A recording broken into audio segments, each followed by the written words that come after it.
Okay.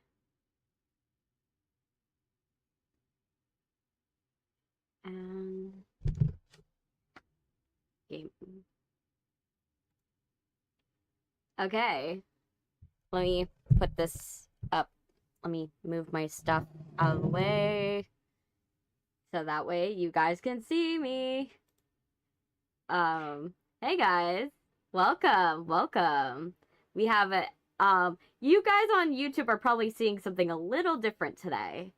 And that's because we are testing a new feature today. So that's why I was like, you might have seen that there's only one stream today. I'm testing a new feature, so we'll see how this feature goes. But it's basically, let me go and put my thing in a headphones feature. Let me see. Hey. Why are you looking terrified? I'm not looking terrified. I shouldn't be looking terrified. I should not be looking terrified, man. Hopefully. She's beautiful, but on the inside. What? What? Let me see. Let me see what's going on. What's going on? Let me see. Let me go into my system. Let me see. Because we're testing out a new feature. But I don't know how it's going. So, I'm seeing. Let me see. Is like this even like, let me see how this, oh, okay, so it is going well. The stream is going well. Good. But yeah, we're testing the dual stream function on YouTube today. So this is a new feature that they added recently, where it basically is supposed to like go and make it easier to go live and everything like that.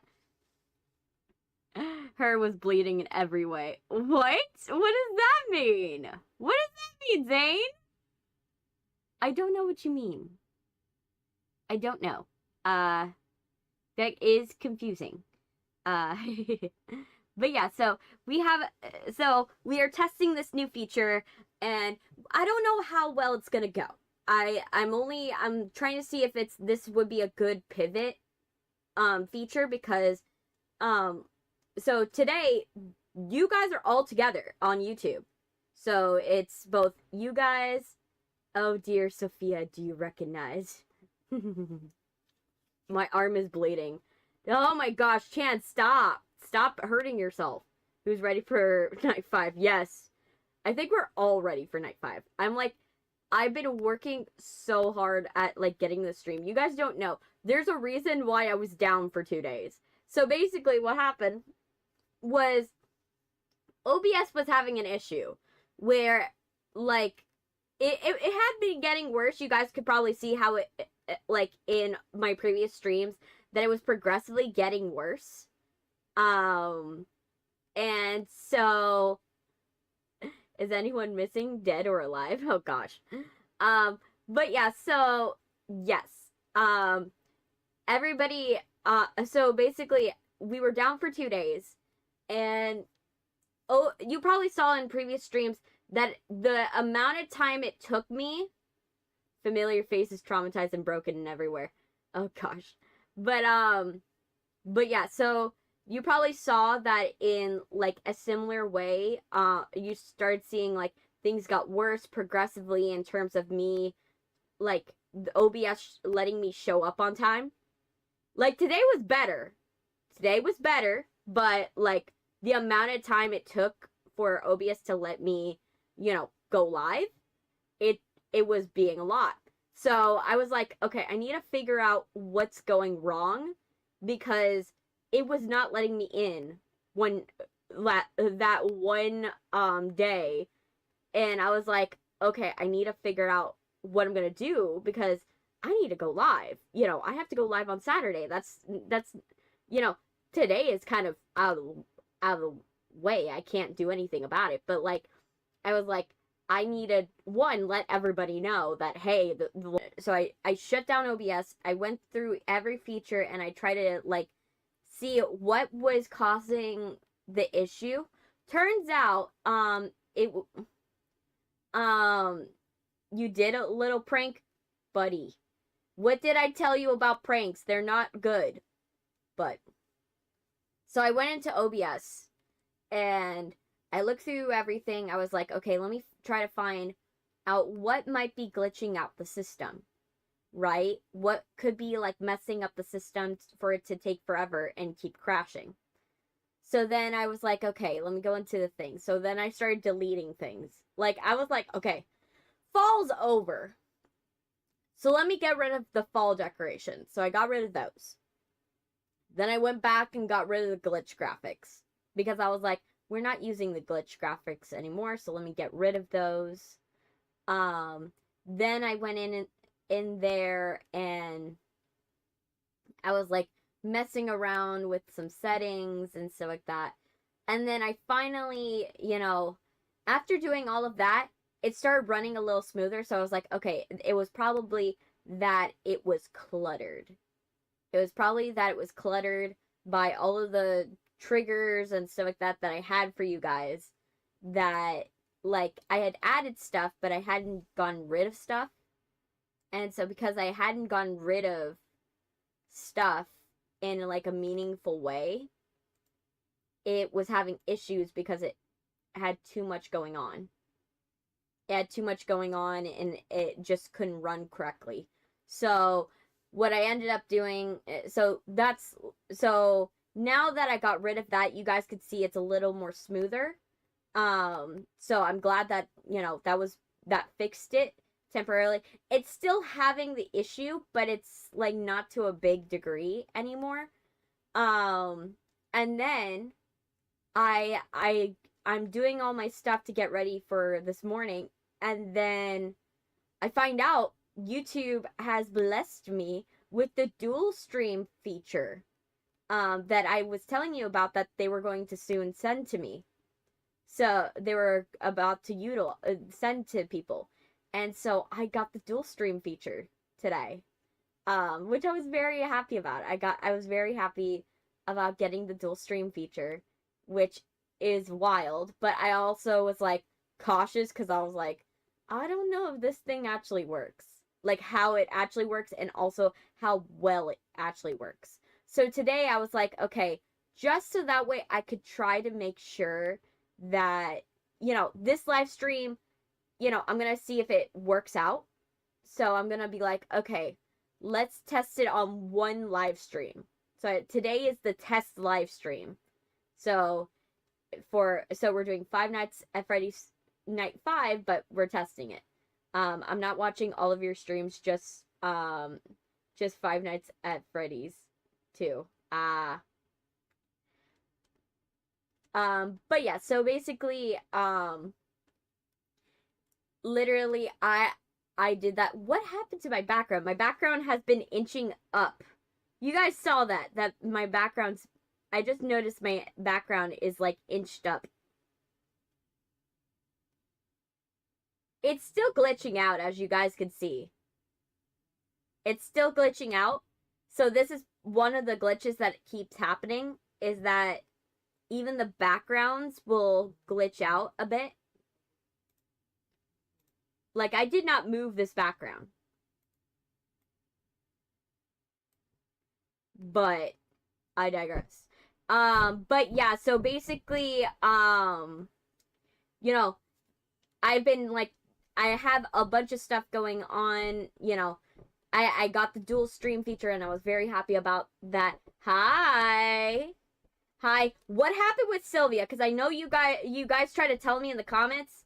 What happened with Sylvia? I'm doing good, Max. I'm absolutely doing well. Yeah, I kind of saw a little glitch. You were kind of looking to your left and up on the same time. You were having a stroke. Yeah, that literally, the system, like I said, is not fully fixed. I only got it cooperable. Like, I can operate it, and that's the best I can do. Like, for now. She won't tell me? She won't tell you? She won't tell you? Oh, my brother is texting me he needs the ladder. Give me a minute. Um, give me a hot minute. I gotta help him out.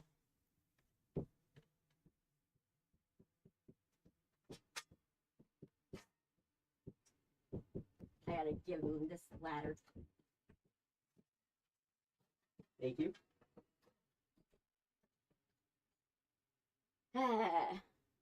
My little bro. She can ask, you can ask her if she joins. Okay, that's fine. I'm outside in the cold. Don't ask why I'm outside. Don't. What did I tell you about being outside in the cold when you don't have to? Like, it's not, you shouldn't. Ugh. We sit. Good. Yo, what's up, bro? I had to give my ladder to my brother because they're currently putting up the Christmas tree right now. So they needed the ladder, but I used the ladder for my live streams because I have to put up this giant like barrier.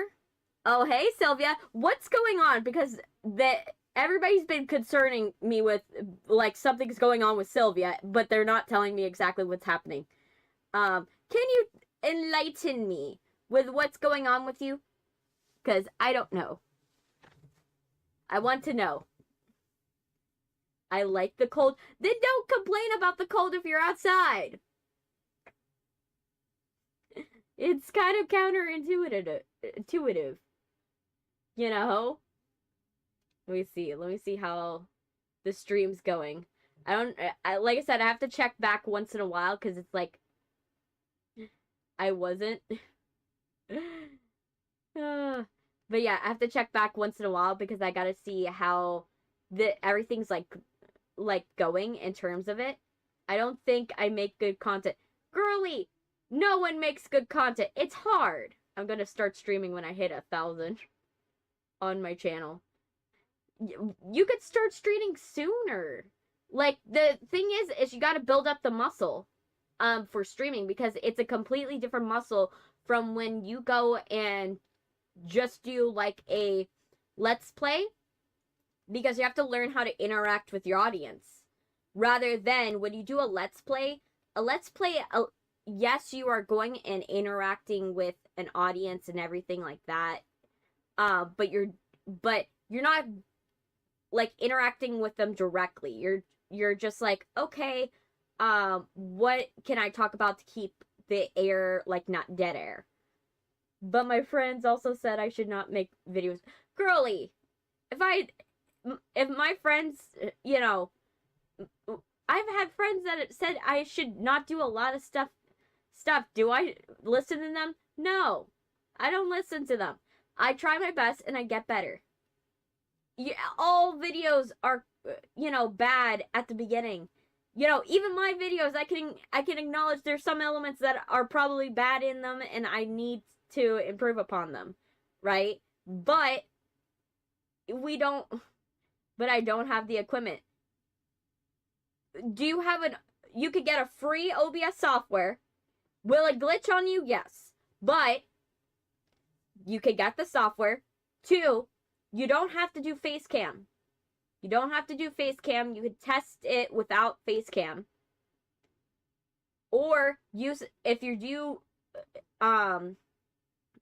VTubing, you know, you can utilize, like, I use VMagic Mirror when I started. It's not the best tracking software, but it, like, I don't have to use, it uses AI to figure out, like, what your face is doing based upon how you're talking. So I use that for years. Now, is it more accurate when I go and do my face movements like IRL? Yes. But it's better, but it's good when you start. You don't have to have good equipment, and if you wait till you have good equipment, you'll never start at all.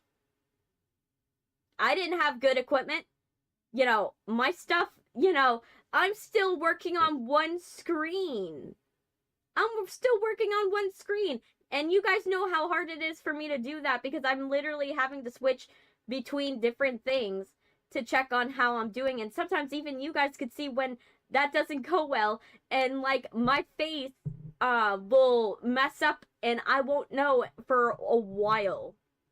So trust me, there is some funny things, you know, that happen, and you just have to roll with it. They're not having good equipment is not a good enough excuse, because there are people out there that are making content and all they got is a cell phone, or all they have is a Nintendo DS or some weird technology, and they're making content that way. You know, it doesn't matter the equipment. It actually gives a little bit of novelty sometimes. No, I just have my phone and that's it. I have my laptop and I only use it for school. And actually it's a school property. Don't use the school property one. Hey, Valentino. Don't use the school property one because you'll get in trouble. But use your phone. Your phone is like your greatest asset. You know, there's mobile games you can do on phone. Some people, if you can't do a live stream in the traditional sense, you can do it in more of like the TikTok live sense. But there's always ways to do it. There's just, you gotta get creative. That's the deal. You have to be very creative on how you do things. I'm doing well. We're doing well. We're testing out new features, and OBS is kind of functional today, so that's a bright side. That's a bright side about it. My head is like hurting. But yeah. I went to the doctor yesterday. So you guys were if you guys are wondering what I was doing yesterday, I was at the doctor's office. Nothing bad. Like I said to you guys about when I got my health test scores, it was just to go over those results. And so I'm basically healthy. Okay, thank you for understanding. I'm just at 32 subs. Yeah, everybody starts somewhere. Zane, like, everybody starts somewhere. I didn't immediately get to like 706 overnight. You guys can attest to that. Like, look at my older videos and tell me they are the same that they were when I had just started at, like, you know, like, if you want an example of where I was when I had like roughly the same amount, just go to last year, like roughly around like summer. Roughly last year summer. Go to last year summer, like early summer, and tell me the quality is the same of right now. Just ask, because that's the thing. It's all about finding little things to improve. It doesn't have to be very big things, but what I follow is the philosophy that I took from it. Like I said, he's controversial, and I've said this in the past, but Jimmy from, who is Mr. Beast once said that when he started his channel, he improved one thing at a time.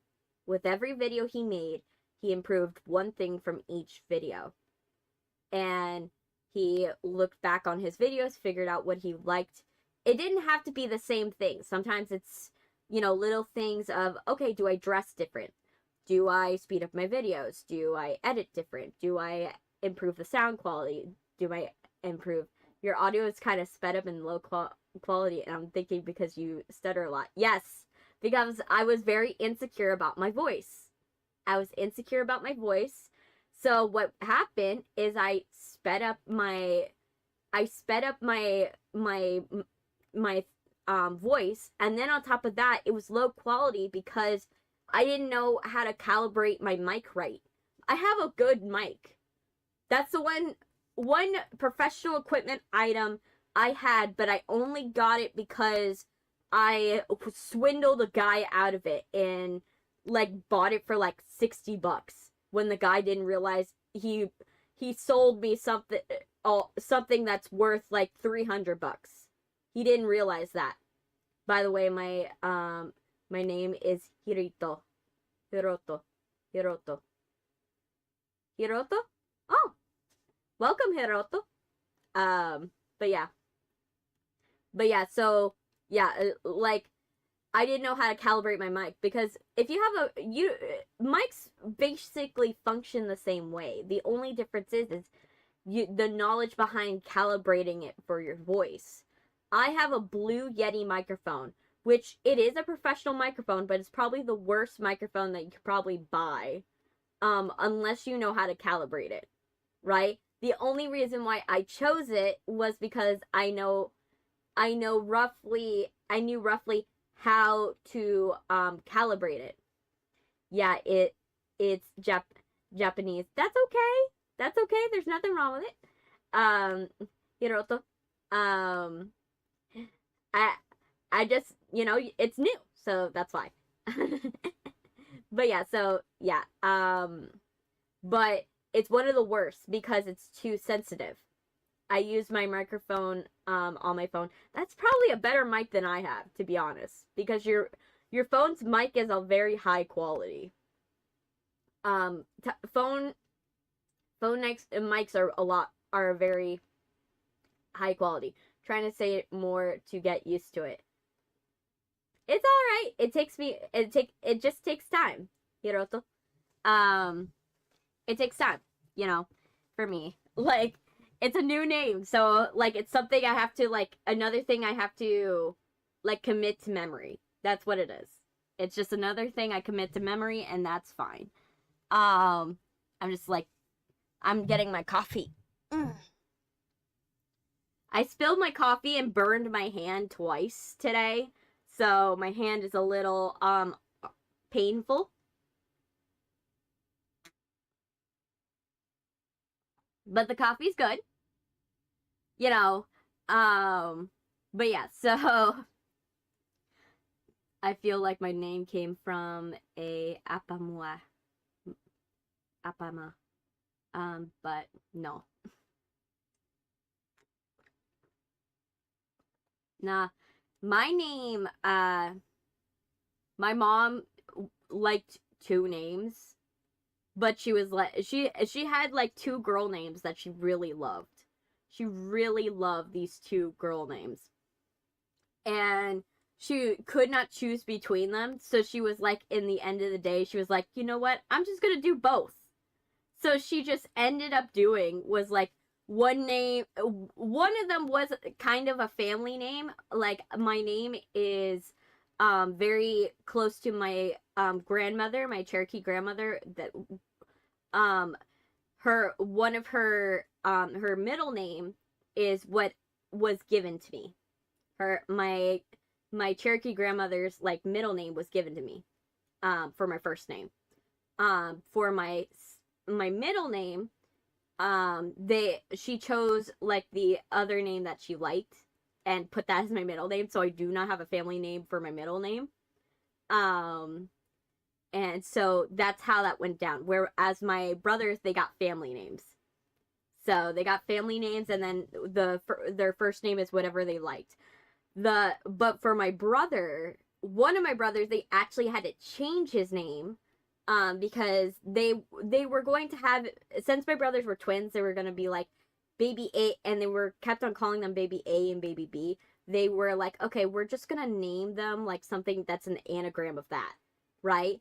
And then what happened is that they were about to name one of my brothers Brian, but then my cousin was born, and my cousin gave birth to my other cousin, and so he got that name. So then my parents had to come up with a completely different name for my brother. But I still use the Brian as the name because it's kind of a fun alias one to hint back to him. My real name is Nikolai. Nikolai? That's cool. Kate. Zane. Yeah. But yeah, My name is, like, I got it from my Turkey grandmother. So it's a very loving tribute, in a way, to her spirit. I never really got to know her really because she died when I was 9. So I only ever saw the version of her that was like actively dying. Um I so I never got a chance to like actually meet her. Because she was this like wild and free like person that was just she would just go places and go crazy. And my dad, he describes her in such a very cool way. um Less motherly but more like a wild spirit is how he describes her. Whereas when I got to meet her, she was like 45, like 40, no, not 45, like she was like 55. She was 55. Not even 55, 65, 65. She was 65. She was 65. Very still kind of like that wild free thing, but there was something gone about her. There was something gone about her, and I she only like rallied like in the last months of her life, and I never really got to see who she was, to had like a reference point. So that's the reason why it's really hard for me to be like to really have a good idea of her, because I only know who she was from stories, right? Because I only saw that end point. I never saw the beginning or the middle. So it's very crazy for me. So like that's why it's like, oh, it's funny. Um my real name is Elliot. Ah, I see. I see. But yeah. Um let me see.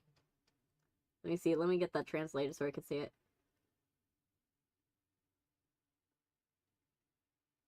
I speak Russian when I'm bored or Spanish when I'm in character. Ah, I see. I see. I see. I see. Yeah. For me, I have a very big disconnection with, like I've told you guys in the past, I have a very weird disconnection with Spanish because of the fact I had to learn it later in life. I had to learn it later in life because, my English studies was taken priority um earlier in my life. So I didn't get that chance to really study Spanish like I wanted to. Hey ZG, welcome, welcome. Let me put on my glasses. I'm squinting too much. Ugh. Let me get my glasses. I'm like trying to like read, but I'm like squinting. Okay, now my eyes are open. Um, you guys, like, it's not intentional when I start squinting, but this is why. Like, I squint a lot. But yeah. Oh man, my eyes, that they were hurting.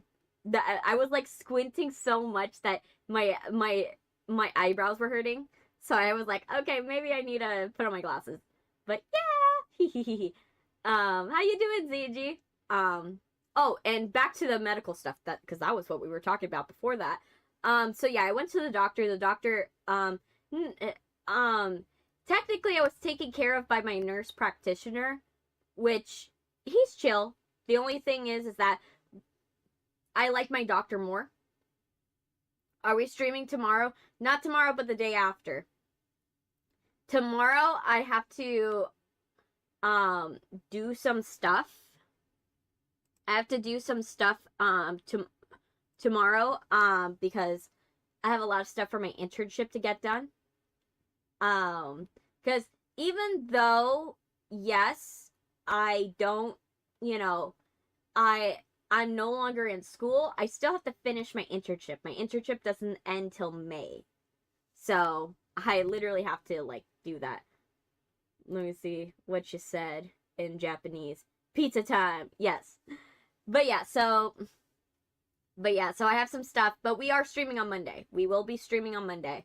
We will be streaming. I'm trying to get, like I told you guys before, it's really hard, but I'm trying to get back into the flow of things. You guys probably saw that yesterday when I was posting 5 videos. I posted 5 videos yesterday. That I was trying to get back into, like, posting videos again and getting stuff done. So then we can make this an early birthday. Yes, you could trigger the birthday command. ZG, this is your chance to press the birthday button. You can press the birthday button. But yeah. Hey, Audrey Samurai. But yeah, so for me, I grew up in, you mean Japan? Japan? You grew up in Japan, not grew up in Japanese? I presume? I would have questions if I'm, like, does that mean that you grew up, like, in, like, if it was not Japan, like you grew up in the household only spoke Japanese? My cat is going crazy. Yeah. But yeah, so, yeah. Japan, yes. Yeah. But, yeah, so, you guys saw it. I posted 5 videos yesterday. There! The birthday command has been activated. I don't know why it didn't stay. Look at it. I'm gonna keep it going for a minute. But yeah, so, like, basically, I'm working hard at, like, getting stuff done and doing stuff and just, like, trying to get back up to, like, a couple of months ago before I went to, like, college and everything like that. So I'm trying to get back up to that speed that I did.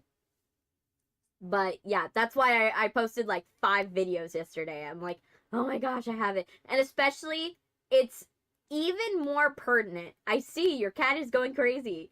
It's more pertinent because I do a year in review like video. Like I do a TikTok where I go and I show like my growth from like every video that I've done, but I use my TikToks to like show that. So in order to show that, I have to like finish all the TikToks I did for this year. So it's even more pertinent. I post everything. I get everything posted and get everything put out, because then I'm able to do that year in review. And in order to do that, I take a like second from each TikTok that I made that year.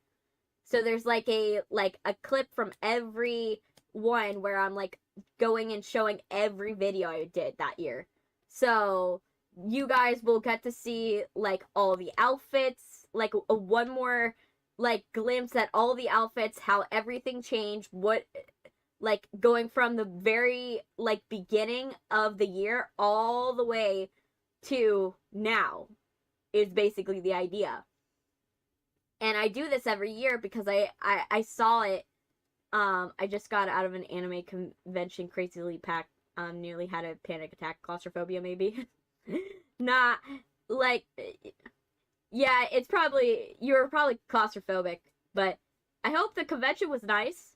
But yeah, for me, like I do this because it's a very good show of like how I started it when I watched a video of like a trend that was going on TikTok where they were putting like the That's So True song, but then they would show like how the year went, and it's like the 2024 season has come to a close, you know, and then it plays the song and stuff like that, and it shows like how did your year go, right? And you're supposed to do it where it's like, oh, you show like month after month after month, but I chose to be like, oh, let me show actually what I did like in terms of transformation. And so for me, I because I did that the last time, and I really enjoyed doing it, because when I do this year in retrospect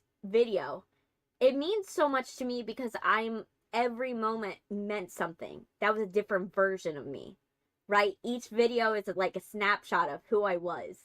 And so it's like kind of looking back at a diary, right? A diary, or looking back at who, at something. And I get emotional when I edit that video. When I edit those videos, the year in retrospect videos, it's a very emotional piece for me to do, because even though it's at most like a minute and a half, sometimes I tear up at some moments, because I remember certain things that were going on that you guys didn't know about, or I remember little things that happened during a live stream, or things that, like, if I had known this, it would have been so, like, crazy for me now. It's a very emotional thing for me to edit. You are a wonderful person. We hope you know that as much as we know it. Yes, I know. Trust me, I feel it. But yeah, for me, like, that's part also why I do it, is because it forces me to look back at what happened that year. What did I accomplish that year? And it's a big reminder of, like, the impact I put on the world. Right? I get a little bit of that when I talk with you guys, but I get the kind of like a bigger scope of it when I finally go and make that video, because it reminds me that literally I have so much of an impact on people, right? So, and it also shows how much I've grown. You forget, but you forget when it's not like compiled together, but like I see little things I fixed, little things I improved upon. I see things, so it makes it less cringy when I look back, because then I'm reminded that all led up to here, right? Those little tiny choices, those little choices I made. It might have been a very small choice of, like, I recently did was like change the tone of like my model, but like the overtone of my model, but that's a small choice, but that choice down the line will be a choice that will change the model completely later on. There are so many choices, little tiny choices, that I don't see it now, but there will be gigantic choices later on that will butterfly into something bigger. And that's why it's so meaningful whenever I do that. That's why I'm trying to make sure all these TikToks are edited. It's like a very important thing for me that I get like 3 videos from each stream edited. There's only one stream that I believe I am going to leave out, and it's the Trackmania video. That's the only one I think I might, because I don't have a short for that. Maybe I might go back and get it, but yeah, like, but there's a lot of them. Because Trackmania, we didn't have like a shorts version. We didn't have like a vertical version. But yeah, so it's gonna be a lot to go back and do that. But I'm making the effort now, because it'll make my job later easier later. But oh my gosh, it's gonna be a very emotional moment when I go and do all of that. And so yeah, so I had that. So yeah, what was I talking about before? Let me see. I'm planning on watching Avatar Fire and Ash. I'm personally not as interested in the Avatar series. I get it. If you like Avatar, I totally understand. But like for me, it's just not that big, in my opinion. I'm like not really into it. It's kind of like Star Wars. I acknowledge it's a film, but it's not my film. You know what I mean? My cat is sleeping now. Oh, I've lulled him into comfort. Great. But yeah. So yeah, the ones that are concerned about my health, I went to the doctor. The doctor's office went well. But I went there. Ideally, we wanted to talk to the doctor because we did not want them to put me on a certain drug. That they want me, to go and get on. To be specific, right? I have a lot of heart problems, right? I have a lot of cholesterol problems. My family has a history of heart disease. So the idea is that they're thinking about doing, is putting me on Praluent. If you don't know what Praluent is, it's an injection that people have to take every 2 weeks. My mom takes this, where you stab it into your side, and then it helps with your heart health. But the reason why we don't want me to take it is my mom's having issues with her liver of late. Because something that Praluent does is it increases your liver enzymes and it can cause liver damage. And my mom, over the course of taking it for 2 years, is now having problems with her liver. Now, she's someone that she doesn't actually like. She doesn't really drink. She doesn't really do the things that would ruin her liver. Like, she does drink once in a while, but it's like a once in a blue moon thing, and she's drinking like conquito, you know? So she is literally like, that's why she's scared for me, because imagine we're doing something preventative for my heart, but then it destroys my liver, and so if we put me on this preventative thing, sure, my heart would be perfect when I'm 50, but then I will have to probably get a liver transplant if it destroys my liver. So that's the thing. My mom's like, if we're doing a preventative thing, which we don't have to do, just to like prevent heart problems, but we're going to cause another problem later down the line that could also kill me. Shouldn't we not do it?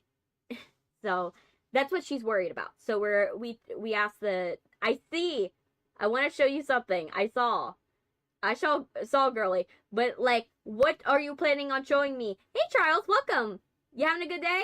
Welcome. But yeah, so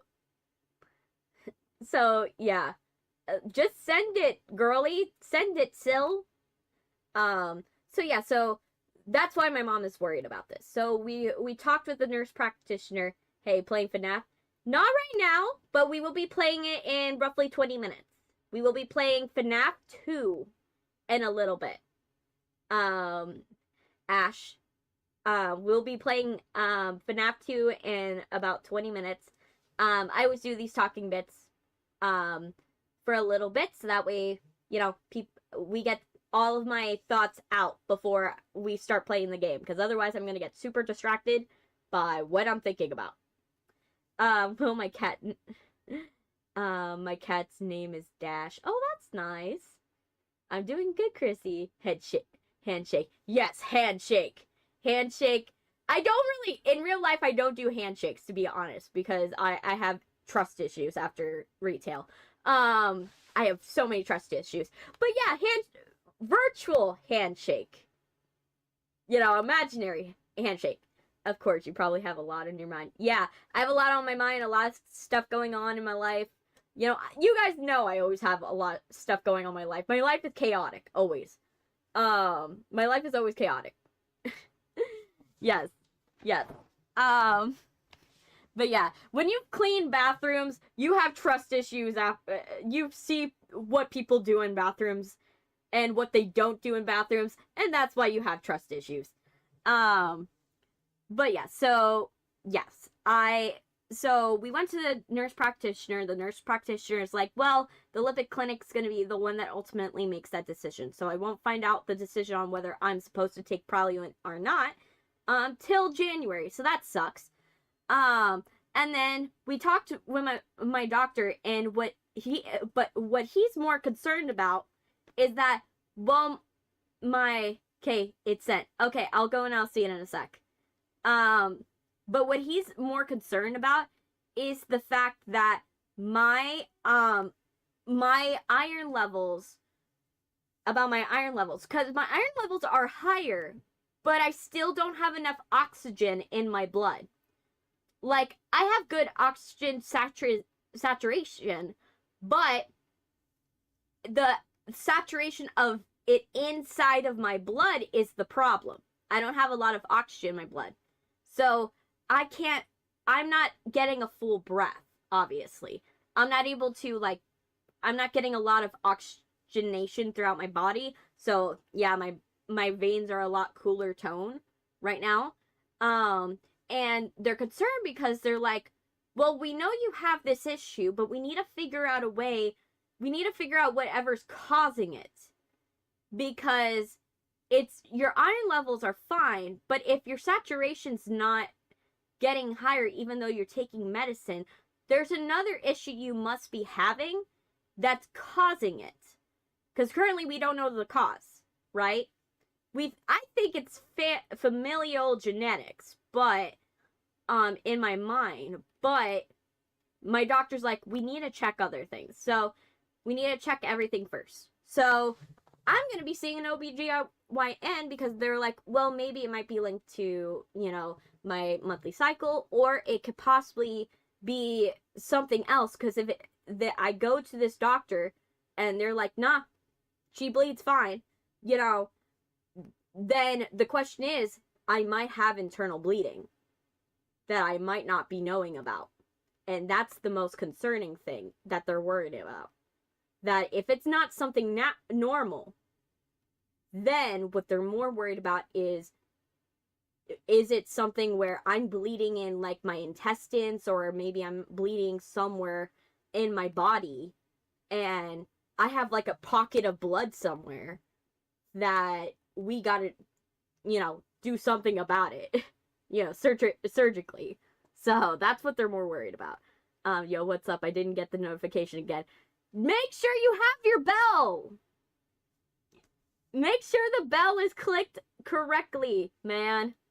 Make sure. But yeah, so they're worried about. I went to my doctor's office. But yeah, I went to my doctor's office, but they're trying to find the cause of the fact that I don't have any oxygen in my blood. So I don't have a lot of oxygen in my blood, so I'm always out of breath. So they're trying to figure that out. So eventually, we're gonna be testing it. We're gonna be testing a lot of things. Right now we're scheduling, like, an appointment so that we can find out that. But yeah, so hopefully it's not the worst case scenario. I'm hoping it's not the worst case scenario. I hope it's like, oh, we need to put me on a certain type of medication type thing, right? I hope it's like something like that, where it's like, oh, certain medication and we're good, right? Whereas, like, if it's like actually something like that needs to happen surgically, that's gonna be concerning. That's gonna be very concerning. Because imagine you just bleeding internally, like, for years, and you don't know about it. That'd be scary to think about. Because that's the concern that I'm currently having. It's like, what if it's that I'm bleeding somewhere internally and I don't know? Right? Because that is a very possible thing that could be happening. Right? That I'm bleeding internally. Like, that is what I'm worried about. Like, really worried about. It's a valid concern.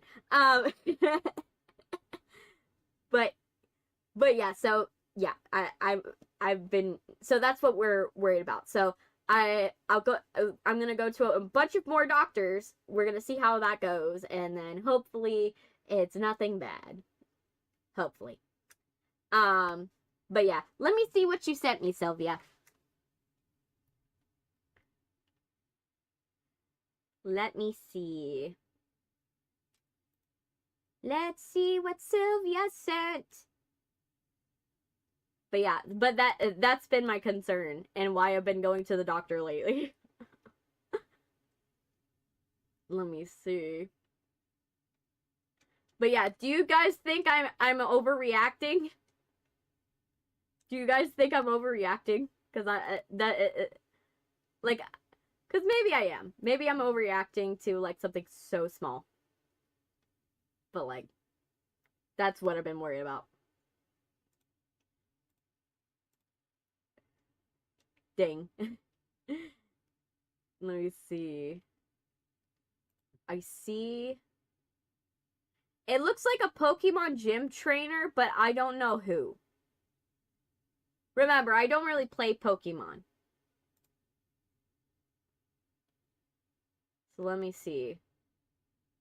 Let me get it. Who is lighting fireworks at like 6 at night? I have like fireworks going off in like behind me. Down like on my street right now.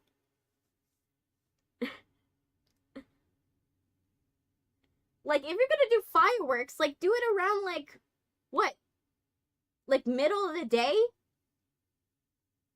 Now I have cat hair all over. No, you're not. It's better to be safe than find out later in life. Yeah. Okay. Let me see. Let me see. Let's go and show this gym trainer. Let me see. Ring that bell. Hi, I Love Wine. Welcome. Welcome. Wait, it's not New Year's. It's not. Yeah. No, that just happens. Like, I live in a place where when you live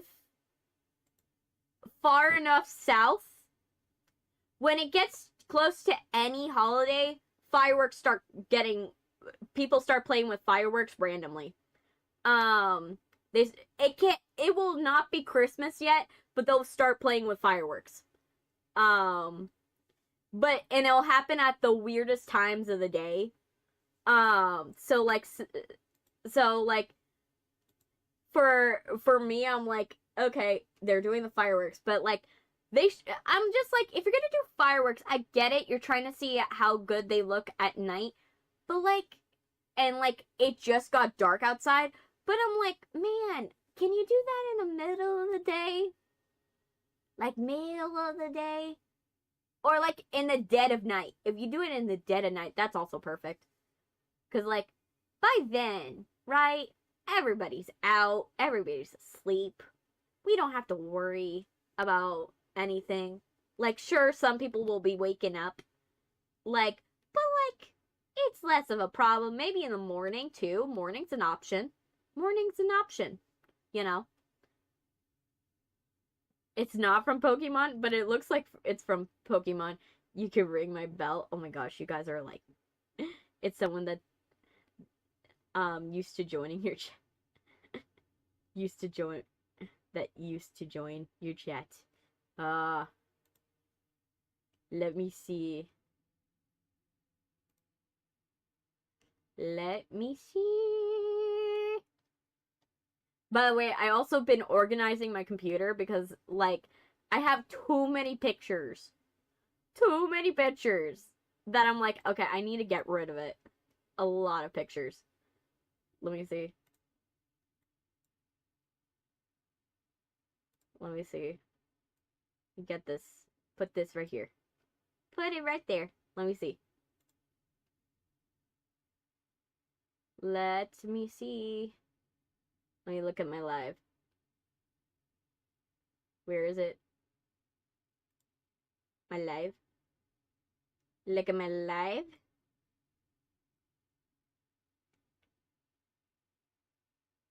Let me see if it's able to see it. I'm trying to see if the vertical can see it. Yeah, the vertical can see it. Though I have to say the vertical is blurry. That's the only thing that worries me.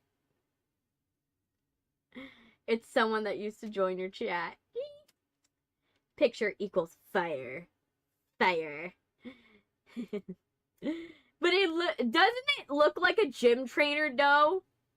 Like, it's from, like, the Lavender Town, like, they look like they're from Lavender Town. You know what I mean? You get what I'm going for, right? Why I say they look like a gym trainer from Pokemon. They look like they're from Lavender Town, and they're gonna send like a ghost type your way, you know, or like they're gonna do something with poison. Like, you know what I mean? Like, that's what I see when I see this. Like, look at that. Look at that. They look like they're from Lavender Town. Like, that's no shade to Lavender Town. If I, personally, I would probably be someone that would probably have a lot of Pokemon from Lavender Town, to be quite honest. Like, I'm one of those that likes the Pokemon from Lavender Town. But that's just me. But, like, you know, they look like a gym leader from Lavender Town. So, pitcher equals ghost, not fire. They're not a fire type. You know? And he's wearing, and he must be a high school student, because you see the type of, like, jacket he's wearing. Like, it must be, like, classic high school. Or, like, middle school, possibly. Let me get my, like, coffee!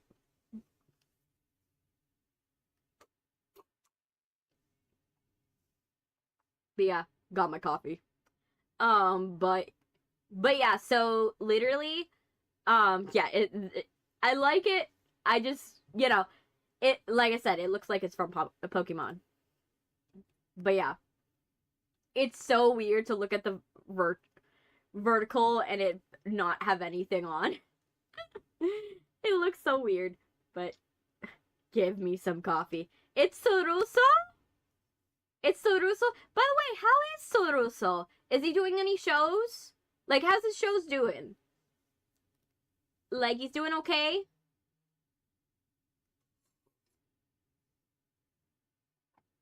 Is he doing okay? I know the last time I saw him, he was talking about like how he was putting on a show last time. And it was during when we were playing Little Nightmares 2. We were playing No. Yes, Little Nightmares 2. Because it was the lady with the stretch neck.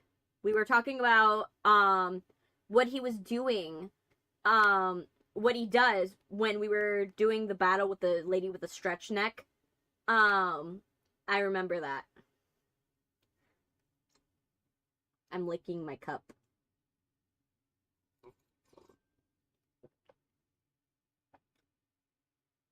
But yeah, when we were battling the lady with the stretch neck, me and Soruso talked for a bit. But yeah, I remember that. But yeah. So that's been going on. I watched I watched the last show of the Eras tour. I would have to say the first Eras tour is a little better, to be honest. I feel like how they captured Taylor Swift's voice was a lot better. And I agree with what a lot of people said. The only thing that I will say is it was surreal to see the show surreal to see the shows that I watched on a grainy live stream in like high definition quality. He's good? That's good. Like it was surreal because I'm like, I almost went to the Miami show. Because I was like, oh, you know, that was the closest show I could do, right? That was the closest show I could like go to. And I was like, oh, let me do that one. And then what happened was that show was like not even $400. It was like $500 to $600. It was like $500 to $600. Fortune Cookie Wisdom, be both a speaker of words and doer of deeds. What's your problem? Scary dead god Montgomery Gator. Hi, Montgomery Gator. I don't know what you mean by what's my problem. I don't know, man. I would love for you to go and give me insight on that. Because I don't quite know what you mean. You know, I don't know what you mean, man.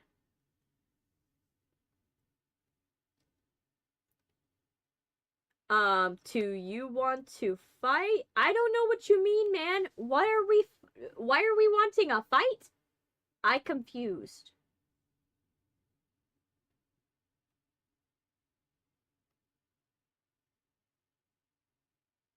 I'm still confused. Anyway, but yeah, so basically, yeah, so I watched that, It's a Troll. Oh, I got it. So yeah, I watched the Eras Tour last show. Like I said, I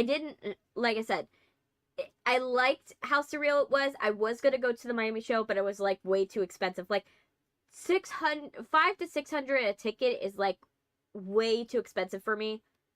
And I was gonna go with my mom, and I was like, nah, that's too expensive to like travel there and then go to it. I was like, you look yummy to eat. I got it. Yeah, so I ended up not going to Miami, um, which sucked. I was like, that would have been cool. That would have been cool. It would have been cool to go to the Miami show, but nah.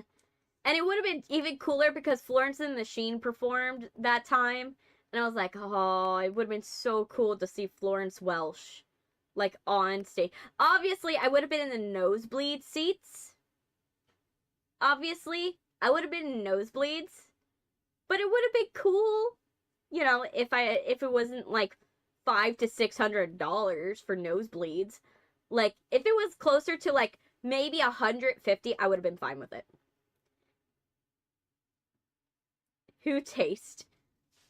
That's some creepy behavior. Yeah. It happens. But yeah, so that one was good. And then I saw the FNAF movie. I saw Florence Welch is an amazing singer. She's good. She's really good. She's crazy though.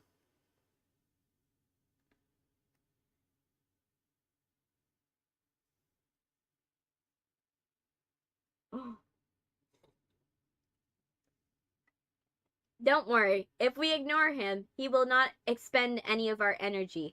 That's how you deal with trolls. If you ignore them, they go away.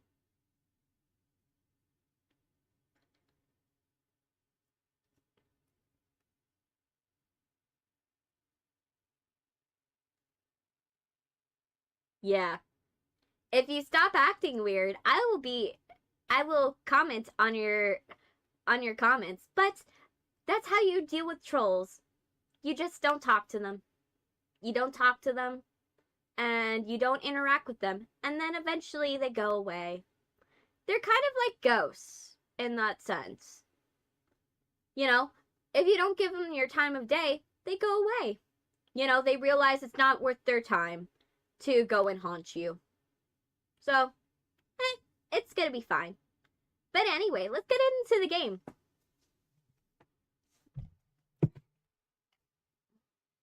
Because I want to give you guys my thoughts on the FNAF movie.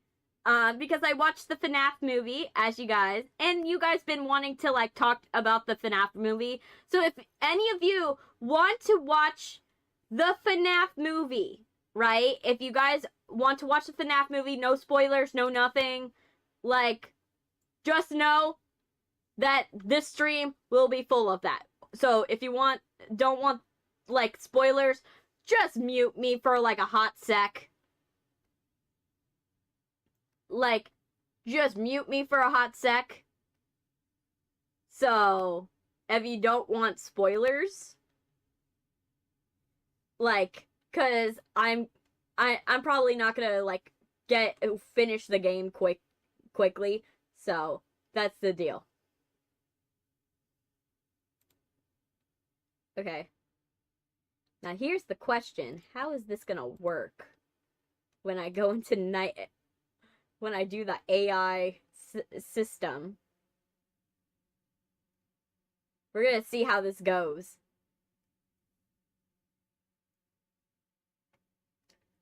Okay.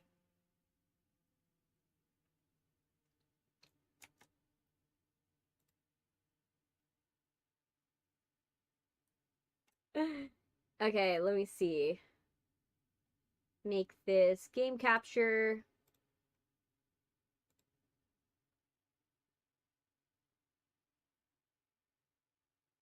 But yeah, I don't mess around with, like, you know, if you're acting weird, or like if you're acting weird but it's can't get construed as like distasteful, I can do it. But like if you're gonna act like absolutely weird, I'm not gonna respond to it. Anyway, let's lock this in place. Let me see how this goes, if it's gonna be able to calibrate this correctly. It is definitely not gonna calibrate that correctly. Okay, so we just found the first limit to the system. We found the first limit to the system. The system does not know what to do when it goes into vertical.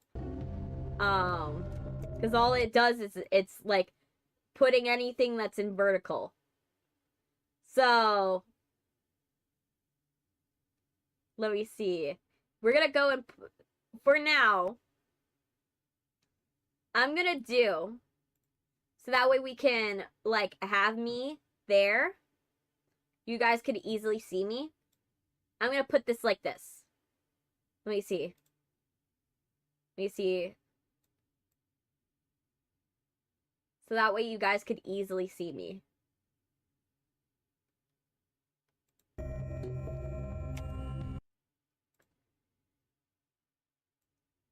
Don't worry, girly.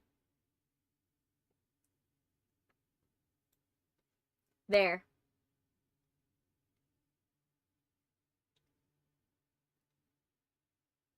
But yeah. New game. Continue. Yay. But yeah, so you guys in vertical are... Like I said, we're testing this. We're seeing how this goes. But I really don't like the fact that it doesn't show the entire screen. Right? It doesn't know what to do with the entire screen. Let me see. We're gonna test it. Worst case scenario, right? If you guys don't like it, just turn your phone, right? Because that's how the system works, is that one way you can watch me, like, you know, in full, and then you're able to turn your phone and you can go vertical.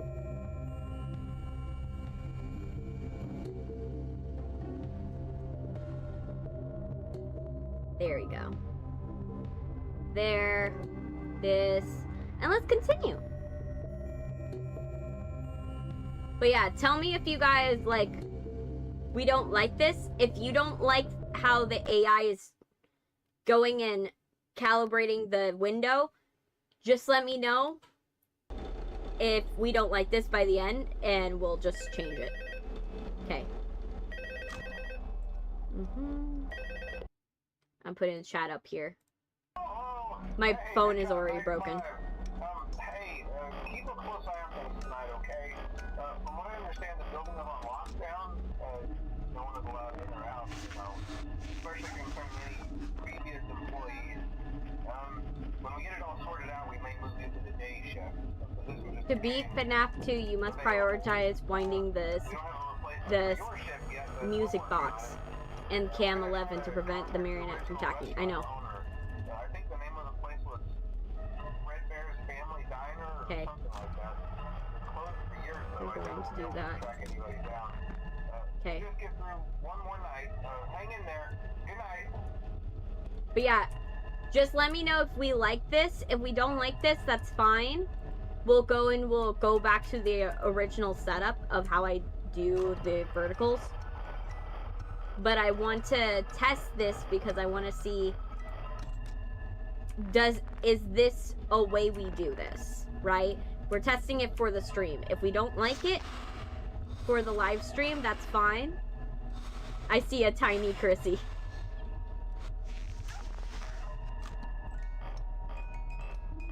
Okay. Somebody's coming. Somebody's coming. Okay. Go. Go, go, go, go, go. I hear movement.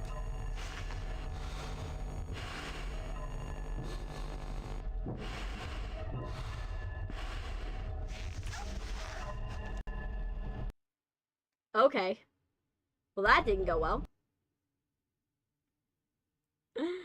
It's like, okay, we don't like this. It's like, nope.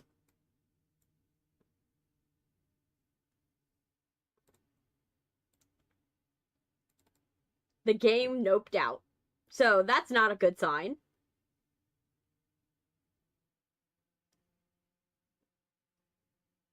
I see tiny Chrissy. Yeah. But we're gonna see if we like it. If we like the fact that you guys are in the same chat, like, that will be great. You know. But yeah, like, it's a little annoying that I have to, like, move the camera to be, like, somewhere weird. At least with this game, it's not a big deal, but it's, like, it's a little annoying.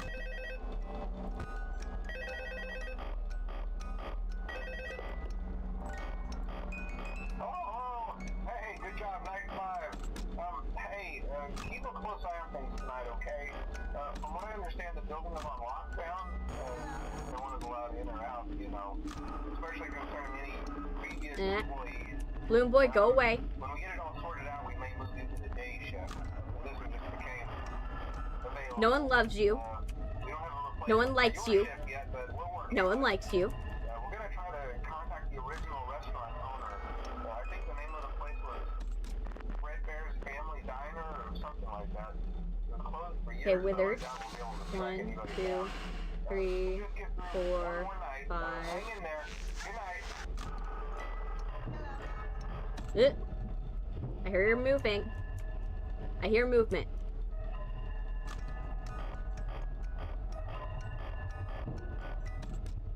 I don't like the movement sounds in the vents. It doesn't like you. Yes. It's like, oh yeah, you're not meant to play the older FNAF games. It's like, nope, we don't like it.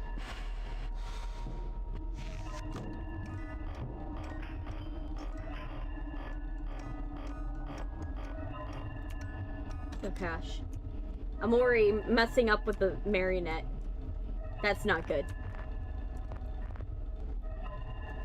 All because Balloon Boy decided it's time.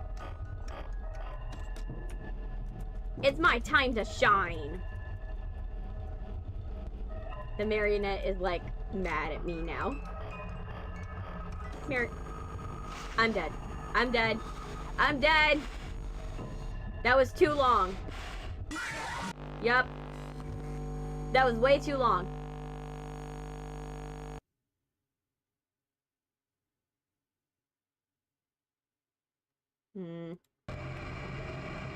Night 5. Come on.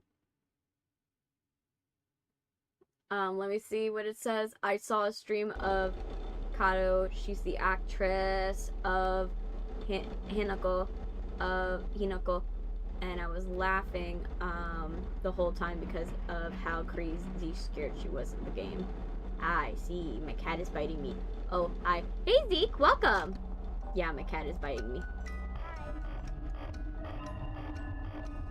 Yeah, we're gonna lose this night.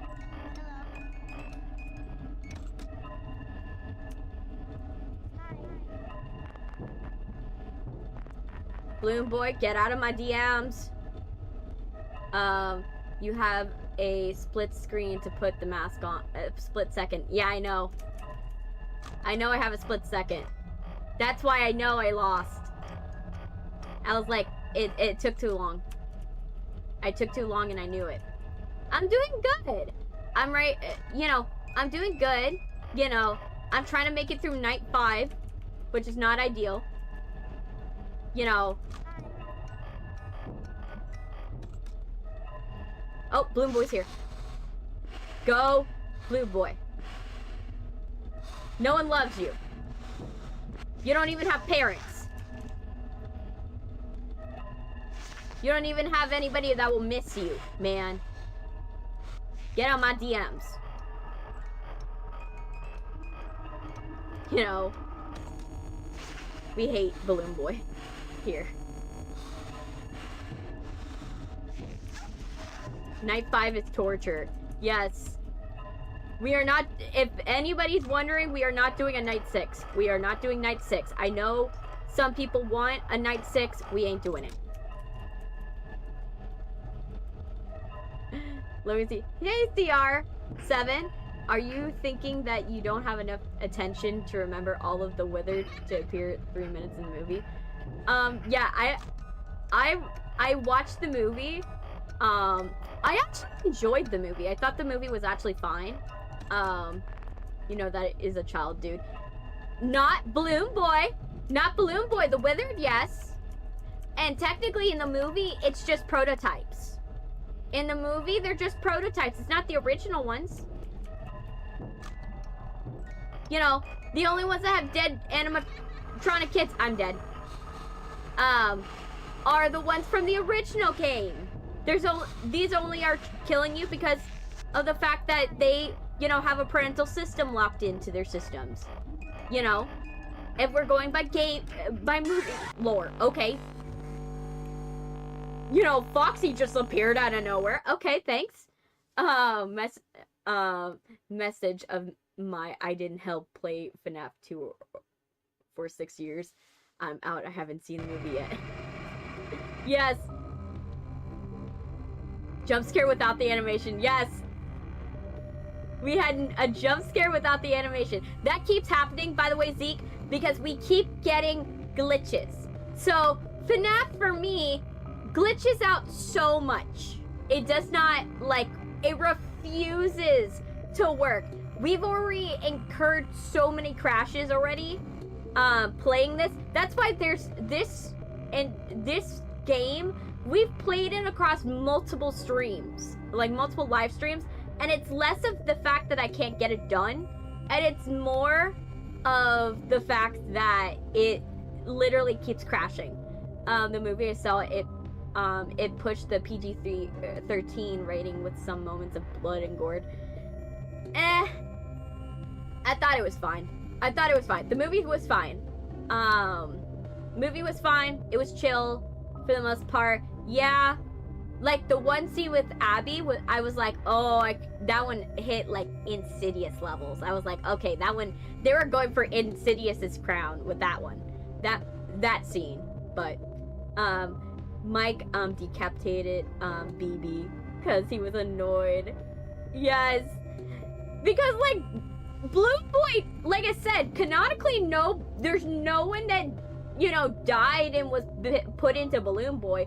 So the fact that he has me pointing out the fact that yes, he has no parents and so no one loves him, you know, is a thing, right? Is a thing, you know, is a thing, right? Canonically, he has no parents, so no one loves him. And he's not a favorite character because he's not on the stage. No one cares about him. He's just a side character that holds balloons and kids are mildly scared of him. You know, like Balloon Boy sucks. Like no one loves Balloon Boy. No one gives him any love, right? You know, like that's my opinion of Balloon Boy. You know, like the whole community hates him. But I think it's hilarious that the whole community has banded around the fact that we all have chosen to hate Balloon Boy. What about JJ?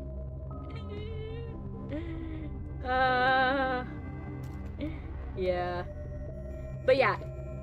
So yes, the movie, I thought it was good. I liked the changes they made to the story because now the change they made it and the first movie feel a lot better.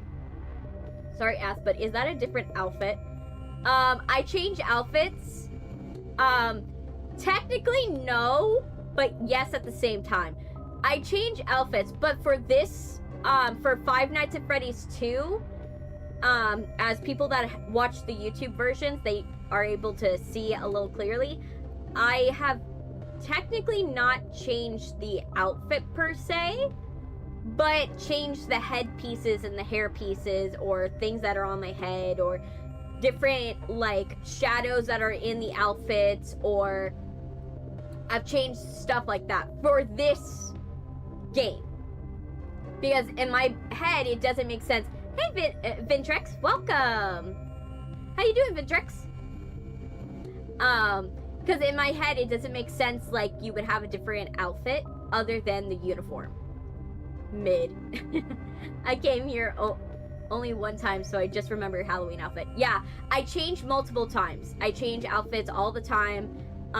It's just for this live stream, because in my head, I can't come up with any other outfit you'd be wearing, other than the fact that you would be wearing, the security guard uniform. That's the only reason why I haven't changed it.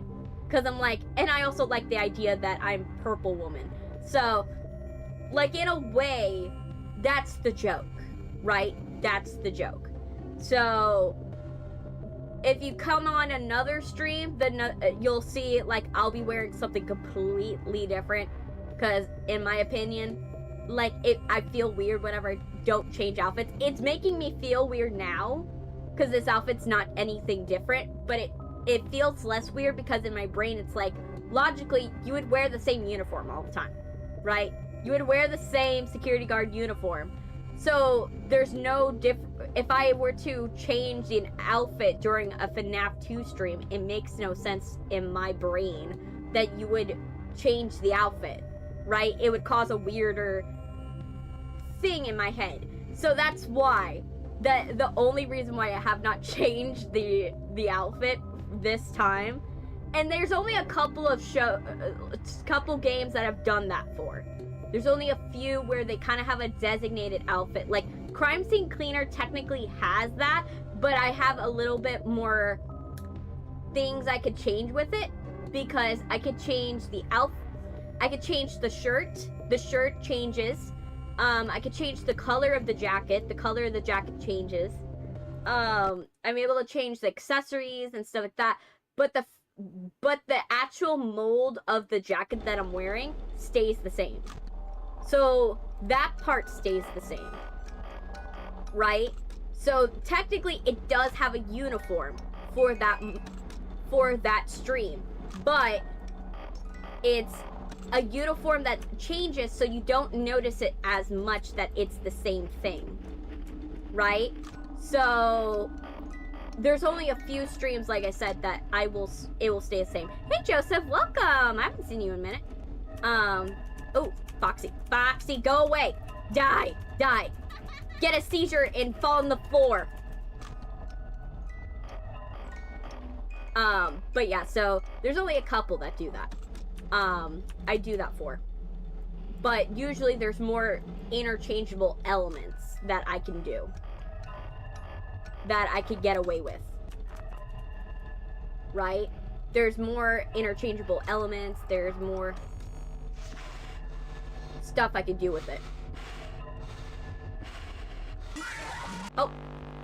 Ah, man, I flipped it up too early. That was the one time where being proactive was not a good idea.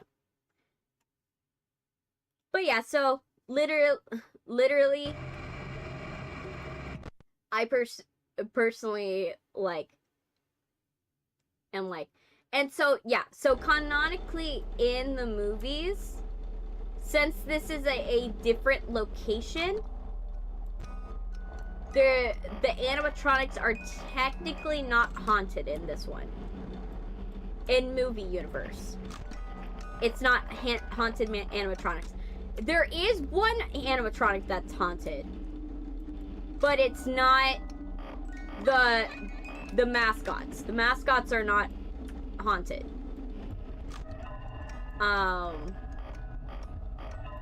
you seem push age ratings.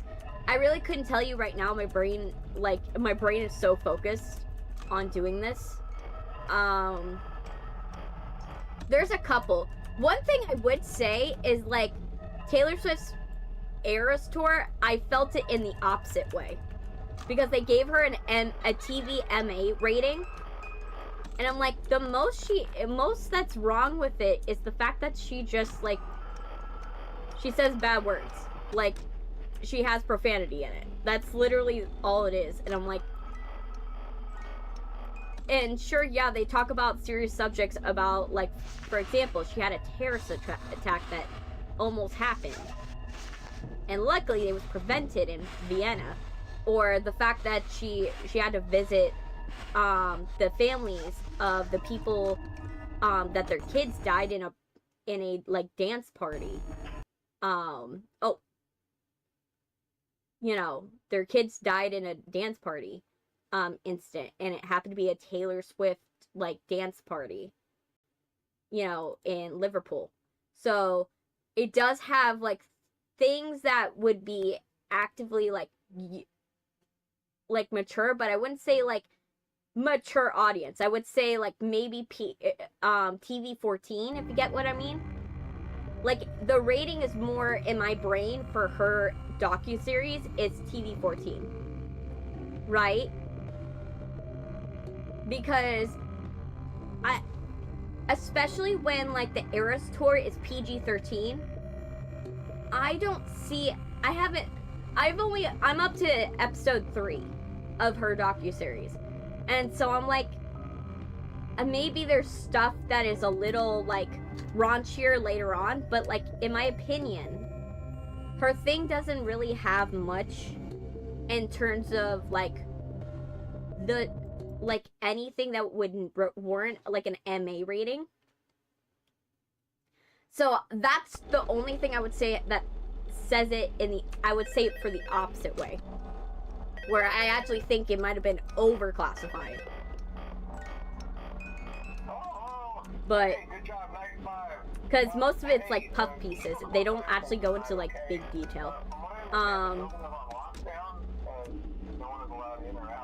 It's like very high documentary, no journalism, if you get what I mean. If you want like a summary of what I thought of that docuseries, there's no journalism. There's no like hard-hitting piece on like who is Taylor Swift actually. It's like, okay, let's just do whatever's gonna appease the audience. Like, that's literally what it is in my head. But yeah, so I watched the Eras Tour, so I watched the movie, the FNAF movie. The FNAF movie was good. I liked some of the changes. So I liked the choice to make Michael Afton like and Mike Smith like make them two different characters and not like Mike Smith is like an alias. I liked that because I was like, okay, that actually works well. I also liked the fact that they clarified that Elizabeth and Vanny are not the same people. Not the same. They are part of the same family, but they're not the same people. And I appreciated that because I was like, I like that they did that because a lot of people were like confused where they were gonna go with it. And it's generally, you could easily believe that like William Afton is such a narcissist, he would have another like child after his children die, you know, like, and be like, yeah, I'm just gonna have another one, you know, like with no like, you know, emotional ramifications of that. So it's completely believable that Vanny would be like a younger sister to all of the Afton children. Oh, I died. But yeah, that's how I saw it. I was like, okay, that's fine. That makes sense in my head. That worked out. I liked what they did with what they did with McKenna Grace's character. I thought that, to be honest, how I thought the movie was gonna start out was with the puppet killing the supernatural, like, TV show people, right? I thought that was what was gonna happen. Which McKenna Grace is like the face of that. No, it doesn't. I was pleasantly surprised. They actually first start with, like, going into who Charlie is first. And I'm like, okay, that's good. And they change how Charlie dies. Charlie dies still by William Afton, but it's in a different, for a different reason, right? It's for a different reason, and I think it works better for her character, how they changed how she died. I'm not gonna go into details on how she died, but I feel like it strengthens the idea of she protects the children. She protects the children. She's this person that is a protector of children. They give a more solid reason why the music box is what calms her down, right? They give a good reason for it. And I feel that when they go into detail about, like, okay, Charlie, you know, it's a lot better than Charlie just gets hit by a car, right? It's better than that, right? Where there's a lot more intentionality with this. And I was like, I really appreciate that they did this with the movie, because it ties up loose ends a little better. It makes the story a little easier to, like, connect with. And it simplifies the plot line, especially when they change a lot of the story to be that these are two separate locations, and the withered animatronics are not taken from the old location. They're just prototypes of the same ones, but they replace them in the corporate location, the original location, which absolutely makes sense, right? So that's why I like it. That's why I like it. I think it makes more sense that way, and it helped the story, keeping the Withers being just like this menacing force, because it would be really, really hard to, like, have, like, them build a genuine connection with these children in the first movie, and then just for the children to go back and try to kill the main characters. It would have felt weird, right? So it would have, yes, I didn't notice you left. I thought you were still here. I don't see when you guys leave the chat. You do realize that. I don't see it. That's something that I'm not able to see. I'm not able to see when you leave. I'm not able to see that you popped in until you type. So I only know, so I go off of the belief that you're here, because I have no reason to believe you left or reason to believe you stay. I only go off of when you type. So unless you say I'm leaving, right? I don't know if you really left or not, you know? So welcome back. But yeah, so I think that it was something really good that they did, you know, doing that, because I gave a better reason for why the withered animatronics would still attack Mike, right? I'm talking about the choices that they made with the film without too many spoilers, right? The choices that they made, I'm saying this with the expectation that if you did that you watched the first movie. I'm saying these changes in a way where I'm explaining it if you watched the first movie. But if you didn't watch the first movie and you want to be surprised by the first movie, please do not listen to what I'm saying. Mute me or do whatever you want, but that's the deal, right? So, I'm only saying it because I promised people. So yeah, so basically, I promised people I would chat about this. But yeah, so I like the decisions they made with, like, okay, we have a separation between the withers and the actual ones. I also liked what they did with the toy ones, that they're not possessed. I like that choice. That choice was really good. Choice made a lot more sense. made a lot more sense, worked a lot better. Because then it explains why do certain ones have proximity control and others don't, right? The FNAF Fest, I felt, was like thrown in there, to be honest. Like, that's something I don't have to spoil is in the movie. It's in the trailers. FNAF Fest, I felt, was thrown in there. I get it. It's like, they're like, oh yeah, that's our way to, like, you know, destroy the world and all that stuff. But I felt like was thrown in there. Like, they really didn't need FNAF Fest. I feel that was like a hint to, like, Secrets of the Mimic, but looking back on what I saw, I felt I need to go stay cute and adorable. Zane dog out. That's totally fine. Yeah. I just felt like that was the only thing that was like thrown in there that didn't need it. It absolutely did not need Fall Fest. Not currently in the timeline, right? I'm not saying Fall Fest is not a necessary tool. I do think that Fall Fest in the grand scope of the story, like, not for that movie, but in the idea of Fall Fest existing is fine. It's the fact that Fall Fest is this, like, it's used in the movie. And that's the only reason. I don't think it works. Yeah. Yeah, you see it. Yeah. But, yeah. I also liked that they were kind of, like, I see where how they're setting up FNAF 4. I wholly believe, based upon...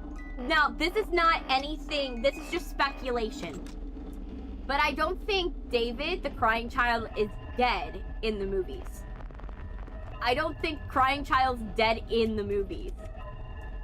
And the reason why I think this is that Vanny doesn't have a, like, Vanny, how they're setting up, like, FNAF 4 makes it seem like FNAF 4, while it's not set up yet, right? That it's gonna come out that that David's gonna come back, but they're gonna use the same method that Vanny is using in this movie to explore prior memories as how they're going to explore and do the story of FNAF 4, right? Because wouldn't it make sense, right? If you're going to explore the old Afton house, right? It would make so much sense to do the story about David at that point in the story. Do the story about David, right? And him re-exploring those memories in the house, and then that allows you to go and possibly still have your, like, final, like, you have those moments in FNAF 4 where you have the child that's running from these animatronics back and forth, and then you have the animatronics. It'll probably feel like a like Paranormal Activity, or like it'll feel like, oh no, Mangle's here. It'll probably feel like something like I don't know how to describe it. It's gonna feel like something like Conjuring. That's what I'm going for. It's probably gonna feel like Conjuring or something like that, because... Oh, died by... But I put the mask down. Why didn't he go away? But it's gonna probably feel like FNAF 4 is gonna be more like a Conjuring movie, where there's animatronics in the house and they hear movement and stuff like that, but they can't place it, and they're trying to get David to open up about his memories in that house, because Vanny probably didn't live in that house, right?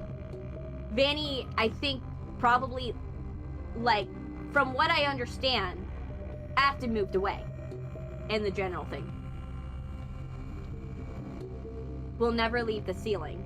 Yeah, but he was in the vent. He was in the vent. Oh, whatever.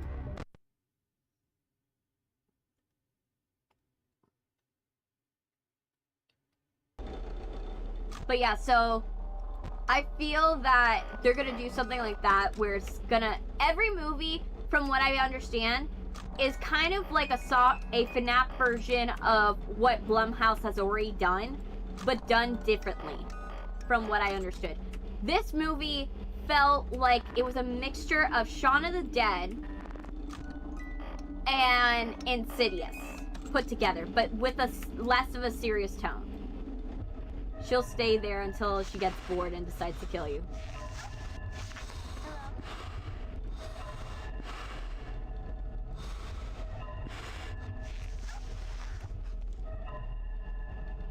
But yeah, so like, literally that's how I felt about it, is that it was just a less serious Insidious, right?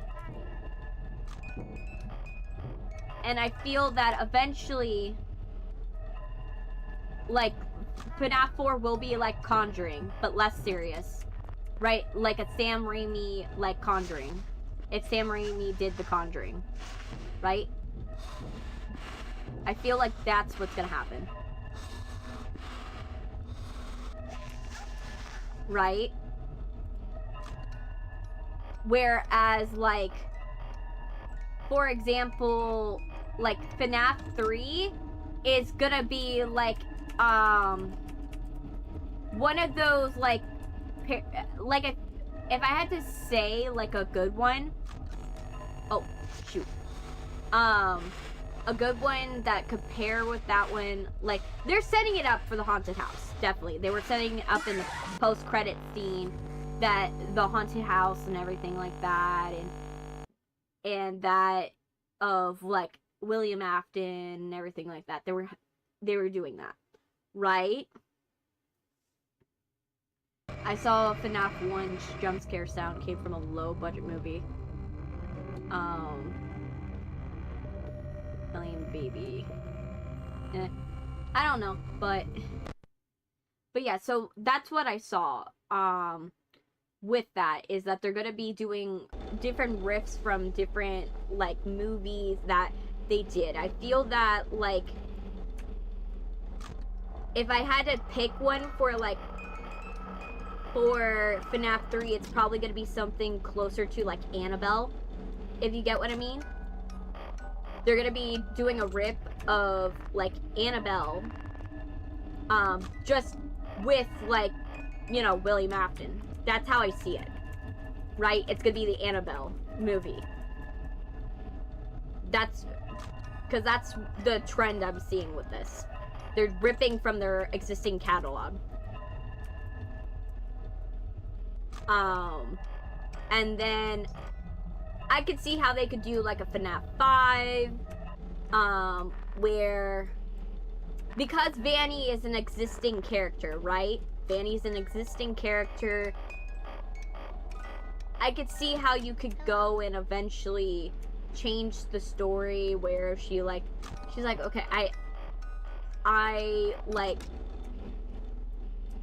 trying to move away from all of this, or she goes and, like, she's trying to investigate this, whoever owns the FNAF, brand, because that's something that wasn't explored much in FNAF, but what it seems like, right, is FNAF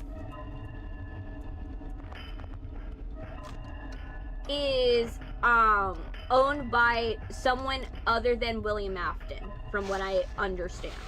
Someone else owns the, I literally flashed you. Someone else owns the FNAF IP, or Afton's, like, was, like, a majority, like, a minority, owner, is what I understand from the movies. Like, this must be what's going on, right? And I feel what's happening is that what they're gonna do with FNAF 5 in order to do like the FNAF AR and all that stuff, the FNAF VR, they're gonna have it be like, I don't know if this is true. This is me just speculating, right? They're gonna have Vanny investigate the FNAF Corporation, right? She's doing her own investigation, and she's the only sleeper agent that could possibly go in there because she's the only one with knowledge about the existing FNAF business because her dad was the owner. So she would be the only one that could infiltrate the VR project. She would be the only one, and because she's a police officer, I could see that she could probably get upgraded in her position. It's not they're cheapskates, they're smart. They know the movies that work, but they know people don't like the idea of being given just a movie with a repackaged IP. They don't like that. What they do acknowledge is that all movies use the same formulas and same thing. So some people don't like them because they're going after Trend's entire formula. It's not that. There's only 32 story structures in all of existence. There's only 32, to be honest. So if there's only 32, right, and you have these IP that work very, very well, what would make sense is to repackage your old film just in a different IP, right? They don't like, for example, what they're doing is not what people are doing with Ghostbusters, right? Remember when they were doing like Ghostbusters Frozen Empire and all that stuff, and what people didn't like was it's basically just someone coming up with a new story, but you're putting Ghostbusters as the title, so that way it gets butts in seats, but it didn't really matter. This, they're doing the inverse of that. Did you know that the song There Is Shadows in the Wall is but Case O version? I did not know. I didn't know of the song, so. But yeah, so that's the idea, right? They're doing like the inverse of that. They're taking something that worked, right? The formula of how characters are working and how they interlock and everything like that. And they're taking what works and repackaging it, but to fit FNAF. So that way the audience is happy that they're getting the story, but they have a formula that actually works, right? Which I think is smart. I think it's a smart thing because you're still getting a good FNAF movie, and it's still FNAF, but they're choosing elements that go well with it. And I see that that's what they're going to keep doing. And I think it's a brilliant strategy. I think it's really good. It keeps everybody happy because you're not getting someone that's just capitalizing on the IP and you put in some elements of like FNAF. Because you could imagine I could imagine the inverse. Imagine the inverse of this is like, oh, they go and they do like a movie where someone's like investigating the old pizzeria, but it's like nothing to do with the games, nothing to do with anything. They're just like, oh, let's look at the old location. And then you have like ghosts come out and all that stuff. Ghost children come out. And then you get attacked by animatronics, but there's no gameplay mechanics, right? You would hate that because you would be like, that's FNAF, but you are only putting FNAF stuff in order to remind us of that it's FNAF, but it could have been a completely different story. That you guys would be mad about. What they're doing is, like I said, the opposite, where they're doing the story of FNAF, yes, but they're using the structure of like Annabelle or Megan, or using, because Megan's a great example, right? Megan uses the structure of Chucky. Do we immediately acknowledge Megan and Chucky are the same thing? The same exact story. Like, do we acknowledge that they're the same exact story? Not a lot of people do. They don't recognize it as the same story. It's hard to like really like recognize it, right? But they are. They're the same story, just repackaged as like newer technology. That's the only difference between Megan and Chucky. One's a serial killer, the other one's killing because of the fact that she's trying to like do what's best for this little kid. So it's the same story, just repackaged with different motives. So, and that's what Blumhouse, what just happened? That's what Blumhouse does correctly. And that's why I don't have any shame, any hate. I don't send any hate towards Blumhouse, because I think what they're doing is correct. They're doing something that works, does a very well formula, and everybody can acknowledge it uses stuff that actually works, and that's why it works. Whereas I could throw as much shade as I want towards, you know, other production houses. Disney doesn't need, it does the opposite, right? The only difference is, like, for example, like, it's just a repackaging of the same Disney movies. It's been a repackaging of the same Disney movies for a while. Just with different cultures. Spawn pumpkins? What do I do? What does, exclamation point, pumpkins do? It throws pumpkins. It should. If it doesn't throw the pumpkins, it might be that the system might not be working. I don't know. The system might not be working. Let me see. Because it should spawn pumpkins. Because I haven't turned it off of the, I don't think I turned off the holiday features. I don't know if I turned off the holiday features. Let me see. I might have. And that might be what's going on. Nope, I did not turn off the holiday features, so you should be able to throw pumpkins. You should be able to. But yeah. Let me see. But yeah. Yeah, like I said, I continue to add new commands because, you know, you guys love the commands. Like, I love giving you guys interactability. Now, the only thing I could do in terms of commands that won't mess up the live stream, as I had said about earlier, is adding commands that are throwables or explosions or stuff like that. I can only do that because of the fact that if I add anything else, what will happen is the system will get bogged down and stop working. So I have to keep OBS as lightweight as possible.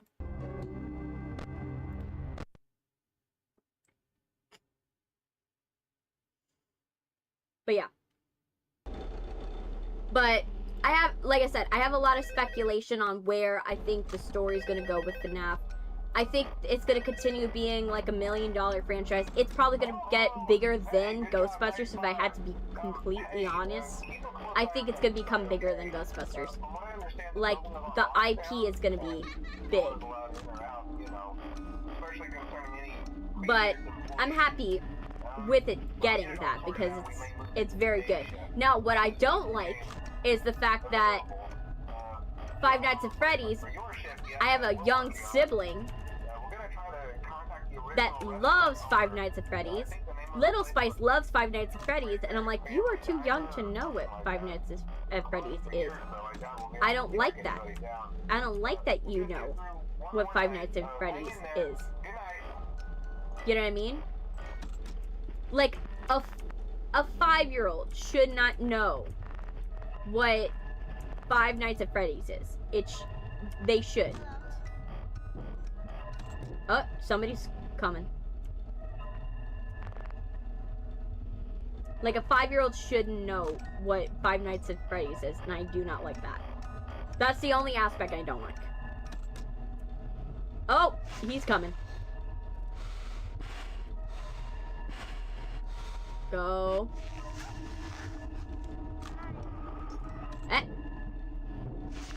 Balloon boy, go.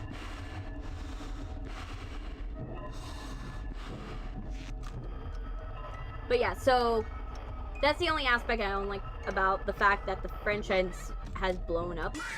What the fuck? He wasn't even there!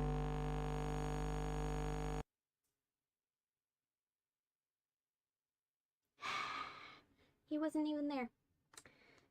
Anyway, that's my only thing. But I think it's going to become a bigger franchise than it is already. Let me give myself a second to drink some, like, water, you know, and my ear hurts, so let me give my ear, like, a second to breathe. But yeah, Five Nights at Freddy's, I think it's gonna go really far, and continue to become bigger than a lot of these franchises. And so, I think it's gonna become Blumhouse's next Insidious franchise, if I had to be honest. Like, I think they are trying to go and make it like how they were trying to make Exorcist into. They were trying to make Exorcist into, like, a very big franchise because they didn't capitalize it immediately when they had originally done it. He spawned in the hallway and he could be obscured by another character. But he wasn't there, though. That's the problem. I looked down the hallway. There was no one in there. There was no one down the hallway. There was only Freddy. And so he wasn't there when I last checked.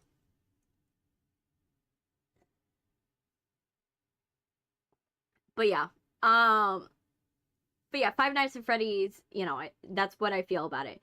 But yeah, I got to, by the way, this is off topic, but I got to talk to my cousin. My cousin reached out to me, yesterday, like last night, and she was like, oh my gosh, again, thank you so much for sending me a humidifier. Like, cause when she was having her baby shower, I sent her a humidifier and some ice packs for when I thought of gifts to give her, I wanted to give her stuff that when I come up with gifts for if I know someone that has that's gonna have a baby, I think of like, okay, what is something that they could repurpose or reuse for the entirety of this child's life, right? What will be a gift that keeps giving? Right? So I think of this very carefully. And I didn't want to give her, like, bottles or nappies or anything like that because those are stuff that the kid could easily grow out of, or he could be in the NICU for too long and then he never uses them and all that stuff. So what I gave her was a humidifier. When the baby gets sick, or whenever she gets sick, or whenever she needs to just breathe a little bit of fresh air, she can have it. And especially those ice packs, even though, yes, they're meant for women that breastfeed, they are also perfect for when the kid gets hurt later down the line when he gets a little older, or when she's in pain, when she, like, has some, like, injuries or stuff like that. I like coming up with gifts that are, like, gifts that keep giving. I think a lot when I give a gift to someone. And so I gave her a humidifier and she used it. And she was like, thank you again so much for, like, sending it to me. And we chatted for, like, oh my gosh, it was for a while. Because she's a housewife. She's a housewife. She doesn't have anything in her life. She actually doesn't have any friends to talk to because a lot of them, they're living their lives. They're living their lives and they don't have similar experience because she had her kids so young. So she doesn't have really much to talk to, and she moved away from family. She's living up in Maine. So we don't get to see each other.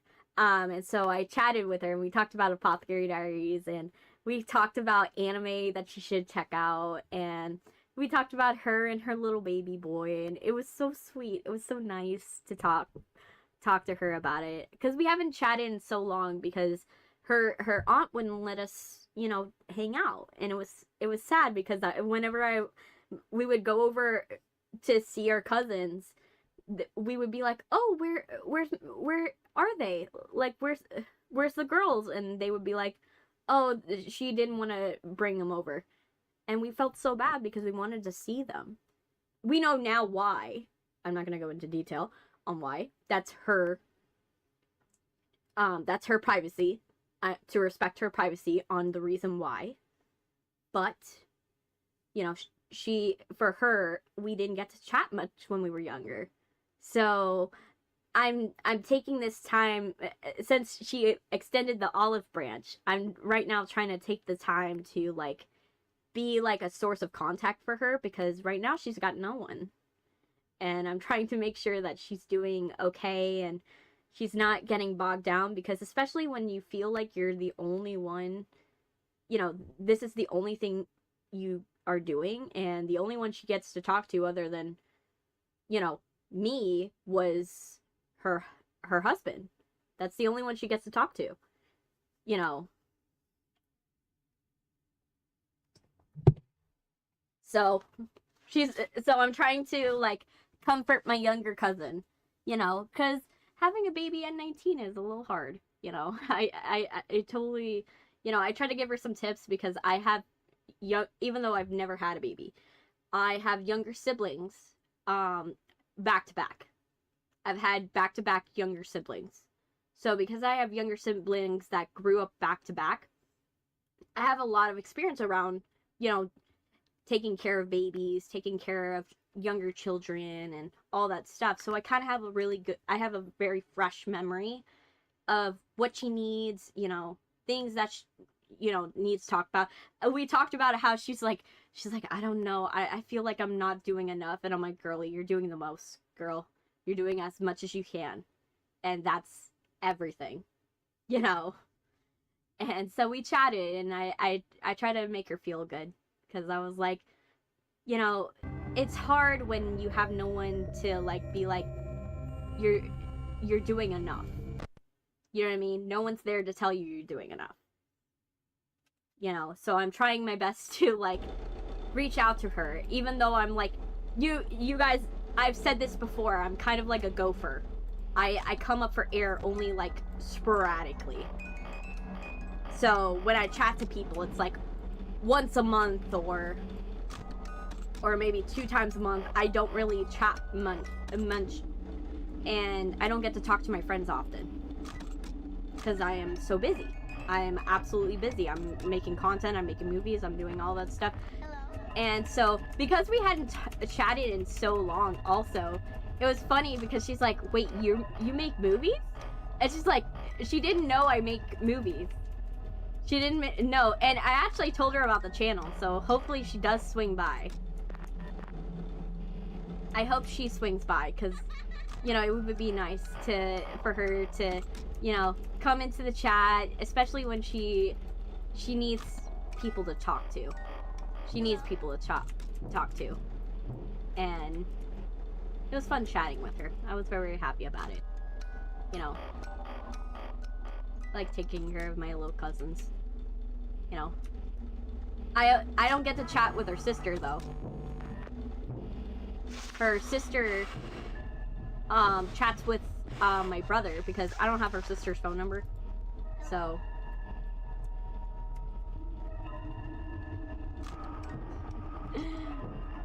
I'm tired. I'm being tortured for the night. Go for who knows how long. Yeah. Yeah, don't worry. I trust me. There will be one night that we figure this out. We'll figure it out.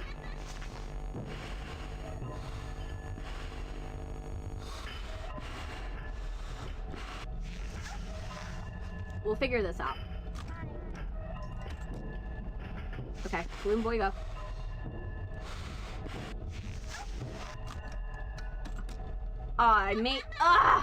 I clicked the wrong button. No, I'm dead. I'm dead. Yeah, let's die by marionette. Let's die by marionette. Let's do it. Damn it! And we were doing good too. We got to like 2 a.m.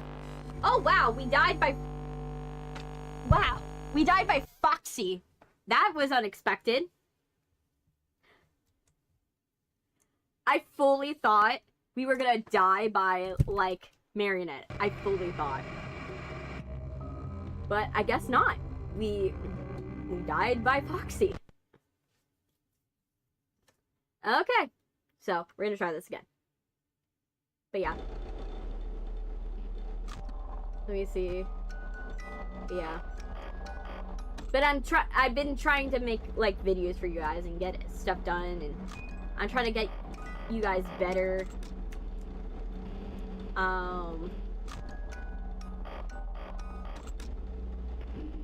You know, try to get that going. Hi. Let me see.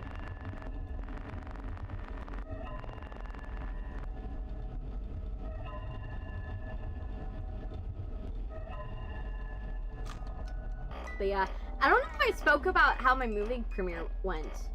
For those of you who are wondering how my movie premiere went, it went very well. We had a giant showcase. It was sold out. It was a sold out showcase. It was completely sold out. It was really good. We were actually oversold. We oversold on the so much that my mom couldn't get a ticket. My mom couldn't get a ticket, and we could not get seats for my mom to my own premiere, which is hilarious. I was like, okay, I guess I don't get a... My mom can't see the premiere, I guess. You know, which was funny. I was like, oh wow.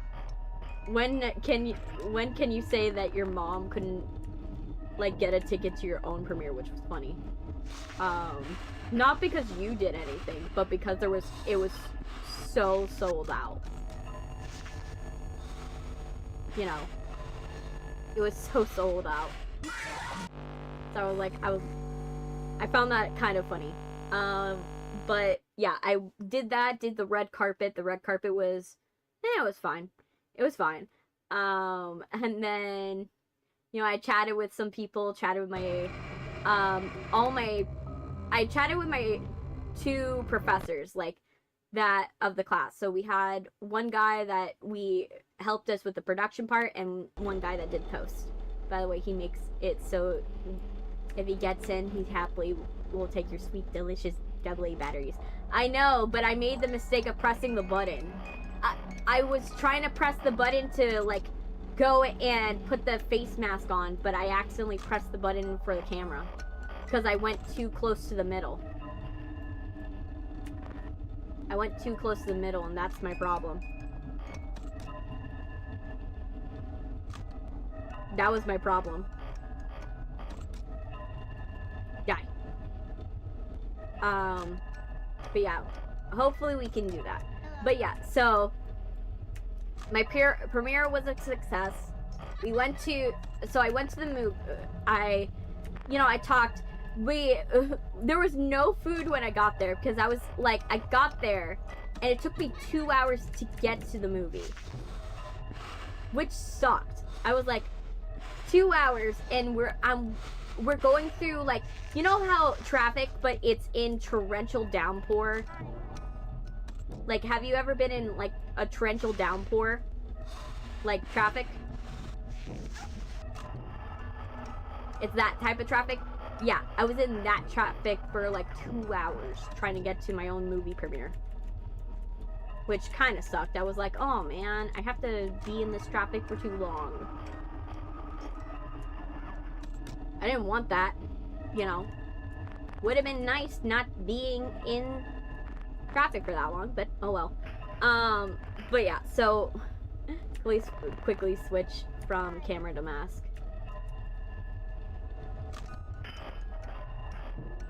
Okay. Somebody's coming up in the vents. Oh no! I bring my jug of water. Yes. I don't eat when I watch the movie in the theaters.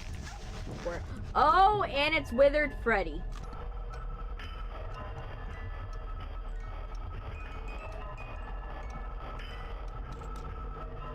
Come on! Oh my gosh! Wait. Did I die? Or did I live?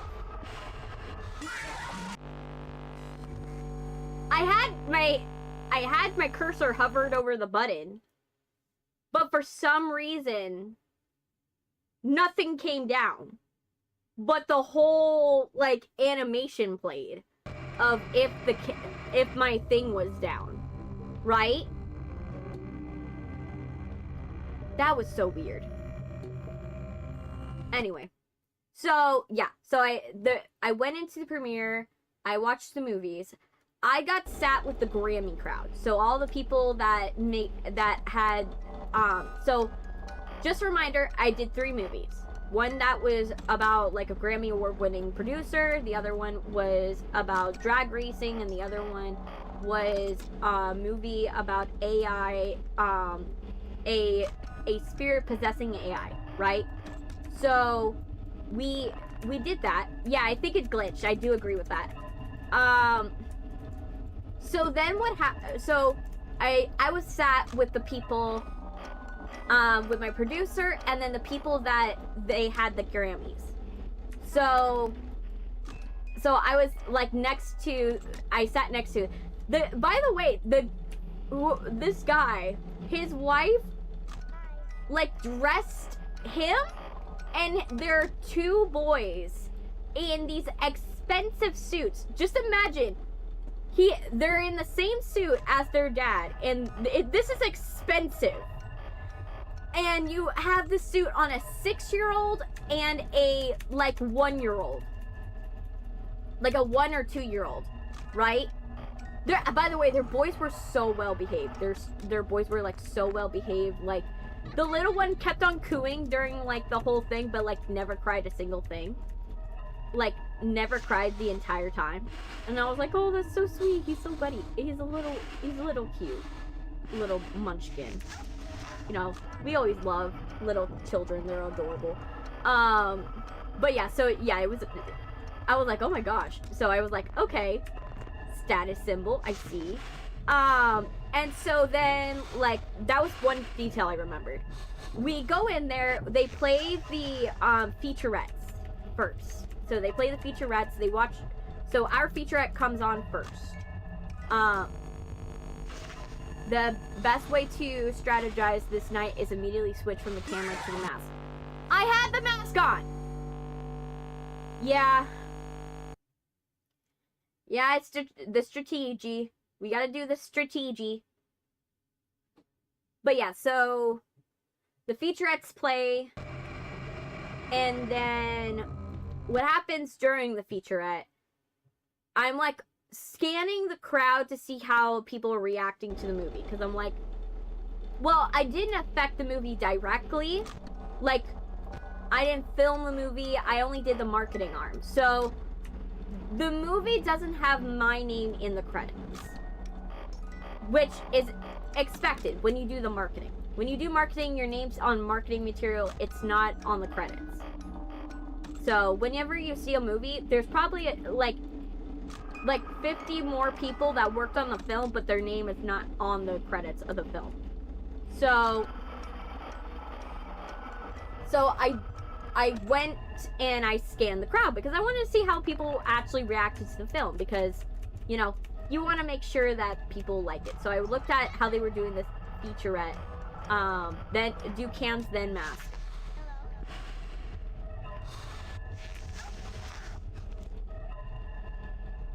But yeah. But then, like, it's not letting me.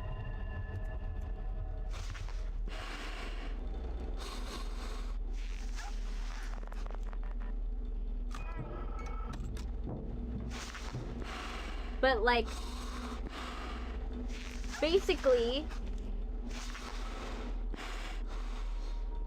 move, balloon boy, move.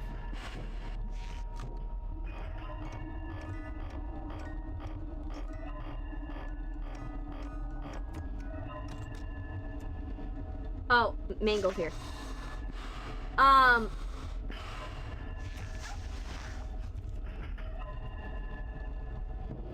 But yeah, so literally I went in, so I watched them watch the featurette because I was like, well, how is everybody doing? Because I didn't want to be, you know, you need perfect timing. I know.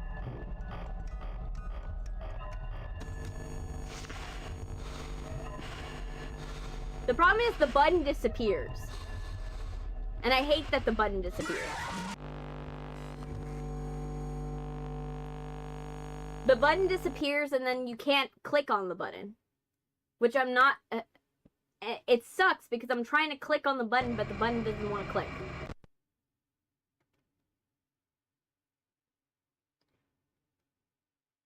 I just need one time where it loads and, like, it doesn't load a lot of characters. Right?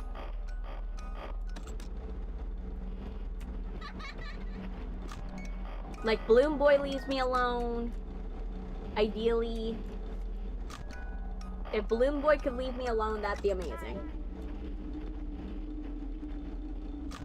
But yeah, so...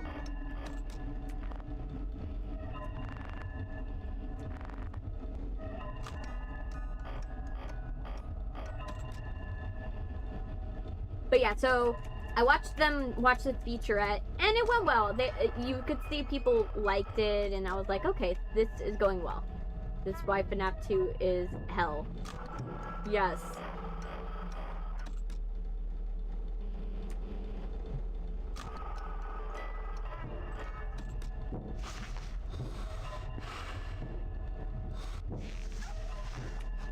Yeah.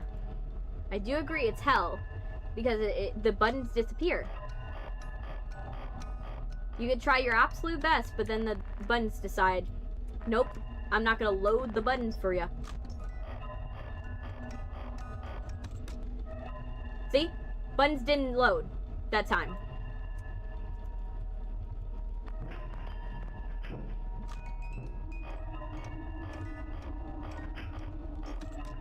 But, so I watched people watch the premiere, and oh, I did not know he was here. That was lucky.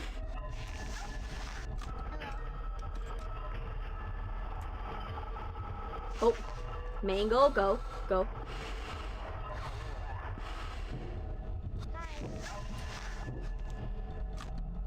I heard the hi button. Hi thing happen. I hear Balloon Boy, but I need to make sure the marionette's not gonna kill me because I took too long with Mangle. Oh, I'm gonna die. I'm dying. Yep. But yeah, so basically, so the first one goes, everything's fine. Second one goes, like, everything's good. Third one goes, it gets a little bit more reaction because it's drag racing. Then we get to then everything is good. My teacher comes out, like my current teacher that at the time came and was like, oh yeah, let's give a round of applause, by the way, to before these movies come out, let's do a round of applause for all the ones that, like, oh, see ya, Neon. Let's do a round of applause to everyone that made a movie, right? Everyone that made a movie, and everybody that worked on the movie, and everybody that starred in the movie, right? So we all stood, and then they're like, okay, whoever's graduating this December, please stand up. Obviously, I sat down. Because I'm not graduating until May, so I didn't stand up for that part. Then, after that happened, they're like, okay, let's get into the movies, right? We get into the movies. The movies, the first one plays. We got like a decent reception. Like, it wasn't like an outstanding reception per se, but like it was like, okay, people like it. Like, it's not like too bad, right? It's not a bad, no one's like hating on the film, right? They're just like, oh, it's chill. Because ours plays first, which it always sucks when yours plays first, because then you're basically like, everybody's comparing your film to the one that's currently happening. So you get less leeway. But I digress. So ours went first. It went well, and then the end credits song comes out. They like the end credits song. I saw a lot of people's heads bobbing to the end credits song. So I was like, okay, the end credits song, you know, people are liking it. And like my producer is like scanning the crowd as well, because he's also as anxious as I am. We're like looking at the crowd being like, okay, hopefully this is going well. Then we get to the next movie. Next movie goes, I don't think it got the reception that the producer wanted, because it's supposed to be like a supernatural thriller, but there were some moments that people were laughing at the wrong moments, and that's not the exact reaction you want in a supernatural thriller always. Sometimes you want, like, you know, people to take it seriously.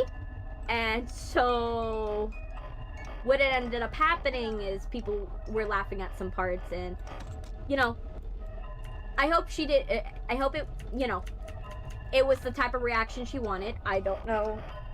Maybe she wanted that. I don't know.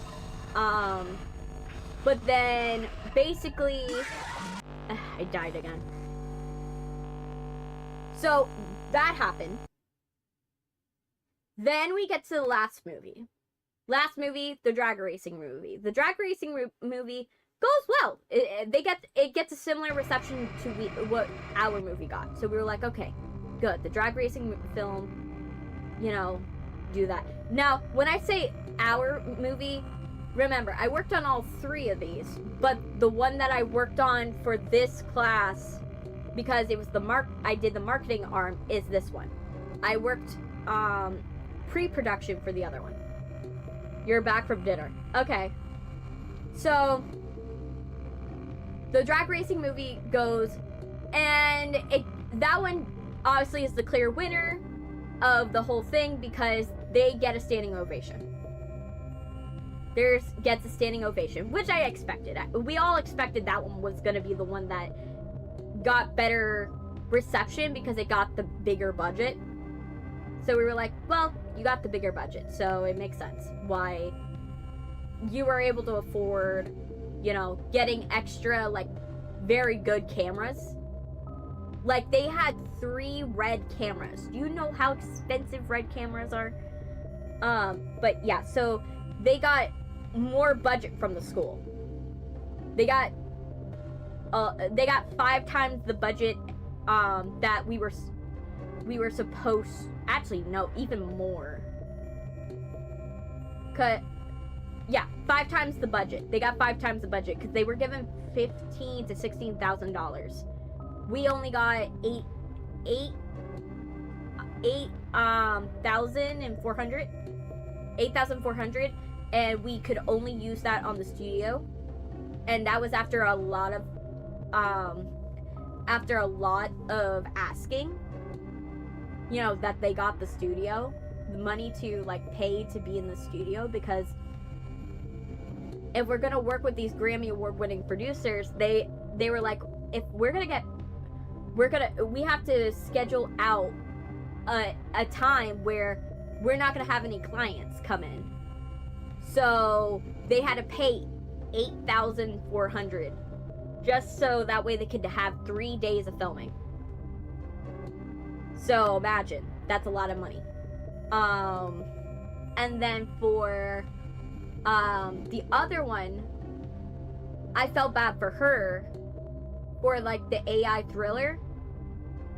Like, there's a big bias at that school for, like, documentary film. They will give all the money in the world to a documentary film, but they will not greenlight your fictional film.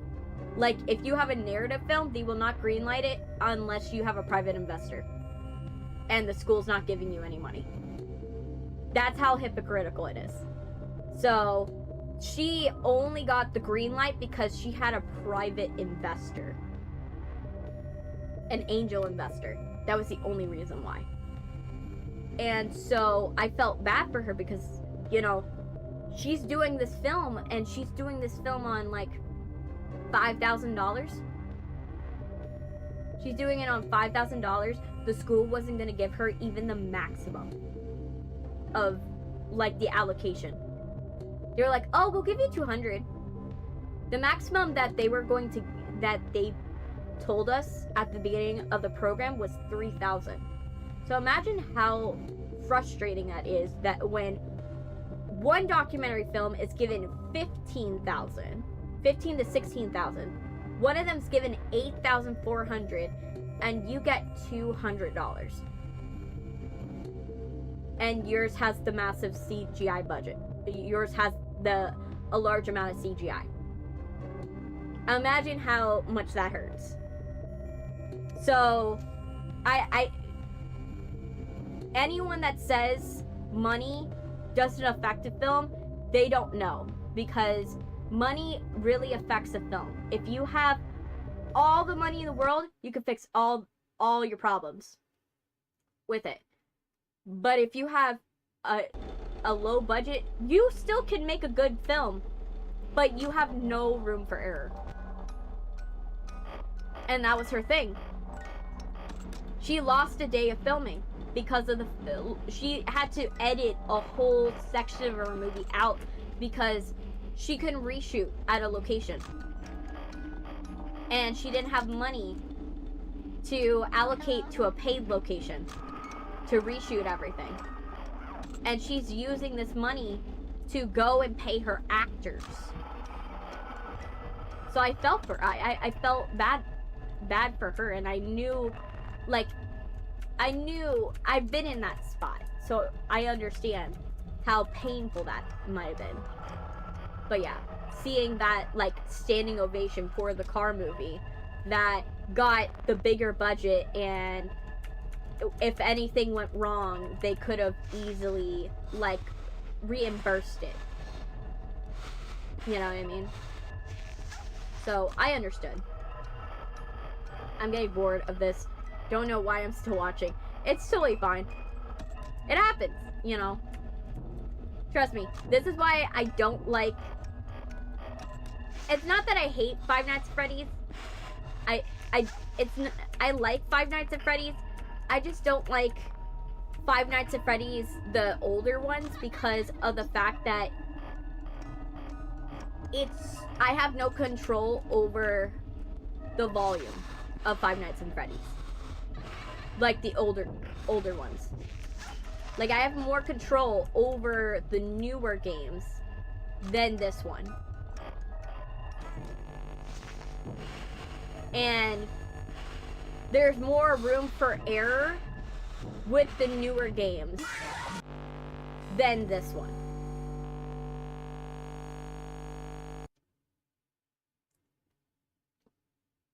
But so yeah, so we knew who was the clear favorite. After that happens, we're like, okay, like me and my producer were chatting during the movies. We were talking under our breath, and so we then get to, they're like, okay, let's showcase the workshop ones. We show workshop is like the movies that are gonna come out the next year, right? What are the movies? They showed the trailers for the movies that were gonna come out next year, and so we saw them, and me and my producer are like, are these people on drugs?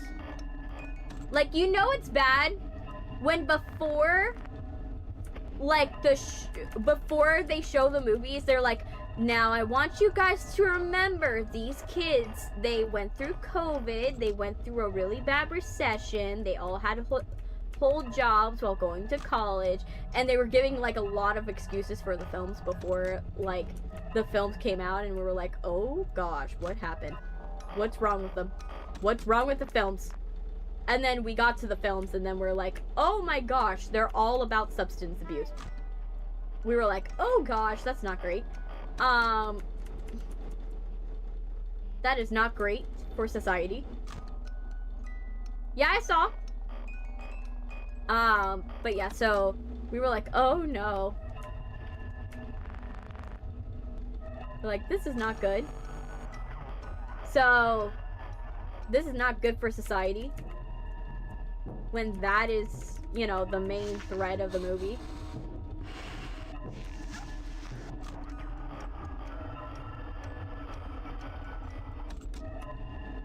So, yeah, so we watched the movies, we're like, oh my gosh, I don't know how this got greenlit, but okay. So then that happens. After that, we go and, like, I leave. And everything, you know, goes well. Ugh, died. Like I said, I don't like that these games leave, like, the older ones leave no room for error. Like, if I'm gonna go and, like, play your game, make it to where I have a chance. You know what I mean? Like, I have a shot. Like, add some dynamic difficulty. Because if I've not gotten it in, like... And I've played this already on a previous stream and on this stream. At some point, the stream... Like, it's gotta get somewhat easier.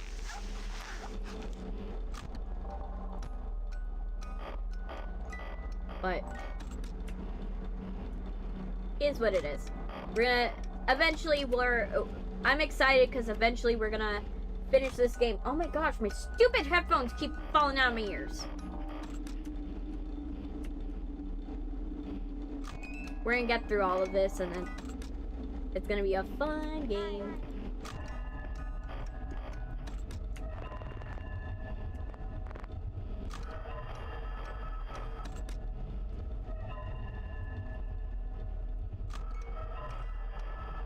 Okay. Okay.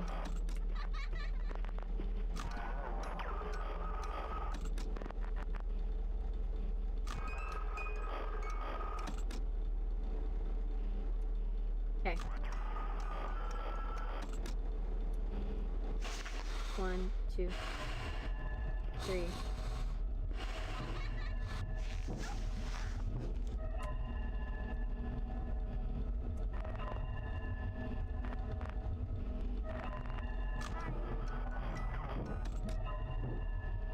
Oh, shoot. Balloon boy. Oh my gosh! Pull down the mask! And I'm dead. I'm dead!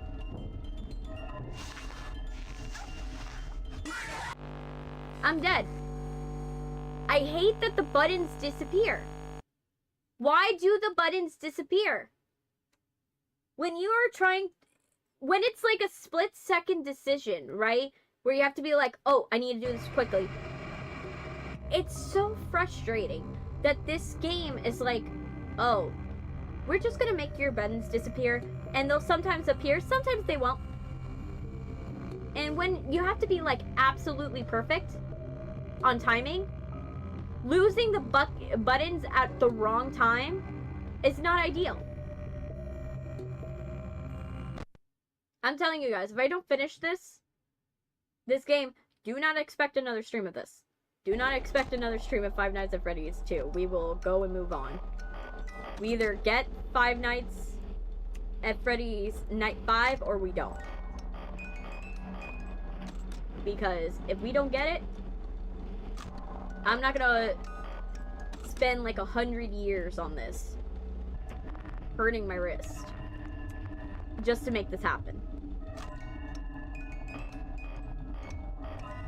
Because, in my opinion, if I can't get it,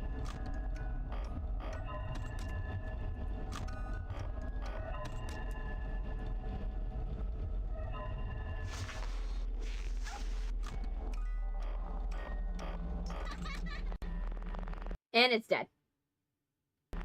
It's crashing. Part of me is like, I don't see a reason to finish it. Like, part of me is like, if we don't get somewhere with this, I'm not gonna finish it. Because we need to finish this. Part of me is like that. Because I'm like, I find it so ridiculous.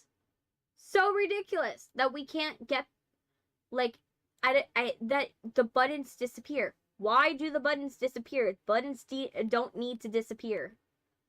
If you're gonna make a game, like I said, the old games, while yes, they they create good moments, I feel they're bad game design.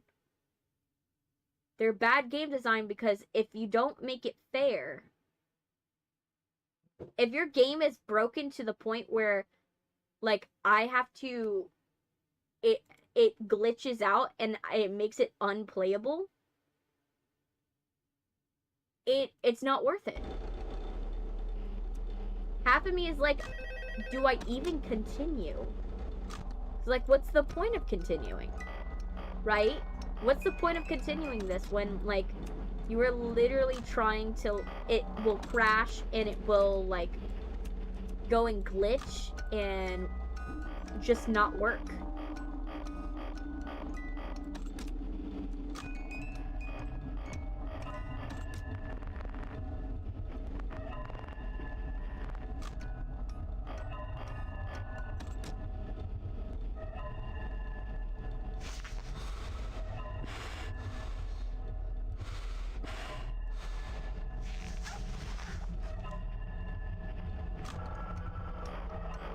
Because, like, why would I try with your game? Because your game just doesn't cooperate.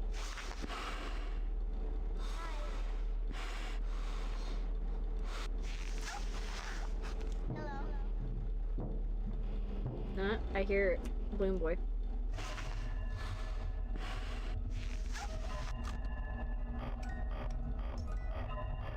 Just like, this game sucks. And I understand people that love this game. I totally understand why you would love this game. But in my opinion, if you make a game that is virtually almost, like, unplayable, it's not worth it. I don't even know what's in front of me. Sometimes shit doesn't load in. What the? And I died. I don't know what I died to. Who knows what I died to? Because it crashed.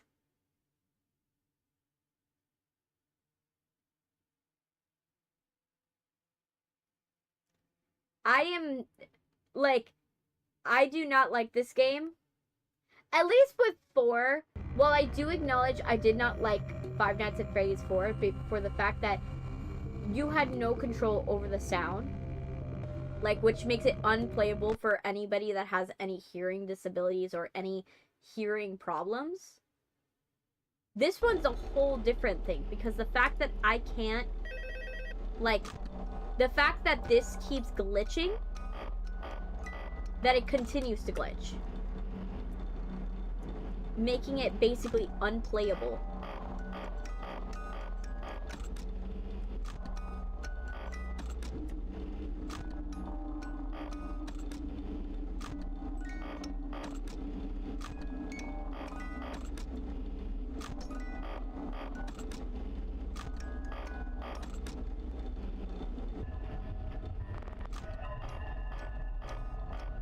Just, like, makes it unplayable. Oh my gosh, my mouse stopped working!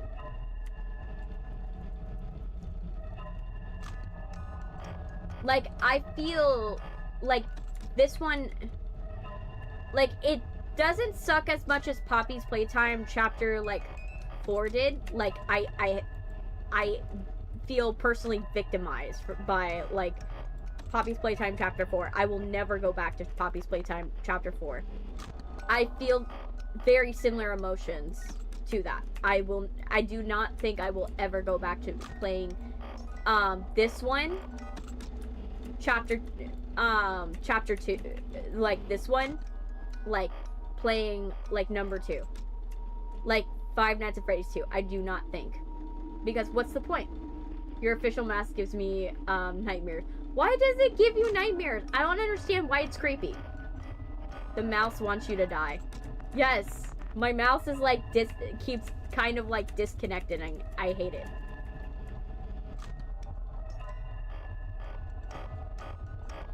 I hear movement.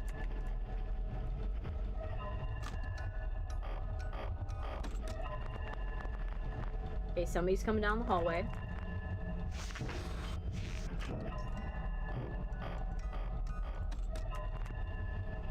Okay, he's in the hallway. So I'm just gonna pull down the mask for a minute.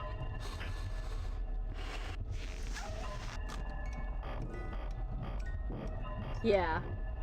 Purple guy versus purple woman. I'm gonna die. You need to stop chewing on the line.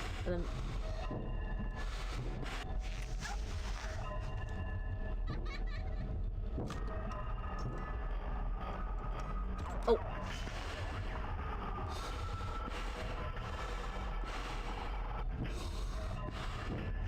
Okay. Okay, found it. But yeah, like it's so frustrating. Blue boy. Go. I know the plastic tastes good. You should not be chewing on it. I literally flashed you. I literally flashed you.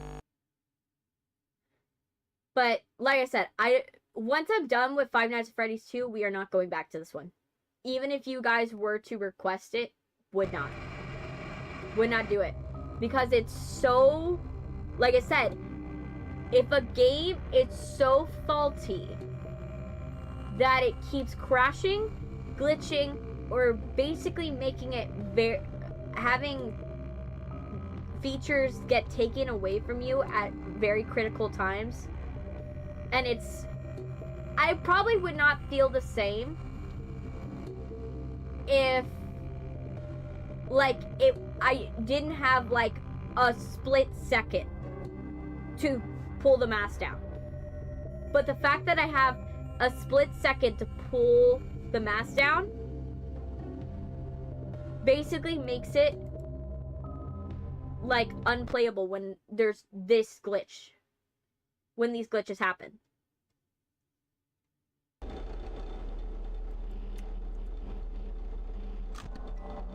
Like, I'm gonna try to finish this game. But like I said, if I don't end up finishing the game, don't be surprised if I skip it. I literally skip it because of the fact that this game feels unplayable. Like, kudos to you if you're able to like finish night 5 and you have precise tracking and you get like a really good one where like the buttons work and everything like that, right? Kudos to you. But like, if we do not finish it today, I am literally skipping over it. I will literally skip over it because I am feeling the same feelings I felt about Poppy's Playtime Chapter 4 that I feel about this one. Like, at least with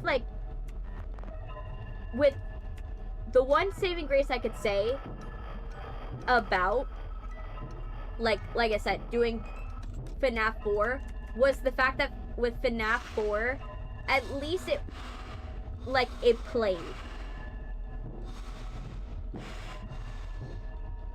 Like, at least you could actually play it. I have the same kind of glitches going on when I was using the Sega game Genie. I had to rebuild and redesign the code. Yeah. Like, it's just, with this game, it's like virtually unplayable. And I want to give it a good review. I really do. I really want to be like, I love this. I had to redo the program and I actually did a higher, better programming to set up the game.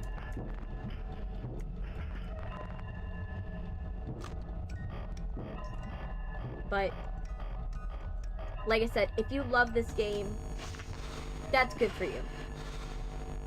But to me, I don't love it. It don't love me, I don't love it. I don't love this game. And my mouse is hating it. It's just not worth it. Do you know how to do the program settings upright for the game to work properly? The problem is I can't. There's no settings for this game. This game doesn't have settings for me to mess with. This game doesn't have game settings.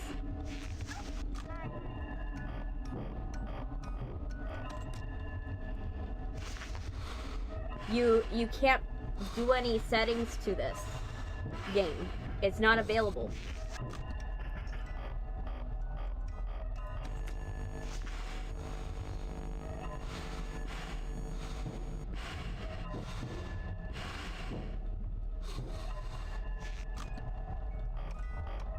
But yeah, it's not available to... You can't change settings on this game. And it sucks. These games would actually change themselves when the game forum and reset the game. Yeah.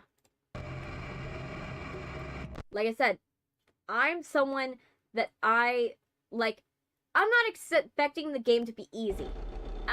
If a game's hard, but it's good to play, I don't mind that. Like, Secrets of the Mimic what spoiled me, like I said. Because Secrets of the Mimic, yes, it was hard. I can acknowledge Secrets of the Mimic was hard. But it was hard but didn't glitch. Right? It sounds like the developers did not build a good job building the proper grounds in the normal game program. Yeah. But that's my opinion, is that, like, yes, I'm kind of spoiled on the fact that, you know, Secrets of the Mimic was hard, but it was playable. But that's why I liked Secrets of the Mimic. I don't mind if a game's hard, but if I can't play it, like, it's hard because I can't play it properly, it's not a good game. Are your teeth in a lot of pain for being that way on your mouth? Not really. Like, my teeth, like I said, my teeth are, like, I have, gap teeth. So, my teeth I have gap teeth, and they're like that. They've been that way my entire life. And because I have a small mouth, it works. You know. Let me see. Please, please, please go away. Please, please, please, please go away. Chica, go away. I tried holding down the controller to get any special menus. See, that one wasn't fair. Because it was, like I said, I did it as minute that I got it, but I still died.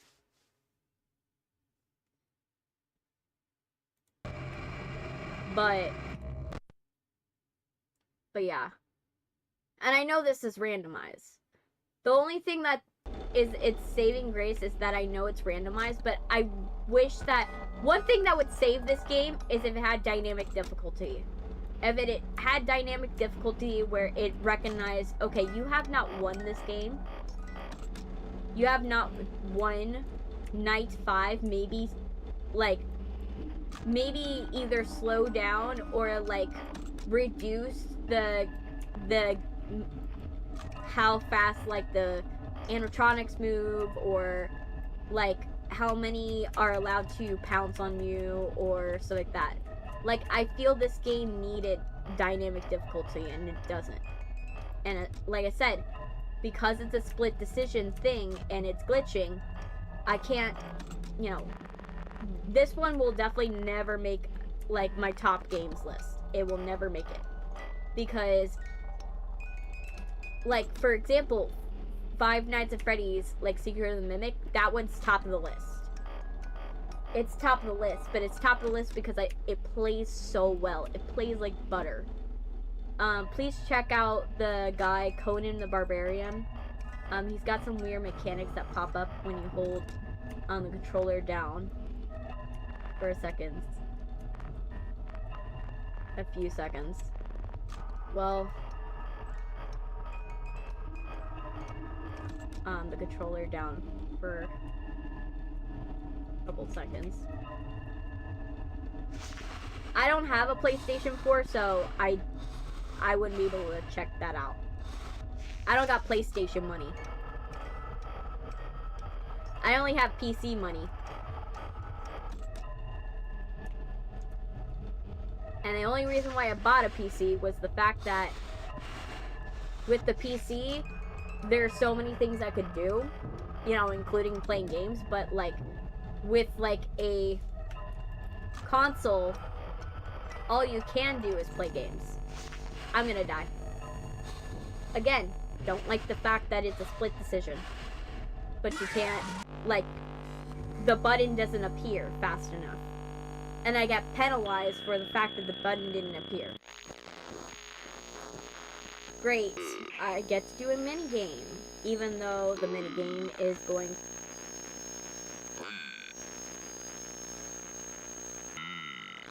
I heard your mouth is so big you can't eat one of those small.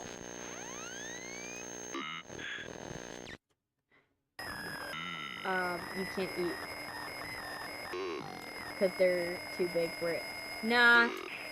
I do have a small mouth, but it's not that small. But, yeah, my teeth, like I said, I did it, my teeth are, like, they have the gap, and I have a lot of room in my mouth, but the lucky part about it is my teeth don't move very much. Like, so, even though it is small, it's proportional, right? It's very proportional.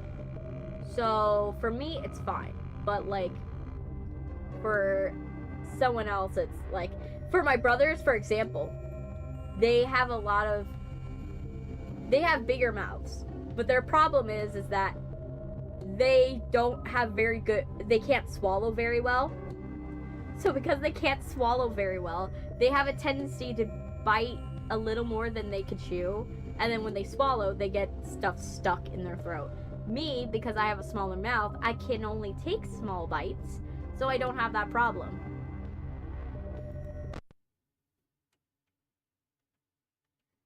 So, I'm lucky in that respect.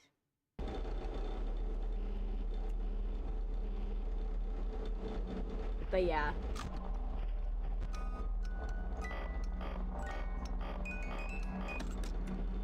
But we'll see if Five Nights at Freddy's 2 goes on my list of games I never finished. Would you give this game a 0 out of 5? I would give it a 1 out of 5. Because it's decently playable, at least. Like, do I love how it plays? No. Like, but does it open and I can...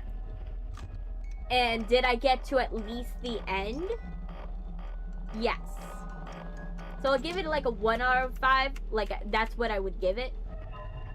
Reasonably.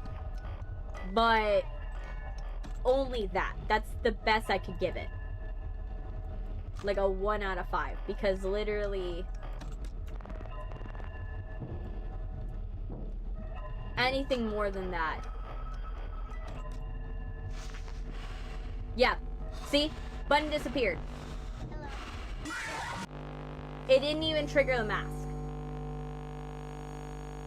Okay. PlayStation 4 coronavirus, Barbarian, if you hold the controller down and hold the buttons for a few seconds, a special manual pops up and allows you to mess with the mechanics of the game. Yeah.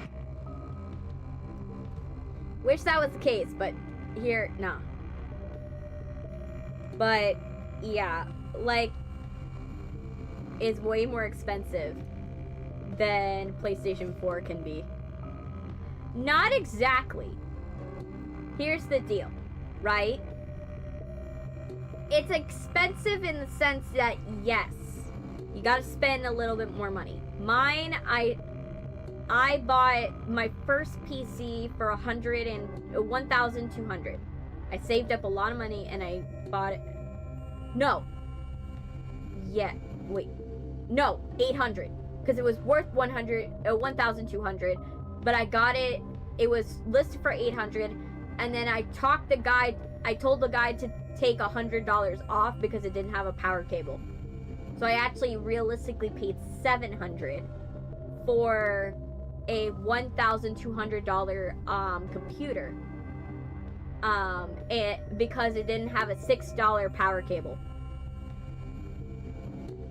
That's that's master negotiation, if you ever are like, if you are wondering. That was like, if this was a like From Software game or like a like Fallout game or stuff like that, I had a lot of points in like charisma at that, because I managed to get a PC that was $120 for $700, only because one, I found it used.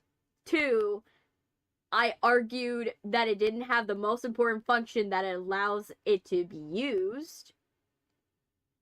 And I got $100 knocked off. Let me guess, you're considered pretty short in real life. Who aren't you? Yeah, I am like 5 foot. 5 foot. So Sabrina Carpenter height. So I'm Sabrina Carpenter height. I'm pretty short. You know, I'm Sabrina Carpenter height. So pretty short. Which is fine. I'm absolutely fine with that. You know, I wear shoes that, you know, make people think I'm taller than that also. So when they see me in like normal shoes, they're shocked because I wear like 7-inch shoes. So I have shoes that I wear that give me 7 inches, you know, of height. But a lot of people, can you laugh at your brothers when they choke on their food? It's not a laughing matter because it costs them a lot of money in medical bills. So I can't laugh at them. I'm just like, well, thank you for making my copay free. You know, because they make my doctor's visits free. Because by the time I go to my doctor, it's at the end of the year when they've already choked on something or something's happened. I don't think you're going to finish this game because it's glitching too much. Yeah, I do agree. There's a high likelihood. If I can't finish this by the time we get the stream hits 4 hours of like going for 4 hours, if we go for 4 hours and this stream has not gone anywhere, we ain't doing this. I ain't gonna continue it. I'm not gonna finish it. I play Sonic Crossword in Nintendo Switch and I'm addicted. I play as Hatsune Miku. Jeez. Nah. But yeah, so yeah, I'm pretty short per se. Pretty short. But yeah. So yeah, I got my PC and then I then did was my PC was fine. I couldn't really play. I got my PC before I really needed to play games. So if you see my older streams, a lot of my streams are more retro gaming or games that are flash games or stuff like that where they don't require a lot of power in order to run. Because of the fact my PC just couldn't handle it at the time. But then I later on the good thing about a PC is you can always upgrade your PC. You can always grade like parts on your PC. You could rebuild your PC, and that's exactly what I did. I had my brother rebuild my PC. I paid him in pants. I think I paid him in pants if I remember correctly. I paid him in pants. Yes. Cuz I got him those Deku pants. So I bought him $20 pants and I paid him with that. And then he built my PC and I had him buy the parts as well, and then I paid him back for the parts because he bought them on Black Friday and he had a little bit more cash than I did, and so I paid him back for the parts. And then so I paid him back for the parts. MHA is over. Yeah, it's over now.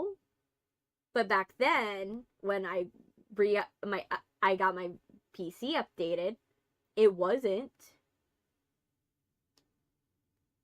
But yeah, so basically that's why, so I rebuilt my PC, but that's why, in my opinion, it's better investment to buy a PC, because I could still play a lot of games, but the fact I'm able to do a lot more other than playing games is what's the selling factor of a PC to me, is that if I'm gonna play on a console, I don't like the idea of on a console because the console gets outdated and then you can't play it.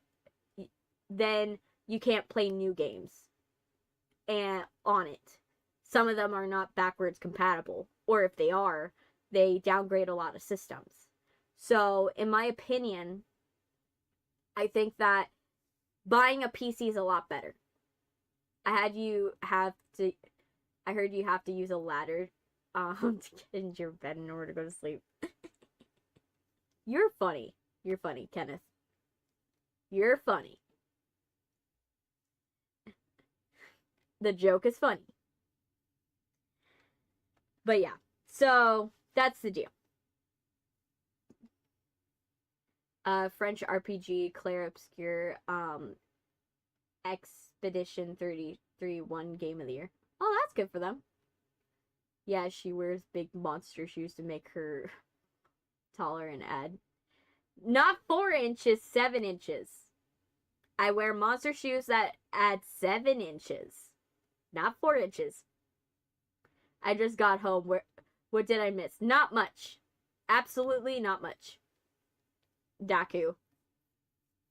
Can you run in those shoes? Yes, I can. I actually can. It's actually more comfortable for me to run in those shoes than it is to run in flats. Because my feet are also, I have hypertonia, so my feet actually, I walk on my tiptoes. So I walk on my toes rather than run like walking flat. So my feet are actually naturally meant to be in like high heels. My feet naturally are made for high heels and not flats. So I can run in 7-inch heels. Will it be terrifying for you when I do? Yes. It'll be terrifying if you ever see it. If you ever see me run in 7-inch heels, run. It's difficult. I'm getting better. I've been training on how to walk in high heels. It's difficult, but I'm getting better. Yeah. It's how you walk. It's a different way of walking. It's a completely different way of walking. But I'll tell you what, if I'm running at you in heels, run.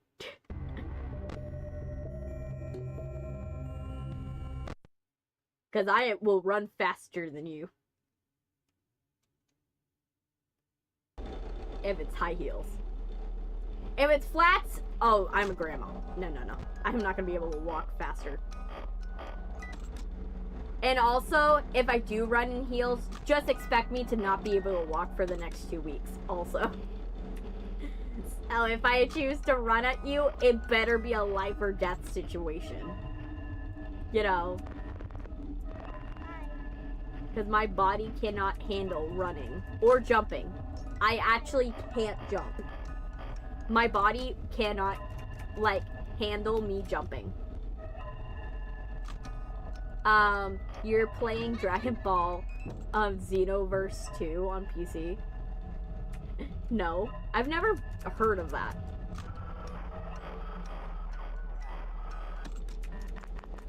I don't play Dragon Ball, nor, I'm not, like, a big fan of Dragon Ball. Like, a lot of stuff even though, yes, there's a lot of games, I have, like, for example, K-pop, like, not K-pop, you had him rebuild your PC while he was choking on food, right? I had him rebuild my PC, while, like, which, it kind of sucked because it took me a long time to, like, when he rebuilt my PC, it took me a long time to start making content again because I literally could not do anything.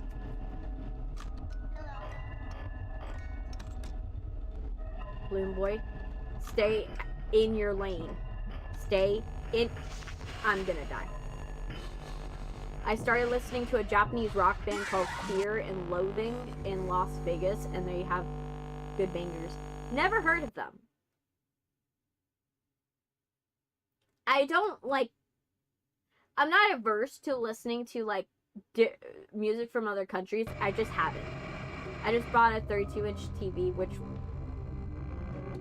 was $62, but did not come with a remote. So I picked it up and I didn't realize I didn't have a remote. Yeah, that sometimes happens. That sometimes happens. How I got my TV for so cheap. I bought my TV, it was $550. But I got it for cheap because it was the display TV at Costco. It was a Costco display TV. So it was like one of them where it was like they were showing, oh, this is the TV that you can get. Like, so I bought it used from Costco. And so when you buy a used thing from Costco, they discount it for like dirt cheap.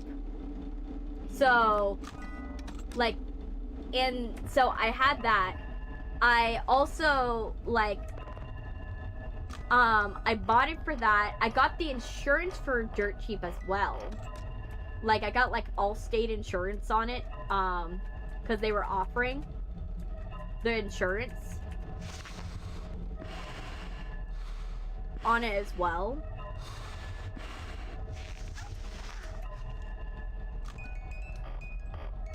And so I was able to get it. I was able to get home on a mopped 332 inch.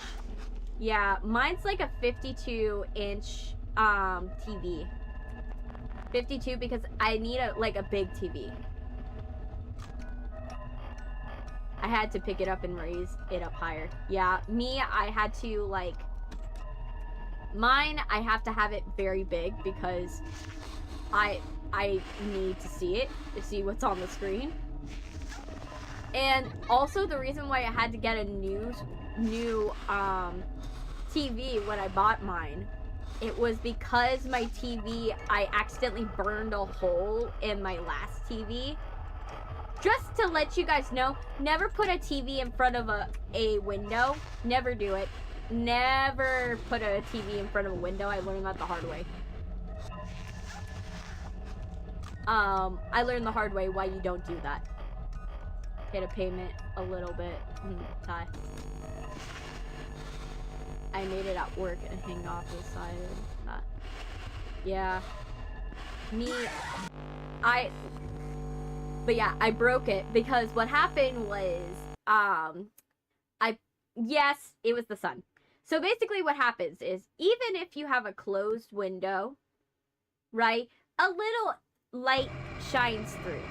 A little light shines through. And what happened is that your curtain doesn't stay completely closed. Even if you close your curtain doesn't stay completely closed. And so what happened is that there was a tiny gap between the curtains, and this tiny gap functioned like if a laser were to burn through your TV. And so it burned through the back of the TV over a course of a year. I didn't notice it because, think of it from this point of view. The TV was, I got my family's TV, like, for free. The first one. When, like, they threw, like, a chancleta at the TV, and so a line was caused on the TV. And so, because there was a line that was caused on the TV, they got a new one, and then I got the one that was broken. So, when it started acting up, it was already kind of broken, so I didn't notice when it was getting worse, right? But then that line started getting wider and wider and wider and wider and wider, and then another line developed, and then another line developed, And I was like, okay, maybe there's something wrong with the TV now. And then, lo and behold, I realized later, when I was starting to buy the next TV, what actually happened. That it was technically still broken. But the fact is that a hole was burned through the TV.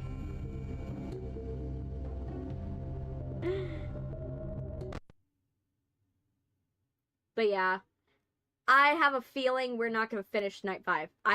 I'm just saying it right now. We are probably not gonna finish night 5. Are you located behind the border of Mexico? I don't know what you mean by that. I don't know.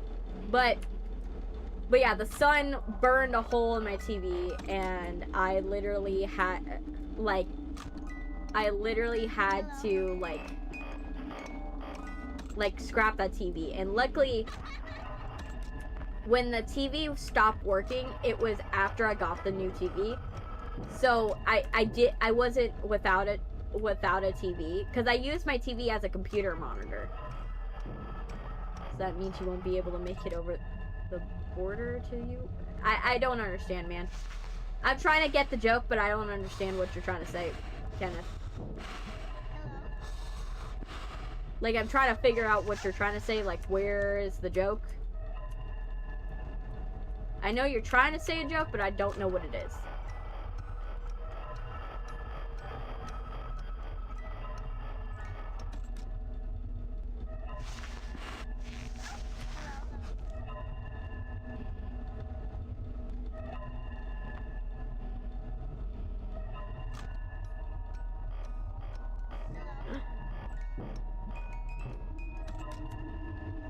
Voice actors of Freddy Fazbear. I would like to meet the voice actor of Freddy Fazbear. That would be cool. Me, I actually know somebody that actually knows the voice actor. Hilariously enough, I know someone that knows Kelly and Goff. It's actually kind of funny. I didn't know this till I watched the FNAF movie. But yes, I know the guy that plays. I know someone that knows the guy that plays. You know, that knows Kelly and Goff. And they're actually good friends with him. So it's kind of funny. I was like, wait, so I'm several degrees adjacent to FNAF? I found this out when I was talking with my friends at the FNAF movie. But yeah, one of them, I am like 1 degree away from like someone that worked on the FNAF movie, and I didn't even know till I went there. Oh, it's hilarious. Like, it's always funny when you find out, like, when I find out I'm like 1 degree or 2 degrees away from like someone that like I know. Like, it was also funny when I found out I was like one degree away from like someone that works with the Try Guys. That was another one that was funny. So I know a little bit of their tea of what's going on. A little. So it's kind of funny. I'm like 1 degree, like when you find out you're 1 degree away from someone, it's kind of funny. Like, I'm also 1 degree away from someone that the members of Living Tombstone.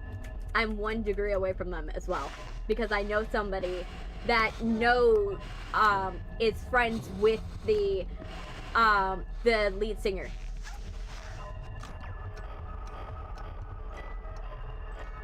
So it's very funny when I find out these things.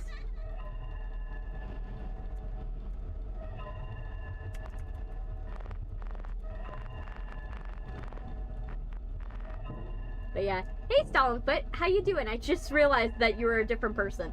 How you doing? You doing good? Oh, what the hell happened?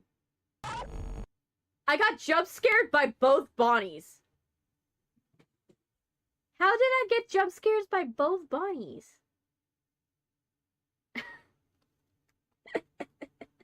Oh, it's funny.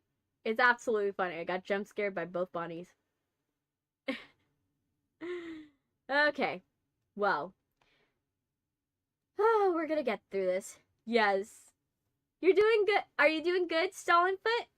I'm sorry I didn't notice that you were new, like, immediately. Usually, like, people say hi, or, like, they're like, oh my gosh, I like something, or something like that. And usually I gauge that as, like, a new reaction. I've never insured my stuff. I take good care of it. I insured it just in case, and because it was cheap. Maybe bugs aren't all that bad. Isn't that like a Bug's Life, you know, or like a James and the Giant Peach reference? I don't know. I think that's a reference to James and the Giant Peach. If I had to say it was a reference to anything. But how you doing, Stalin? You doing okay? You having a good day? Did you do anything cool today? Mute the cult. Your eyes looks so bad that you have to wear glasses in your dreams. I'm just like, well, that's technically kind of right because I wear an eye mask. So I can't say that you're not entirely wrong with that, Kenneth. You know? Because I do wear an eye mask. But I actually don't really... I don't count what I get when I sleep as dreams. Because, like, I think for most people, when they dream they're the main character, I'm never the main character in my dreams. I'm never the main character. I'm not even in my dreams. I don't even count myself as a main character in my dreams. My dreams never, and, like, for me, what happens for me is I don't actually, yes, I'm good.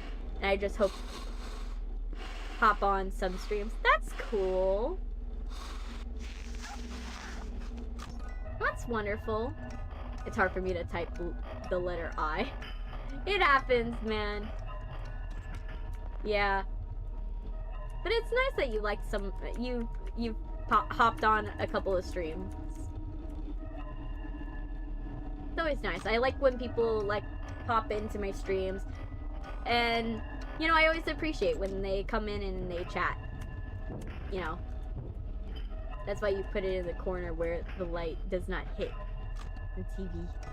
Yeah. But yeah, for me, in my dream, I don't really dream. I just, like, come up with stories. My brain just feeds me stories of stuff for me to write. Like, so, all of my stories I've ever written, they come to me in dreams first. So, like, that's my version of dreams. And it's not really a dream, because a dream is something that you don't, when you wake up, right, you don't quite remember it the next day, right? Whereas me, if I don't write down the dream, my brain will replay it till I write it down. It will not allow me to go and, like, be like, okay, you don't have to think about this one anymore. Nope. I haven't dreamt for a while, only the void.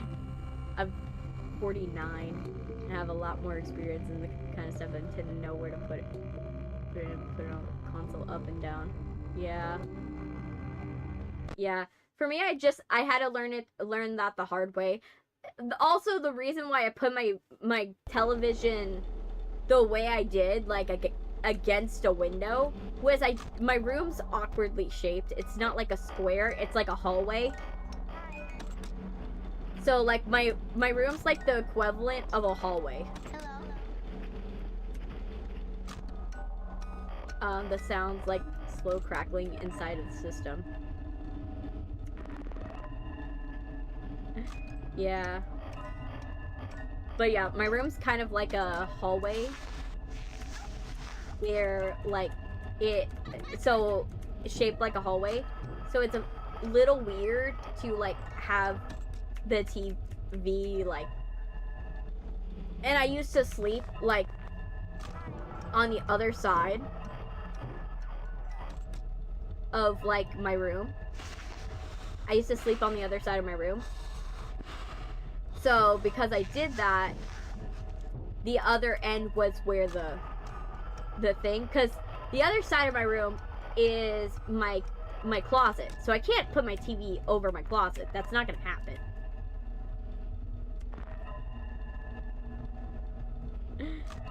But yeah. But yeah, after I do this game, if I don't finish it, we're gonna go straight into the next Five Nights at Freddy's game. You know.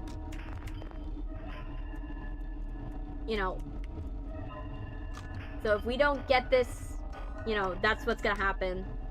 And we're gonna go into the next one because I'm not gonna stay on this game for too long.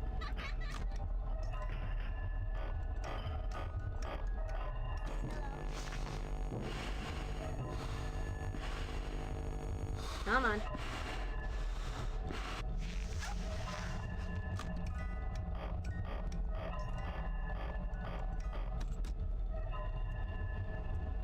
Okay.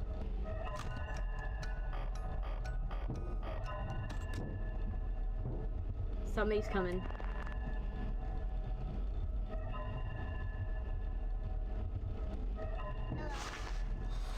Come on. Move away. Move away. Move away.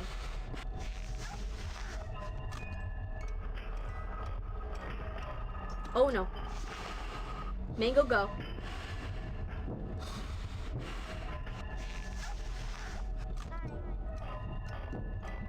Go, go, go, go, go, go, go, go, go.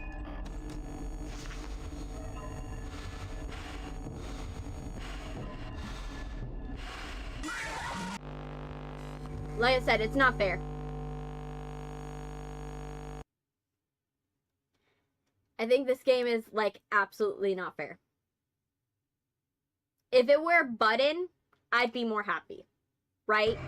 If it was more like, okay, instead of you're using your cursor to be like, okay, let's click on this and click on that, I would have liked this better if it was like, okay, you press A or D, right? If you press A or D.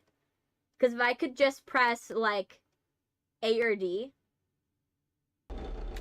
like, if I could press A or D and it would flip up things, like, I would be so much happier. Like, but the fact that I have to, like, do it the way I have to do it is annoying. My head's hurting. But yeah, after we play this game, we're playing another FNAF game. I don't know which one yet. On Monday, we will be playing Crime Scene Cleaner, but we're gonna be playing the new, DLC, which is the community DLC. It's kind of like a SCP, like, DLC. If you guys know what SCP, like, is. So it's kind of gonna be like that. Which is good. We're gonna play the community DLC. It's gonna be fun. And then... Balloon Boy. The other thing that we are going to be playing will be, there's another, game that I'm thinking about playing soon, which is Little Misfortune. I'm thinking about playing Little Misfortune because I said that if I didn't, like, get to play Five Nights at Freddy's, like, Little Misfortune was going to be my break game.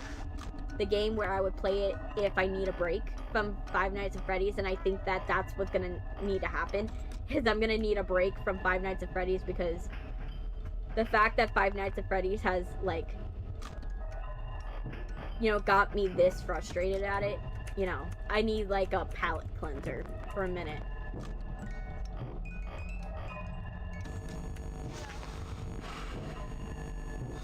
I'm gonna need, like, a palate cleanser. And I'm dead.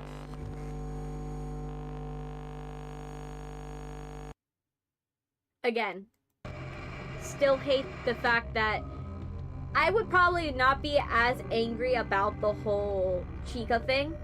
Like Chica and Withered Chica and Withered Bonnie, if they were just a bunny scared you, how bad was that? Nah, it's just I don't like the fact that they're so, like, it's such split second timing, which is just poor. It's so poor. Like, if it was like, if you gave me one more second, I would probably be okay with it. But the fact is that because I don't have enough time and it glitches out, I'm not scared of any of the animatronics. It's just that I literally, my headphones, I have to keep them out of my ears because my ears can't handle the sound of the jump scare sound. My ears ring after I play these games because they hurt. This game is the one game where when I play it, it actively hurts me. Physically. It physically hurts me to play this game.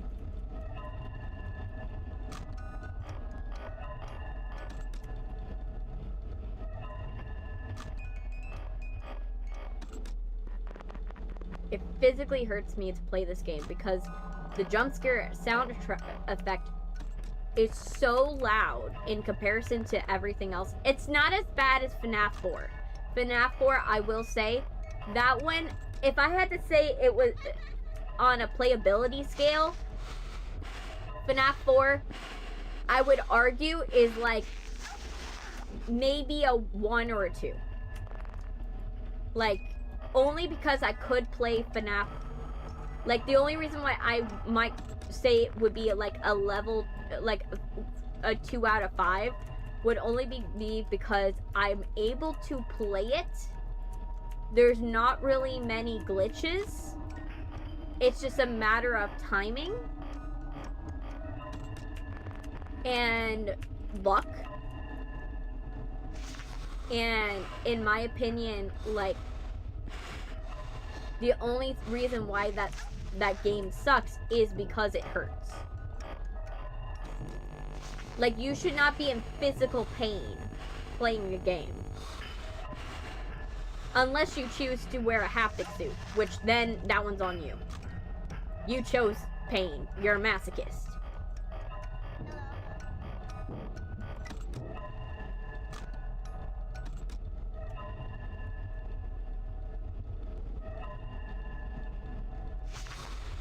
But yeah, if you're someone that chooses pain, then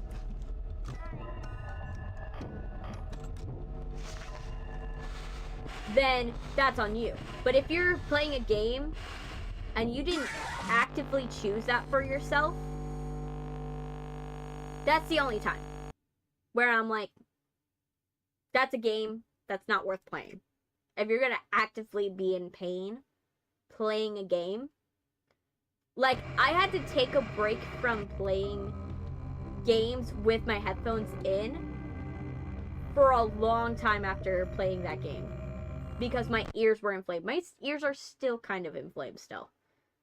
Do you wear those high heels to touch the gas pedal?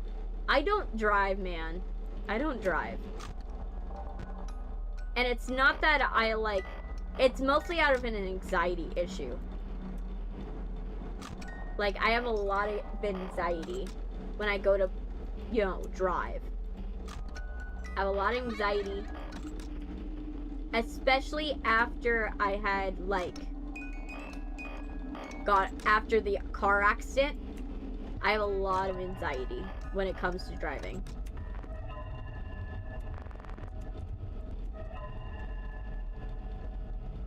So it's not the fact that I can't.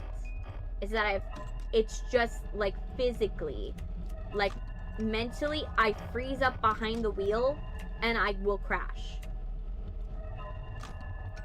And it does suck because it does block me off from doing a lot of jobs that I could easily do. But I just can't. Yeah, it's that bad. I freeze up at the wheel. My brain just stops working in that moment. And someone has to turn the wheel for me. Oh wait, that happened with my dad and me when we were driving in my neighborhood one day, and he was giving me driving lessons. Everything was going fine. Then a car passed me. And because the car passed me, my brain went into panic mode. And when it went into panic mode, my brain just decided to not work. And I froze. And we almost crashed into a wall. We almost crashed into a wall. A brick wall. So in my opinion, like, luckily he turned the wheel just in time that we missed it. But that, for me, driving, not my thing. Not my thing. Maybe one day. Maybe one day. And I also live in a city where stop signs, I live somewhere where stop signs to people are a suggestion. Blinkers are also a suggestion. Like, blinkers are also a suggestion to people. And they also drive like they're in Fast and Furious. So they're not going like 10 down the road. They're going 30 or 40 down the road.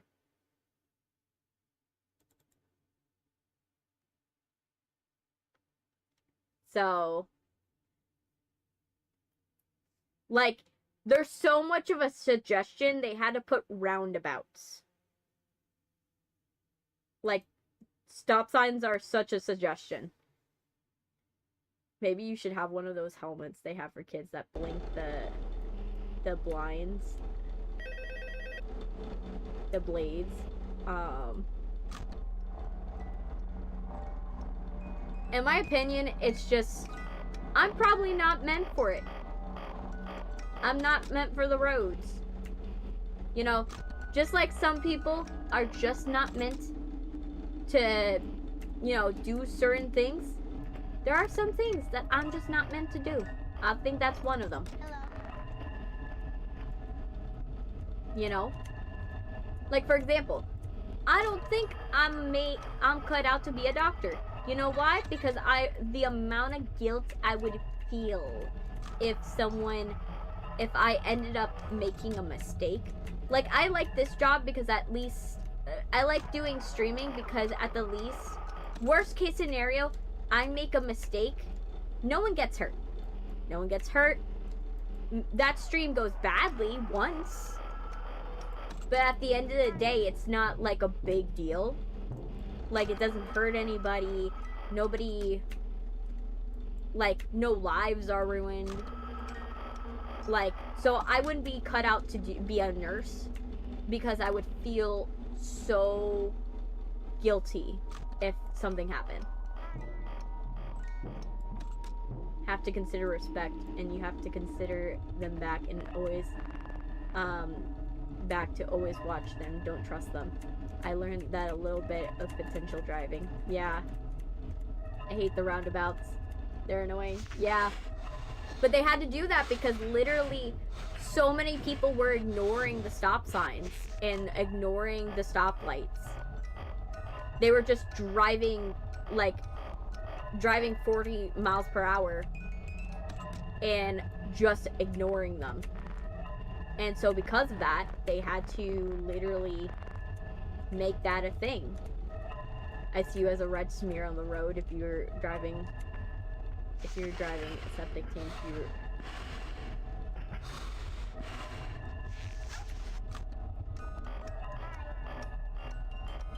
I'm dead. I'm done. Well, I died. Let's see what kills me.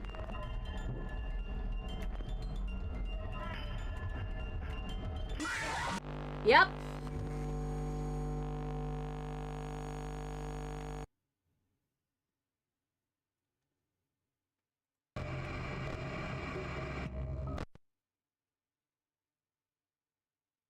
I can't stand the sight of someone else's blood, but my own blood. I can stand the sight of my own blood, and I can stand needles and stuff like that. Like, I don't have a problem with that. I don't have a fear of that. Like, but the guilt of if I were to hurt somebody and it would ruin their lives, right? That I couldn't handle. The idea that I could ruin someone's life. How does it work? But yeah, but I could, if it wasn't for the fact that I would feel guilty someone would die, or lives will be ruined, or you would have irreversible, your life would change forever. Like, if I wasn't scared of that part, like feeling the guilt of that, I maybe would go into like something like nursing or that. Like, because like I said, I'm not scared of like cutting into people. I'm not scared of the idea of like, you know, taking care of somebody and stuff like that. It's the idea of like one mistake can end someone's life. That's what worries me in my life. Do you live in the country area where there's not a lot of real roads?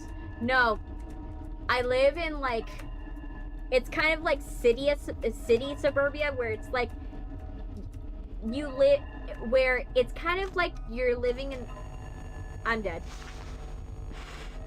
I live like kind of like, it's kind of like we're close enough to the city where things happen.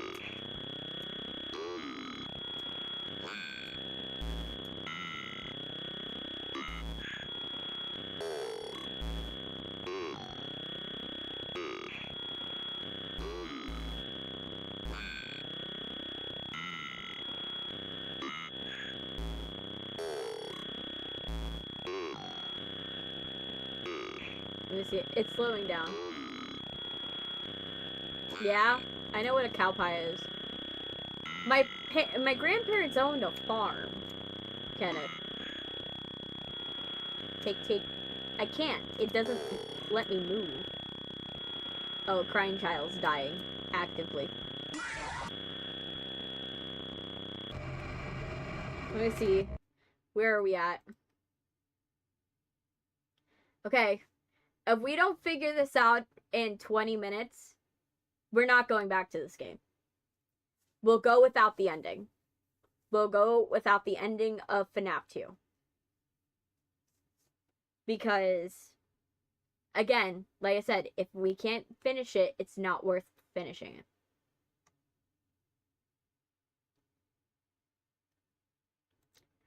We're not going to say that because people can learn a lot of information from knowing the exact age of people. Like, I don't say that, nor should anybody in my chat say that, because it's a very dangerous thing that people can use against them.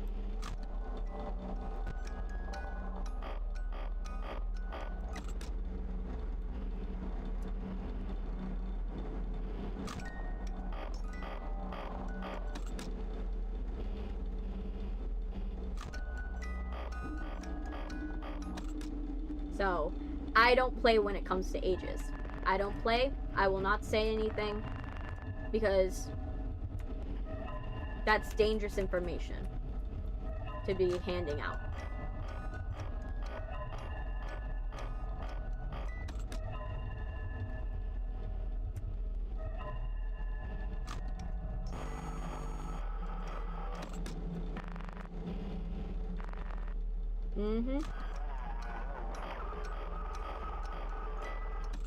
But yeah, we're almost there.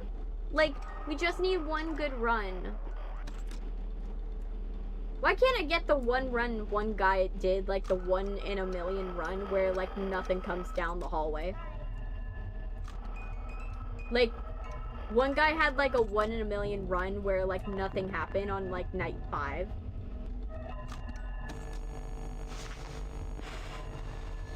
I'm gonna die.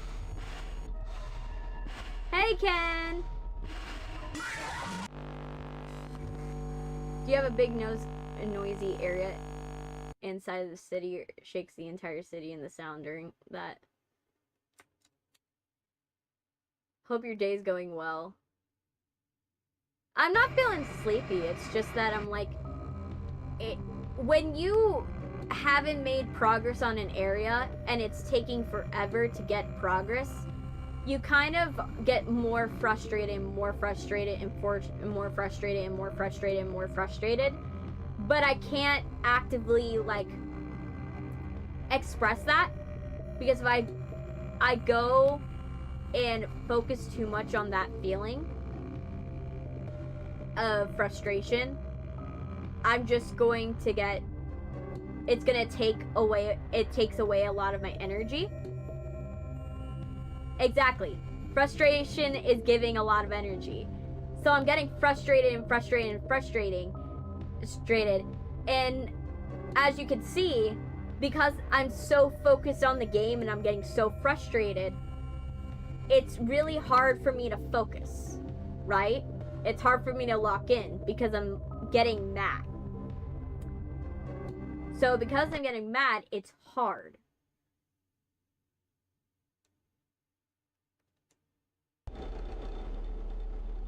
Like I said, I'm not going to give you any information because, like I said, the information you're asking, Kenneth, is dangerous.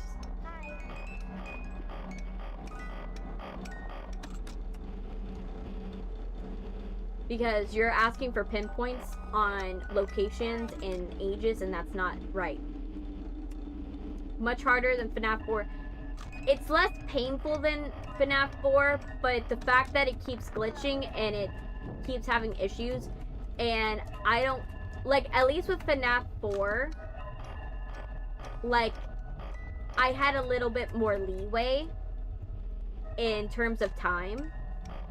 Like, especially in that Nightmare Fredbear section. Like, Nightmare Fredbear, even though Nightmare Fredbear was bad, like, he was a split second, I would say this is worse. Because you have not enough time. Not enough time to react. Half the time the buttons disappear. Not even half the time, 75% of the time.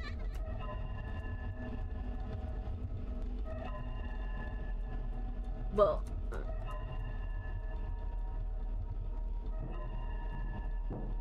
dude, if you know my content, you know I don't drink. So,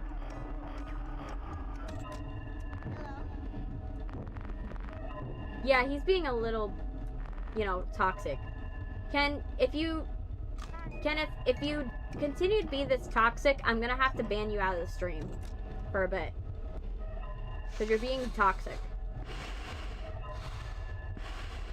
And you're bringing down the energy of the stream.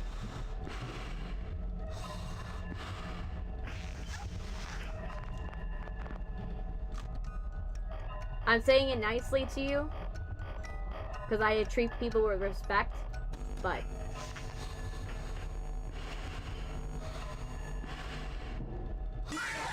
I'm not gonna abide by it if you keep doing this.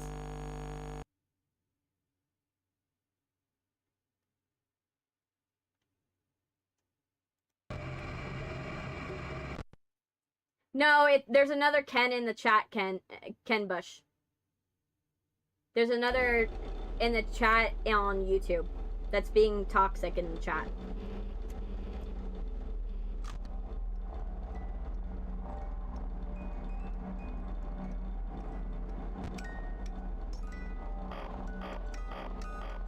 Okay, so let me see. Yeah, if you get frustrated, I notice you turn to getting sleepy. I'm done that. I will get real sleepy. You just lose, it zaps energy.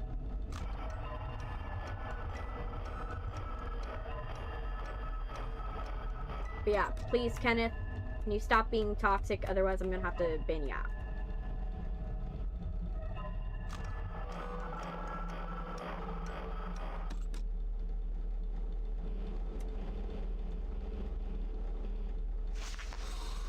Okay, let me see.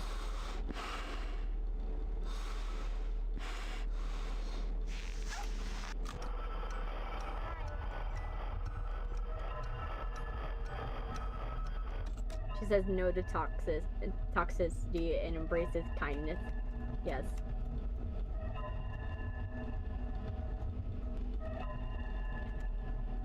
We'll stop dropping something on your head to keep your brain stimulated.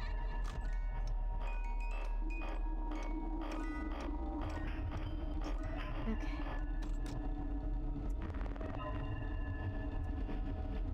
Okay, Mangle's here. Let me see.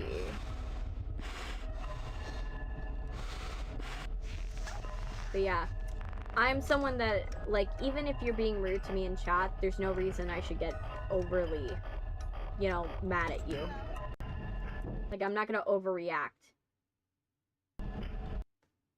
Oh, and there goes the game. I'm not gonna overreact and, you know, give you my time of day, because that's just giving you energy. Hey Liam, welcome. Welcome. How you doing?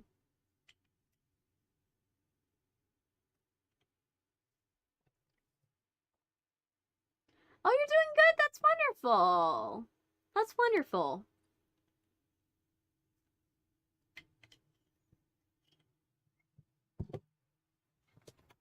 That's good.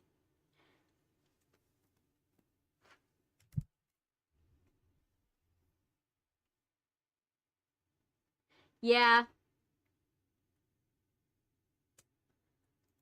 Ken, I'm gonna have to ban you for a week. Do you know...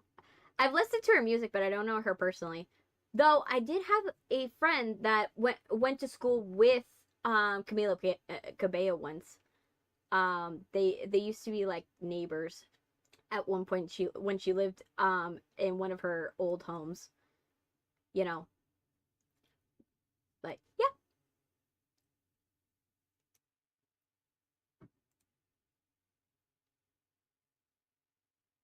Let me see.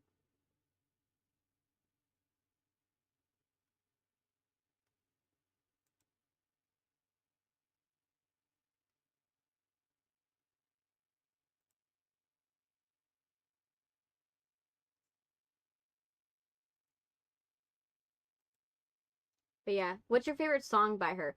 Ooh. There's so many good ones.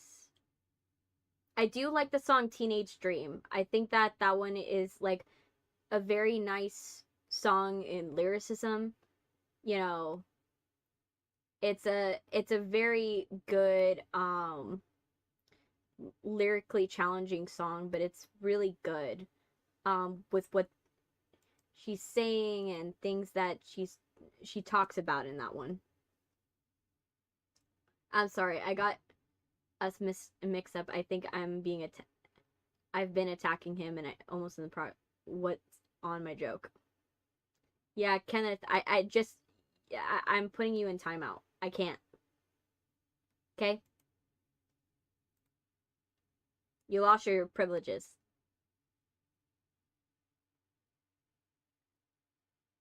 Sorry.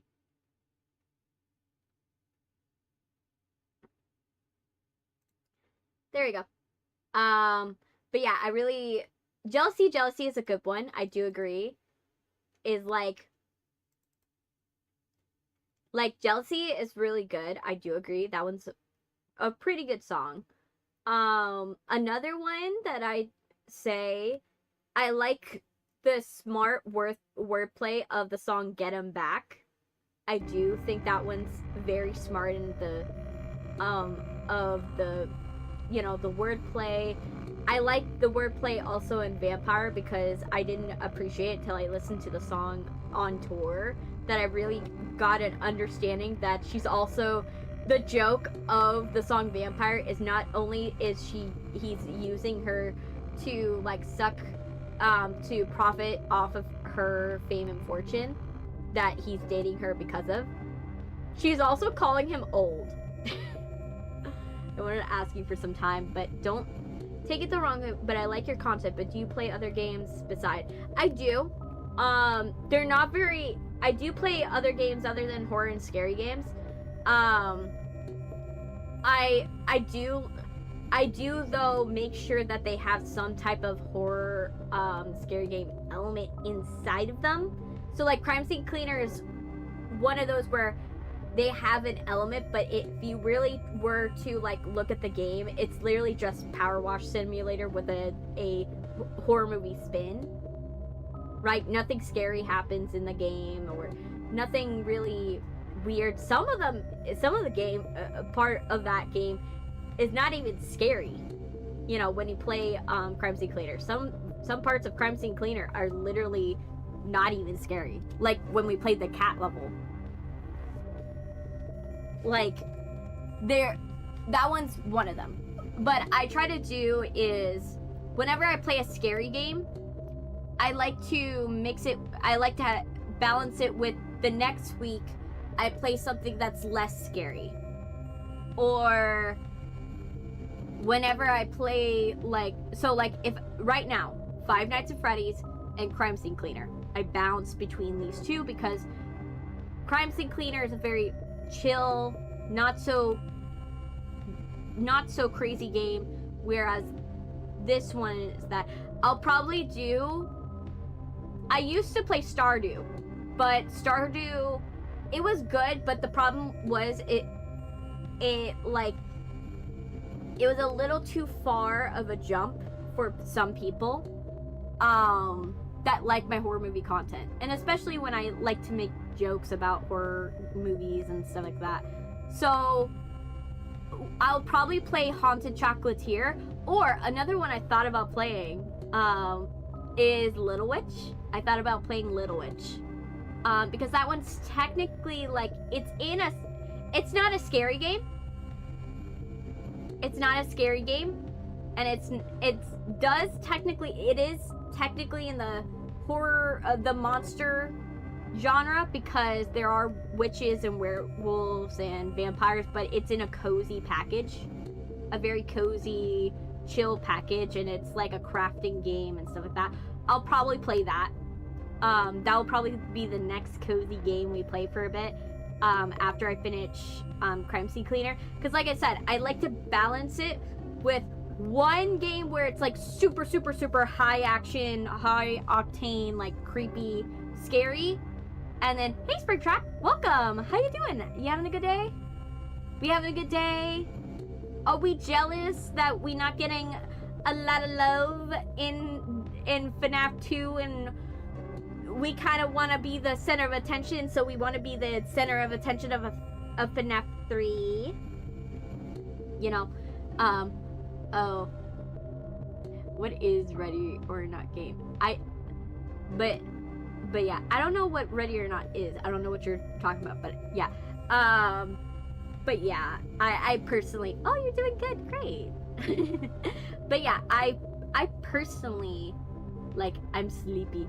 I think we're all sleepy. I think that's what it is. I'm still tired. Like, my body's still recovering from making the movies and finals and making a lot of videos. I'm still making a lot of videos for you guys. But, like, you know, I'm recovering from that. And then I'll be back up to my normal self probably, like, late December, early January. I'm leaving, but I might be back because I always come back. Well, we are towards the end of the strings track, but we will be playing another FNAF game on Thursday. So if you don't make it to the end of the stream, I will be playing again on Thursday if nothing bad happens technology-wise. Hey, Lullet. Welcome, Lullet. How you doing? You having a good day, Lullet? But yeah, so we will be playing. I think the next game, let me look up what the next game on the docket is. I saw you just joined. Let me look up what the next game on the docket. for Thursday. Don't worry, we will go back to playing Five Nights at Freddy's in a sec, but I want to see what's the next game on the yeah, everybody got here late. But that's okay. That's what happens when we have new people. I get a lot of new people usually at weird times in the stream, like very early in the stream or very late in the stream, not usually in the middle of the stream. So it's always nice when we get more people. You know, it's always nice. I love meeting new wonderful people and hearing wonderful stories and hearing cool things about people. You know, I like getting to know people. It's a nice thing. You know, it's always wonderful to have cool people. Let me see. Let me get in my community tab because that's where I can search it up. 5 Nights. Because I have a list in here. Should play Joy of Creation. Ooh. The thing is I'm not playing any fan games till I'm finished with the original IP. That's the idea. But I will eventually do Joy of Creation. So don't worry. That is not out of the cards. It's just we're not doing it now. Okay, so it says that the next game is Sister Location. So we will be playing Sister Location on Thursday. That's what will happen. We will play Sister Location this Thursday. So, yay! Sister Location!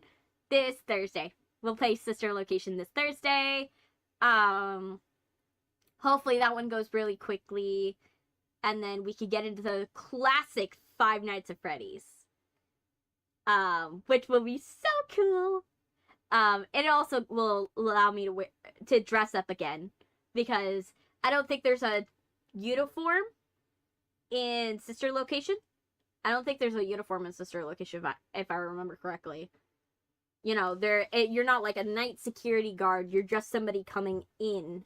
You're just Michael Afton going into the Sister Location to investigate it.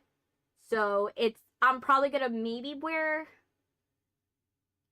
Since it takes place in 1990, I'm probably gonna base it around that and wear something that would be indicative of the 90s. So you guys might get me in a 90s fit again. So yeah, for Sister Location, I'm gonna be wearing 90s clothes. And I'm gonna style for Five Nights at Freddy's proper, the first Five Nights at Freddy's. I'm also gonna continue that 90s trend, but I'm gonna do 90s, but with the security guard uniform.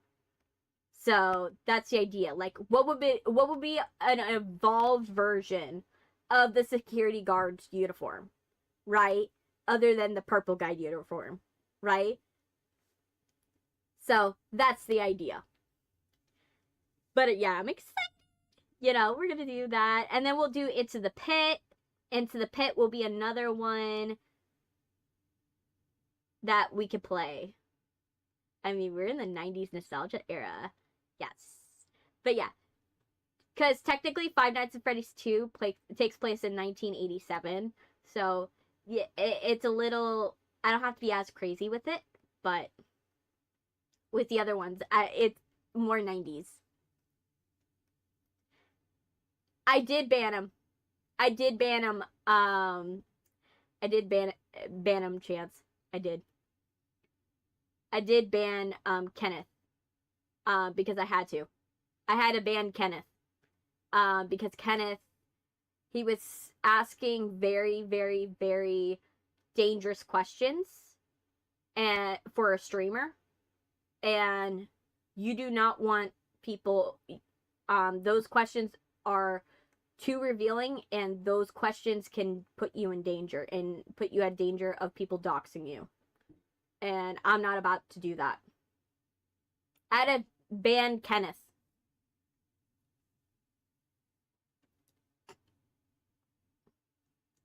Now, he will get a second shot.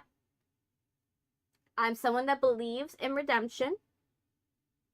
You know, he will get another shot, but I am banning him. I have banned him because, like I said, if you're gonna ask dangerous questions, you do not. It's in my rules and my guidelines that if you're about doxing behavior, yeah, it's fine, Valentino. But yeah, if you're gonna exhibit doxing behavior, I'm gonna ban you. And I warned him, and he continued. So I don't have energy for that. But yeah, so we're gonna do sister location. I'll be in 90s garb, and then I can kind of play around with my outfit a little bit more. A little bit more. I'll probably do, like, I'll lean into, like, 90s movies, so I'll see what I could do with, like, wearing 90s, like, scary movie fits, which I'm excited about. Yes. Yes, the ban hammer is on the ready. Yes, Ken Bush. Yup.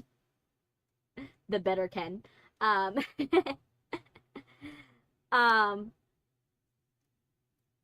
Yes, definitely grunge. It will be grunge. I might do something indicative of, like, the scary like scream or like some.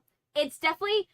I've already done people from the craft. I did craft. I did ginger snaps. I've done 90s before. So, like, okay, let me go into just chatting because we've been chatting for a bit. So, like, I've done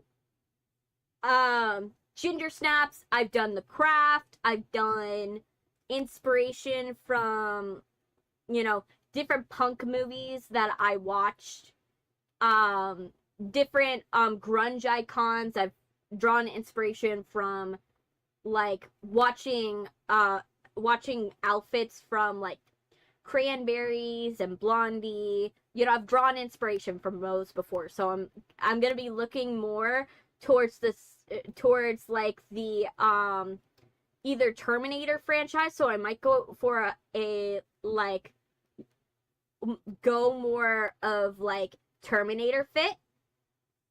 How about the Grinch? I already have a Grinch fit ready to go. You guys don't know. I already made the Grinch outfit. I have a version of the Grinch. It's a cute Grinch outfit, not gonna lie. It's pretty. But I did it because I'm currently recording.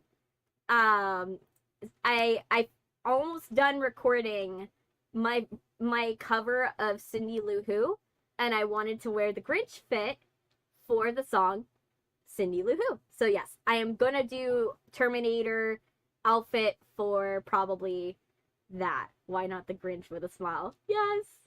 But yeah, so yes.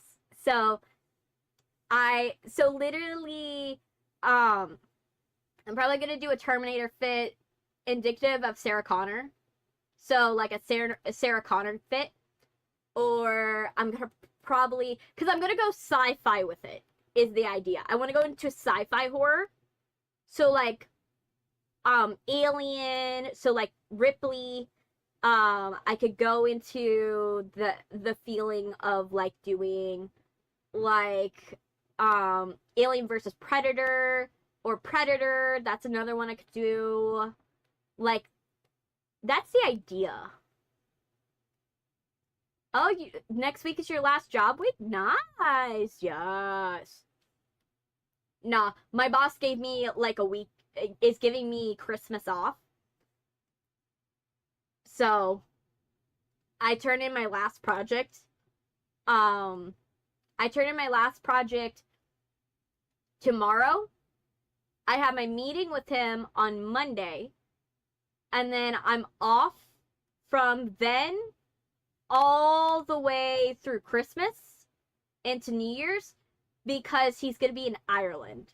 So I won't have to talk with him because he's going to be in Ireland and he's going to have spotty reception. So he won't be able to, like, actually, you know, talk with me. So he just gave me that time off. So, because he's meeting one of his contacts over there. So I won't have to worry about that. But yeah, so yes, I'm doing the Grinch. I chose to do Cindy Lou Who. which is fun. That song is so sad. I'm not gonna lie. That song is so sad. The only thing that's hard right now is I record the main vocals, and I'm not doing anything production wise. I'm just singing over the instrumental track. But right now I'm making decisions on what harmonies I want. So I've been like, okay, do I want to do negative harmonies? Do I want to do an open harmony? Do I want to do a pedal harmony? I've been figuring those out, trying to figure out which ones would go well with the song. Because you make different choices depending upon like what the song needs, or what does everything go, like what do you need to do with the song. And so that song, I'm trying to create like a song with a lot of tension. Like a lot of tension, a lot of like, you know, vibes. You know, it's a very simple-ish song, and it's a very emotive song, but it's really hard because it's very simple. You're not like, it's not like, oh, I want to dance with somebody. You know, it's not that. It's literally, it's one where you have to do a lot of thought. Yeah, I have. We spoke about it during the Macy's Thanksgiving Day parade. Um, but yeah, I like I said, that's the idea, and I kind of wanted to. The reason why I chose to dress up as the Grinch is like it's the idea of like, okay, make the Grinch, do like a hint of the Grinch, but like the idea is do the Grinch, but not go so hard into the theme, right? So I will wear stuff with the Grinch's green, and I'll wear, like, I've already came up with the outfit. The outfit's already made. The outfit's already made. I already made the model, and I already exported it. It's just a matter of I now gotta record the harmonies, and I gotta record it. I just have to record, like, my facial expressions, because I have to do those separately. Because since my model, I can't record close to my mic and control the features with the model. I kind of have to make the model lip sync what I'm saying, because otherwise it don't work. It absolutely don't work, because you're just gonna see me like this doing the entire thing and you don't see my face, and that's kind of not what you do. You want me to sing like this where like you can't see my face, or like this where you can see a lot of my motion? I can go and talk and, you know, sing it, and you get very emotive moments from it, like Chrissy the Scarecrow. But like you could get like moments like this where I'm, you know, I look sad and stuff like that. Imagine up here, like, you're not gonna be able to see that, you know. So there's stuff that there's a reason why I'm doing things the way that they are. So eventually you guys will get to see it on YouTube. Like I said, I don't have a way for you guys on Twitch to do it, because Twitch, for some reason, doesn't allow me to upload any clips that are not from a cut from their own live streams, which is kind of stupid. Like, I would love if I could do is just upload all the clips that I've edited for YouTube onto Twitch, because then you guys can get some of the content of what's going on. But Twitch doesn't want that. I don't know why Twitch doesn't want that, but I digress. Because it would benefit from an edited format. Album on loop. He was hosting, I think it was Frank Sinatra. Yeah, I haven't. Yeah, I haven't been to a Christmas party in so long. Like, so long. Since my theater days. So, yeah. It is what it is. But that's the update on what's going on with the Christmas content. There is going to be a cover of Cindy Lou Who, but it's not going to be like I'm gonna upload it as a short. So, that's the deal. So, let's do another 20 minutes of this. If we can't get it in 20 minutes, then, well, we ain't coming back to this game. We're going to sister location.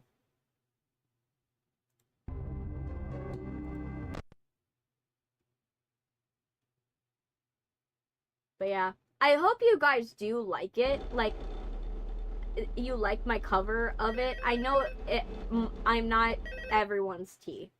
Like, I'm definitely not everyone's tea when it comes to, like, my voice.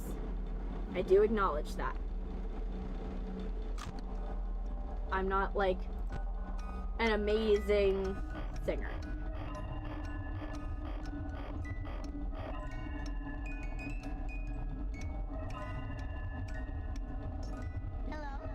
Bye, Audrey Samurai. Nah, FNAF 2 is rigged game. Yeah. Like I said, I'm not gonna expend my energy at trying to get an ending if the game's not gonna cooperate. Like, I'm trying my best, and you guys know I'm trying my best. I am trying to go as fast as I can, but if it doesn't work out, it doesn't work out. And I'm not gonna get mad at myself just because this game's not working out.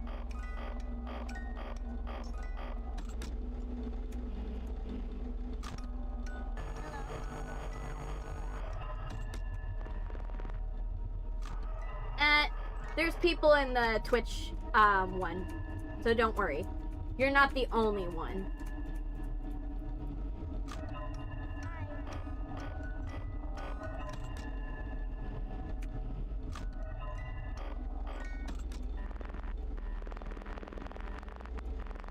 And who knows?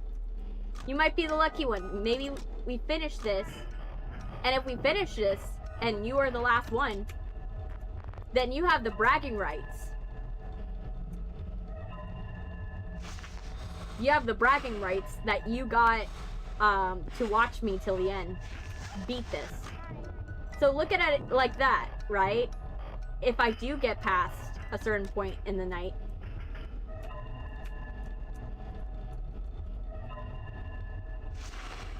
you know, you will have the bragging rights.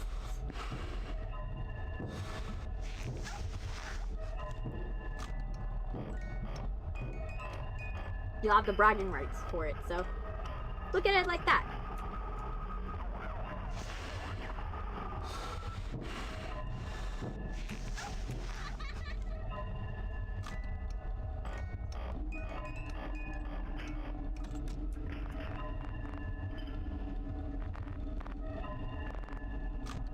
Like, you will be able to say, I stayed till Chrissy beat this.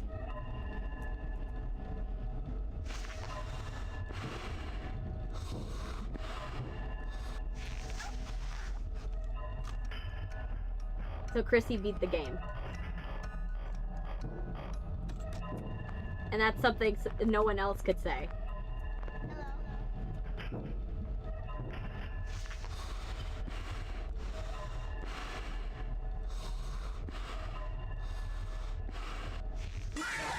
Oh my gosh. Well, that was a good run. Like, that one was, we got like all the way to almost almost to like 3 a.m. I was like, that could have been a good one.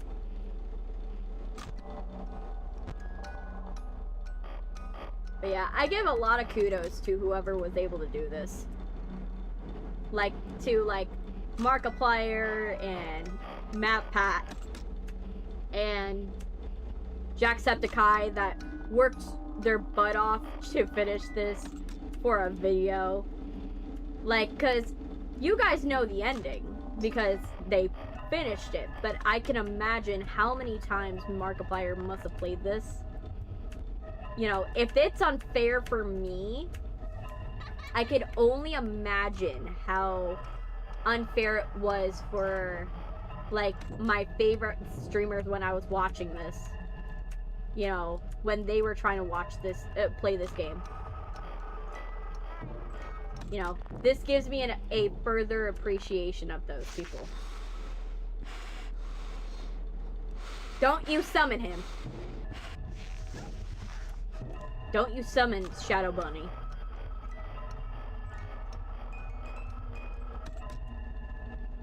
We keep their names out of our mouths because we do not want to summon them.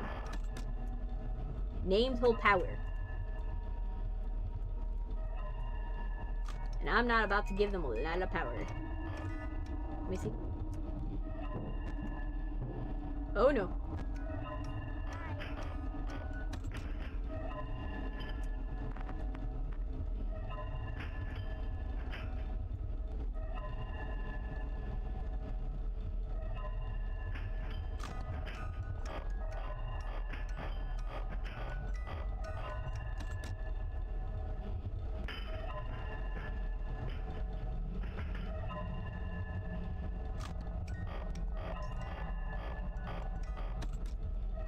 Okay, let's go and get this. Come on. What about Shadow Freddy? Why would we want to summon Shadow Freddy? See? You summoned Shadow Bonnie.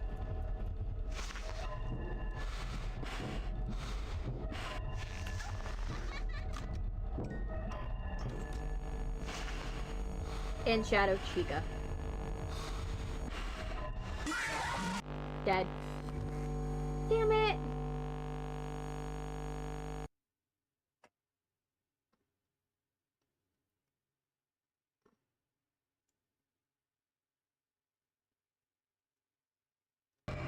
Okay. You summon them. We're doing hard not to summon them. Because right now, if we could get one playthrough without the withers, right? One playthrough without the withers. That'd be amazing. If I can, like, get no, you know,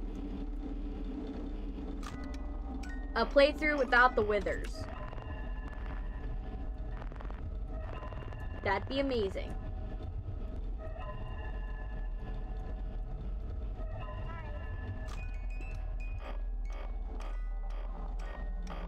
Hello.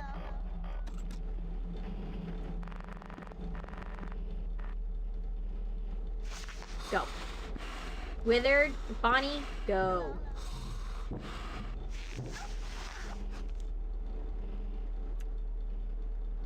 Withered.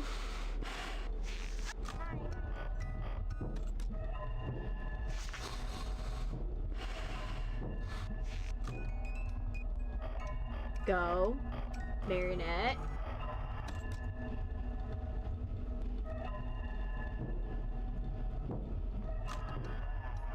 Come on. Give it to me. Come on. Come on. Come on. Come on. Give me at least... Give me 2 a.m. Please. Please, let me see a 2 a.m. Let me see a 2 a.m. We're trying our best, you guys. Come on. Okay. I call the Wither Shadow Chica. Wither Chica, Shadow Chica.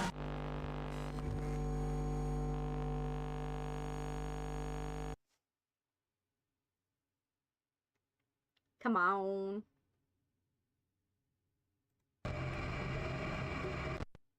Come on.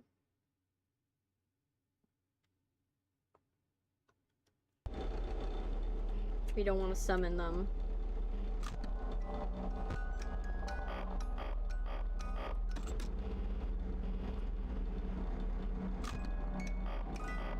No.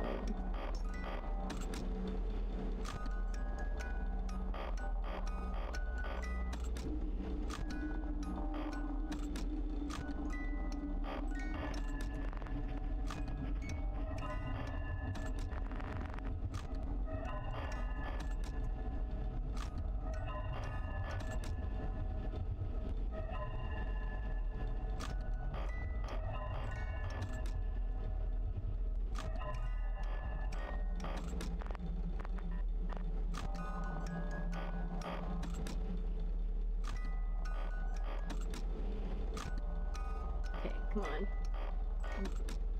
Will I have some pizza? Do you have some pizza? Currently, no. Though, at my house we have gnocchi soup because my mom made Olive Garden gnocchi soup. Like, she looked up the recipe. And so she made the Olive Garden gnocchi soup. And that's what we ate yesterday. I had that for, like, dinner yesterday and, like, breakfast today. So I was like, oh, it's so good. A good gnocchi soup.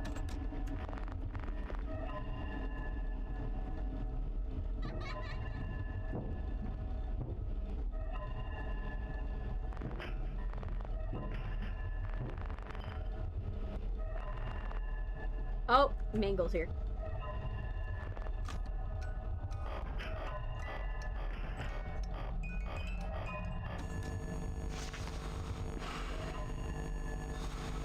It's for Chica. I would give Chica pizza. Chica doesn't deserve it. Chica doesn't deserve the pizza.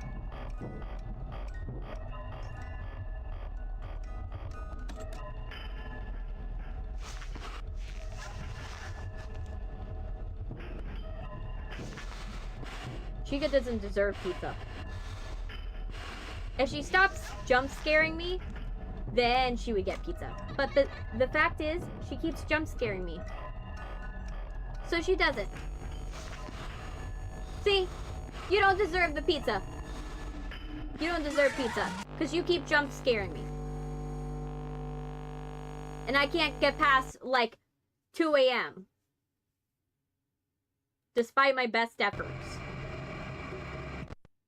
You would think at least one of these nights I would get past, like, I would get to at least, like, 5 a.m. Right? But no. Chica's making sure of that.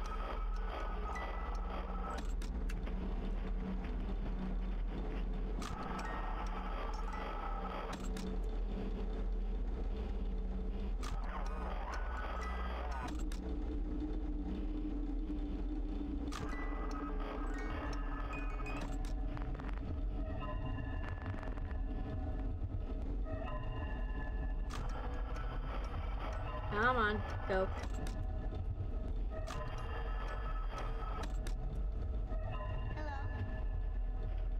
Loon boy, get away. No one loves you.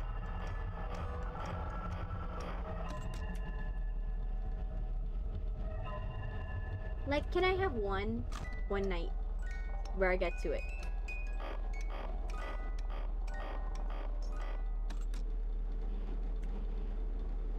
Like,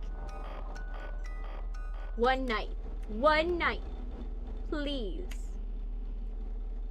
I'm guessing you're outside. I'm guessing you're outside, buddy. In the cold.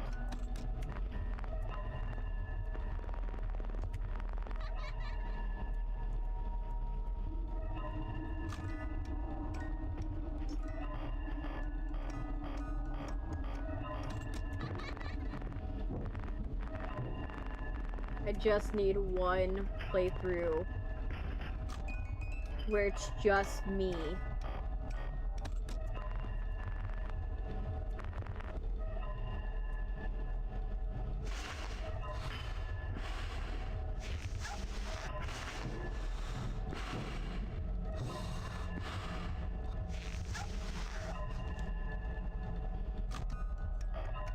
Okay, let's go.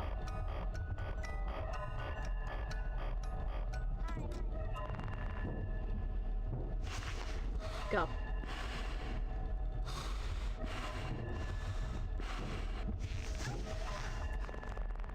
Okay, no one's in the hallway yet.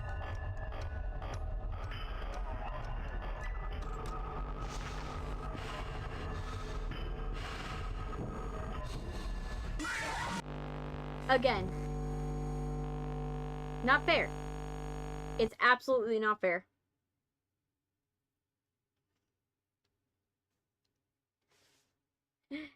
Hey, Giancarlos. How you doing, Jake Carlos? You having a good day? I hope you're having a good day. Or if you're not having a good... Oh, you're having a good day. That's good. That's good. What's up? What you been up to? Been up to doing anything cool? Been doing anything? Even if it's not cool. Like, what you been doing? You know? What you been up to? What we been doing? Anything interesting? Any cool things you got on your mind? Or, like, do you have anything that you, like, been, like, can't wait for? Like, any holidays you can't wait for? Or anything you are excited? Alt account? I don't know what you mean. I always come back. Yes, Springtrap, you're back! Yes. See? Hello. You made it. Nah, just playing FNAF. Yeah. We're right now stuck on night 5. And the problem is, the game has been glitching out like crazy this entire time. Oh, there's another glitch.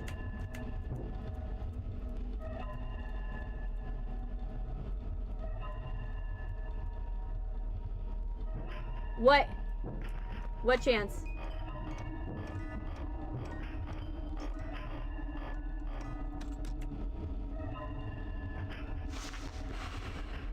Part of me is like, what would happen if you were just someone that chronically sang into a microphone? Like, if you were someone that chronically sang into a microphone, could you possibly keep away the marionette? Like, could you possibly? Oh, hey, Kim, Beth, you're back. Or, you haven't chatted in a minute.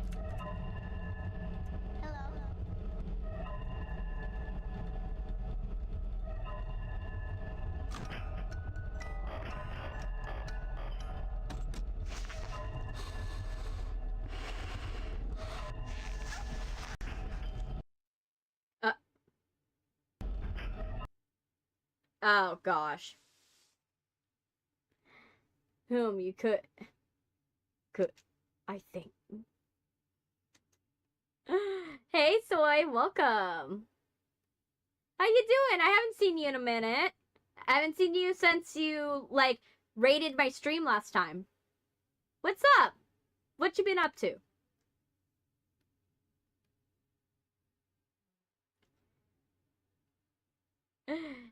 Let me see. Okay, so now I gotta... This is frustrating because I'm trying my best, but this system is like, nope. It's like, nope. You will not. Oh my gosh, we have been going for 4 hours and 30 minutes. Jeez. I'm leaving again, but good luck. Aw, that's so nice to say. Thank you for saying I'm cute. We're just suffering in night 5. Yeah.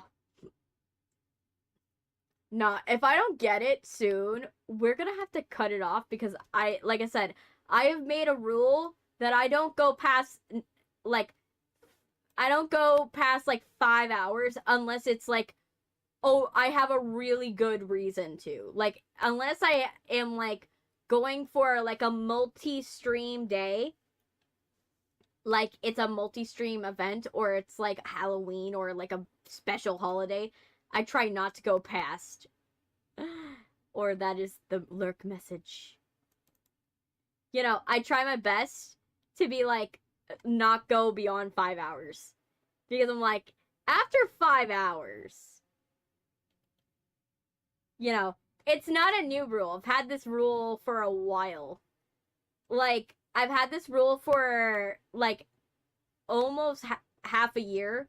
Because I made that rule because I was going in, like, maybe even more than that. I made that rule after I did so many 9-hour streams that I was like, okay, maybe we need to stop doing that. Yeah, I think we're reaching the threshold. I think I'm going to do one more time, but the next time that this glitches out, I'm calling it. If this glitches out, I'm going to take it as a sign from the universe this is not our game. This is not the game, and we're not going to be able to finish it, right? I'm playing Five Nights at Freddy's 2 right now. But we will be playing, if we don't end up finishing this game, we will be playing Sister Location on Thursday. So, because we're playing them in chronological order. So, not in release order, chronological order. So, if this glitches one more time, that'll be the end of it for today. That'll be the end of it, and we will move on to Sister Location on Thursday. Because I have dedicated 4 streams to just getting this game done. And if we can't get it done in more than 4 streams, I gotta call it. Just been lurking, reporting scammers, nothing much. Yeah, I had to ban somebody today. Sorry it took so long. There's nothing wrong with that. Totally not wrong with lurking. Just with the Twitch system, it's ideal that you let me know that you like put the command lurk button, because in order for Twitch to count you as a viewer, it doesn't count you if you're just passively watching. It doesn't count you. So in the system, it'll only count you as long as you've chatted. So it counts you from your first chat message onwards. So, which sucks, because the fact is that if it's just gonna count you when you chat, you know, it's kind of annoying, because some people, they don't like to, you know, announce that they're here. You know, they don't want to be the center of attention for like a minute. It's so crazy to be like FNAF 2. Yes.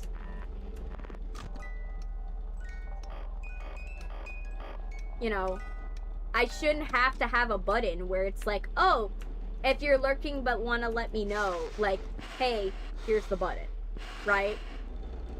I shouldn't have a lurk command, but unfortunately, that's the reality we live in with Twitch. Oh my gosh. I don't know if Foxy's behind him, but I'm gonna flash it anyways. Go. Freddy, go. Freddy, go. Fredbear, go.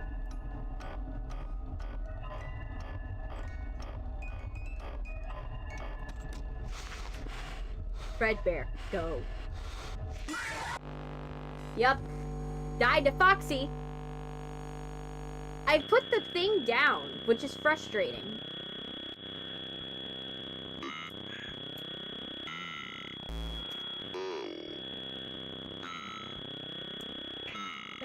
It's so easy. It's so easy to beat FNAF. No, it ain't.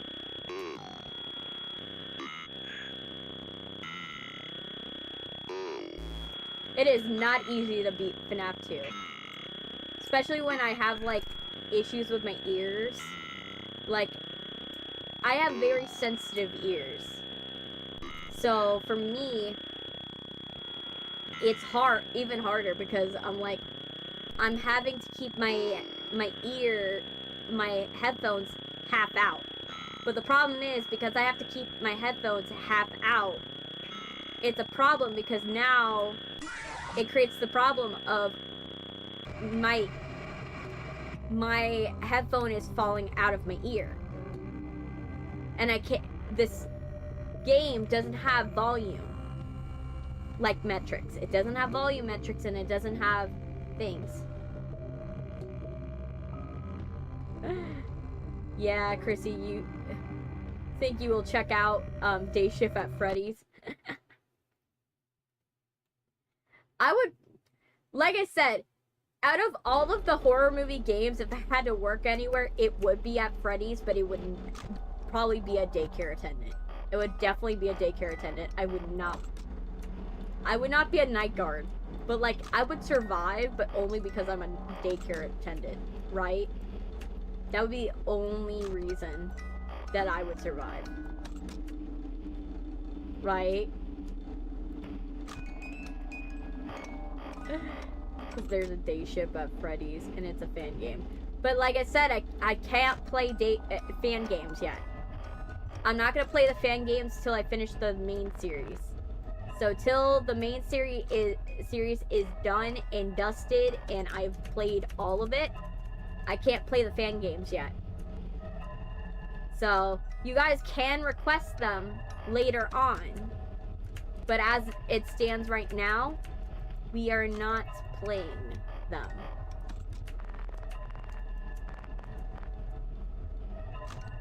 Because, like I said before, I have to play all of the games, and I also have to play the games because then I don't know what the game is referring to. I'm missing out on the game.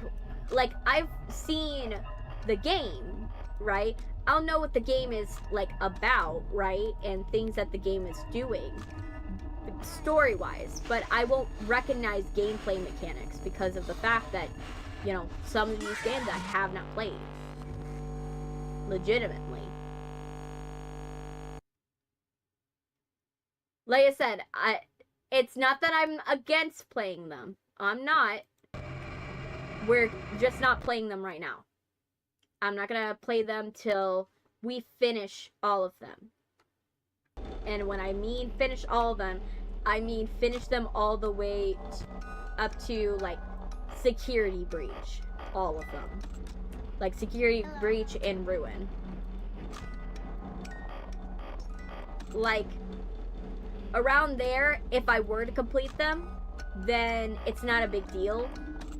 Because we've played, most of them are based on the older games rather than the newer games. Yeah.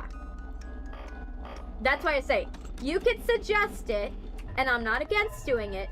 Just know that I'm not going to be able to play it for a very long time. Because to get to through Five Nights at Freddy's, I won't be through the game, like, series, till maybe April. And that's like a conservative estimate. That's assuming nothing happens in between. There's no crazy thing that pops out of the blue, and we're finishing these games in like a decent time period. You know?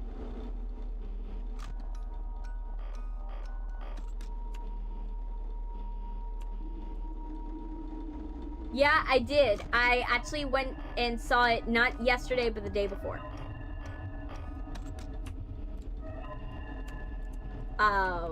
I saw it. It was good. And like I said, overall, I think the choices they made on how they changed the source material were the correct choices. They made really correct choices for what the movie needed to be. Because someone that's coming into FNAF, if you were to do it based off of the existing lore, it would have been a good fan movie. But a lot of people probably wouldn't have understood the significance of some of the moments.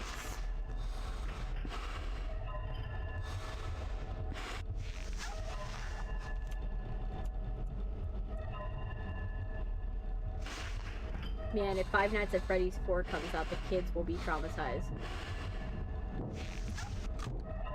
Yeah, I watched, so I already said earlier in the stream my theory on where I think the series is going in terms of, like, what they're gonna do with Five Nights at Freddy's once they get to Five Nights at Freddy's 4.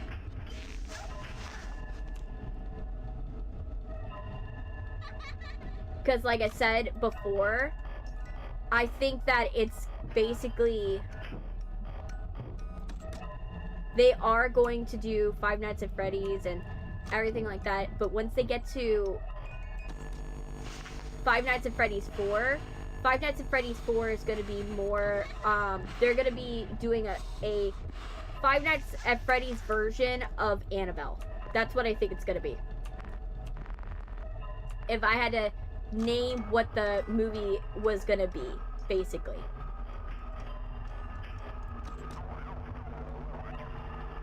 I'm dead. The button disappeared. The button disappeared. Guys. I'm cooked.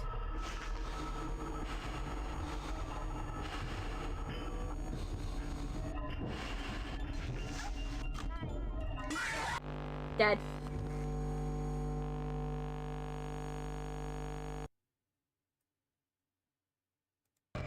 Yeah. That's what I hate about this game. It's not fair that the buttons disappear. If the buttons didn't disappear, I'd be okay with it. But the fact is that the buttons disappear.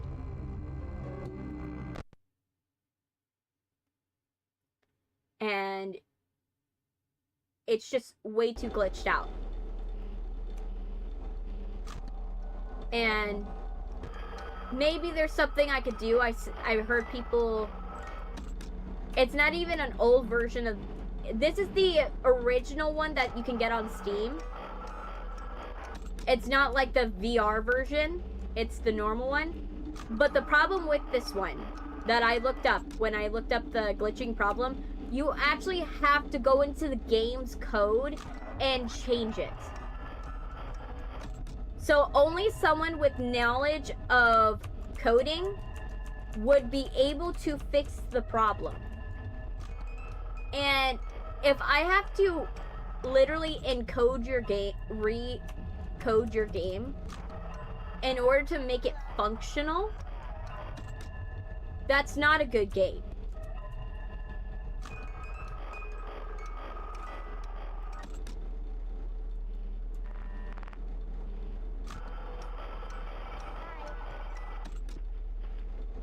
So that's the reason why I don't like it. Is that if I have to code your game to make it better, like I said, that's poor game design. Because I shouldn't have to figure out how to code your game to fix a glitch when it's on Steam and you can release a patch.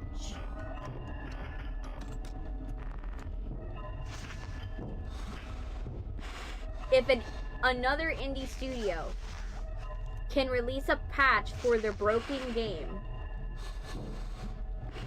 you can most definitely figure out what's wrong with your game and patch it.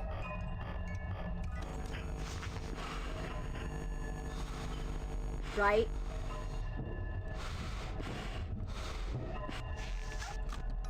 There's no reason you can't do it.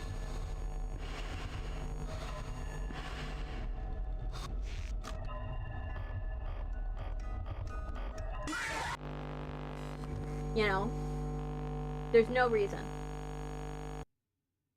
I'd get it if there's a version of it that, if it was like a new game, like a very new game, and it just came out, and this is like the beta version, right? I'd understand it. I would give it, like, you guys have seen, whenever I get a game that is like a game that is not fully thought out, I always say, this is not ideal, but this is a new game. Someone has just come out with it. They will probably hear what's wrong, hear what I'm saying that's wrong with it, and improve upon it. This is a game that came out in 2024. I don't have any sympathy for that. If I'm playing this in 2025, I'm playing it nearly a decade, more than a decade from when it came out. I'm playing more than a decade from when it came out, you need to improve your game. You need to fix your game. And I know it's probably Scott Cawthon's like, oh, but I don't want to fix it. But no, it's not charming, it's insulting.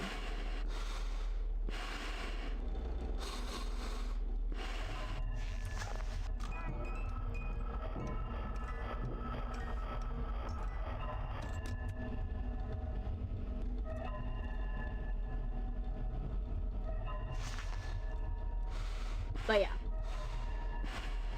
But that's my 2 cents. So, like, if this was, like I said, if I was playing it brand new, like, if, for example, I would forgive Secrets of the Mimic if it had glitches. Because even though, yes, it's a AAA game, when I played it, it was practically new. But this one, I can't forgive it. Because this game has been around too long for you to still have problems with it. How I see it is if your game, you have all this money from making this game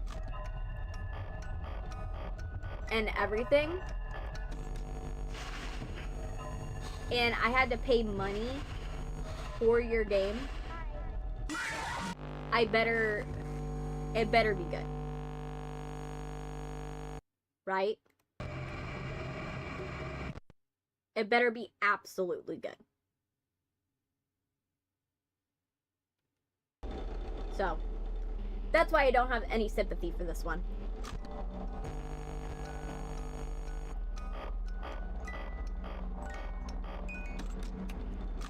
You cannot convince me to be like, oh yeah, but give it a chance. No. I could not give this sympathy.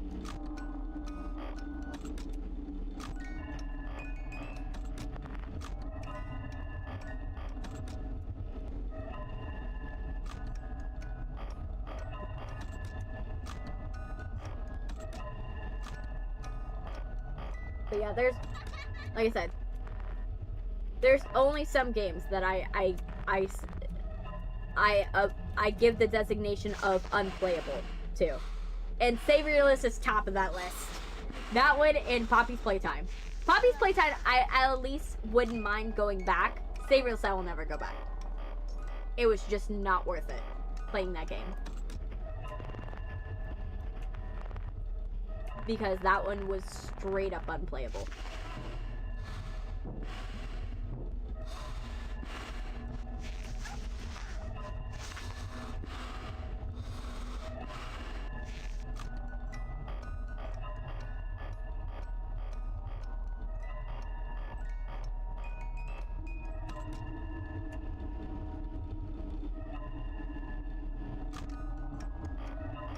Okay.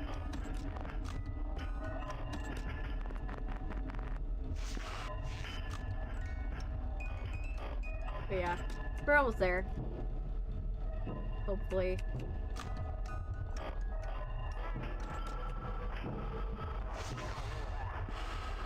Okay, get rid of Mangle. Who left? Both? Did both leave?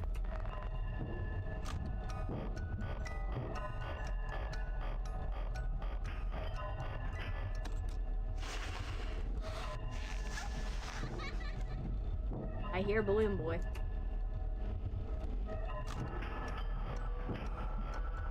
Balloon Boy somewhere.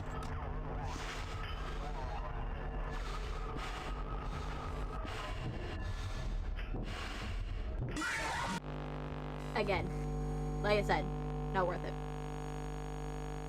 Every time I get jump scared, and I literally put it down as soon as I could, that literally tells me not worth it. It reminds me this game was not worth paying $9. This game is not worth $9.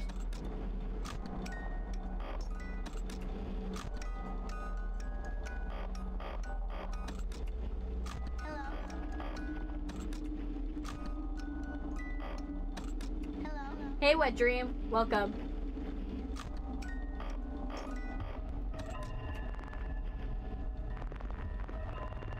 You can never catch me endorsing this game.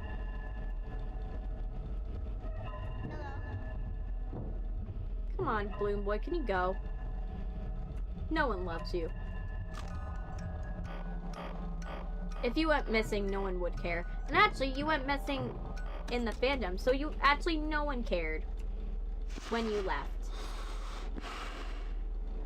No, just me, like, We had someone I had a ban in stream. I have said this game is basically worth nothing because if a game has been around for almost a decade and you still haven't figured out how to fix it, it's not worth the $9 I had to pay in order to buy it. Like, at most, if I had to say FNAF 2 is worth anything, I would say at most maybe $2. Maybe $2. Absolutely not worth it. I flashed him. You know what? Fuck it. But yeah, FNAF 2 is not worth. Is worth at most $2. Because at best, the quality is of like a beta game. Like if a game that's being beta tested. That's my opinion. And those are usually free.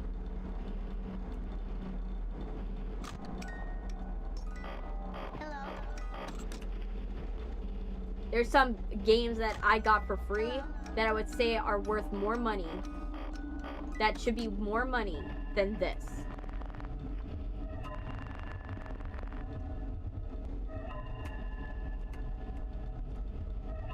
Yeah.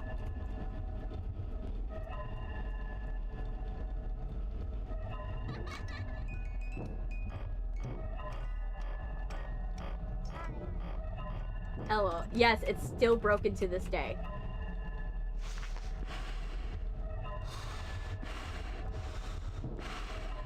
It is not worth that money. This game, I would say, was one of the only games I would say was not worth the price tag. Definitely not worth the price tag. Like, and especially I say that when it cost me a lot of money. It cost me a lot of money to, like, that's a lot of money for me. I don't know how Mark beat it when it was broken. Yeah, this is still broken. It's still a broken game. Not, it was broken. It's still broken. Maybe he did what people said to, like, code it, like, change the coding of the game. Maybe he did. Right?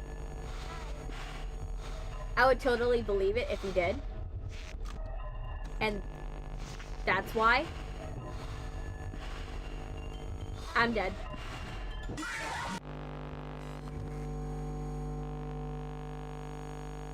I put an ice bucket on my brother. Why are you doing bad things, Chance? No normal person would be like, yes, let's ice bucket my brother. Like, I don't even do that to my brothers. You know? My brothers, I will roast them. Don't get me wrong. I will come and I'll go and roast them for their decisions. But I'm not gonna ice bucket them. I wouldn't ice bucket them. That's just mean-spirited.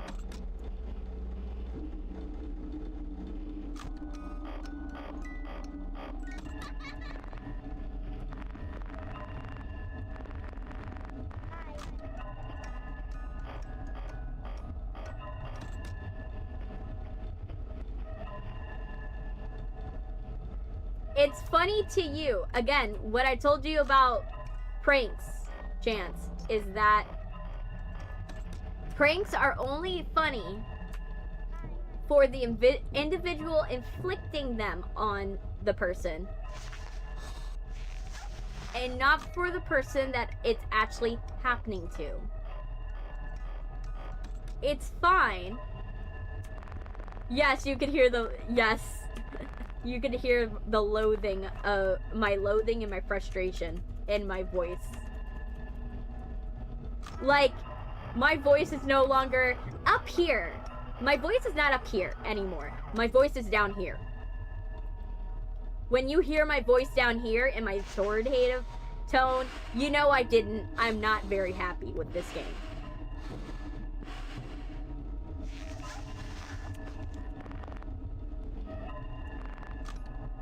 Because for those of you who forgot, my voice is usually up here. My voice I usually do is I keep it up here because that's where my voice is healthily. Now my voice, I do slip into my lower register version right down here because, you know, this version is how I normally talk. And though it's not the most healthy version of my voice I could do, it's also, you know, the way my voice naturally sits. So when I get angry, it's really hard for me to remember to stay up here, you know?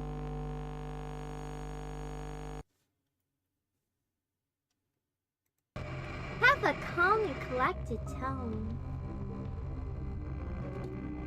You know?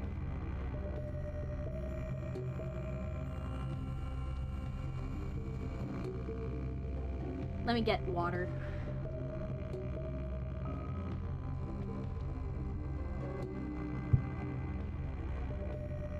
But yeah, it's really hard to stay up here when I'm frustrated.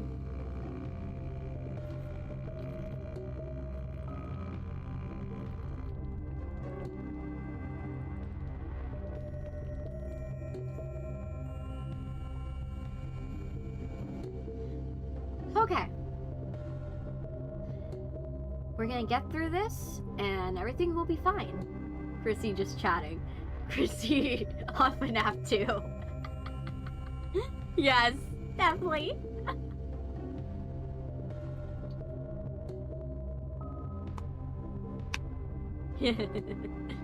Yes. Like I said, I'm very, my voice, you guys could hear when my voice changes. Like, my voice, you can audibly hear when everything is going right and I'm doing well and I'm not frustrated and I am just like having a very good time. But if I'm down here, you can definitely hear it.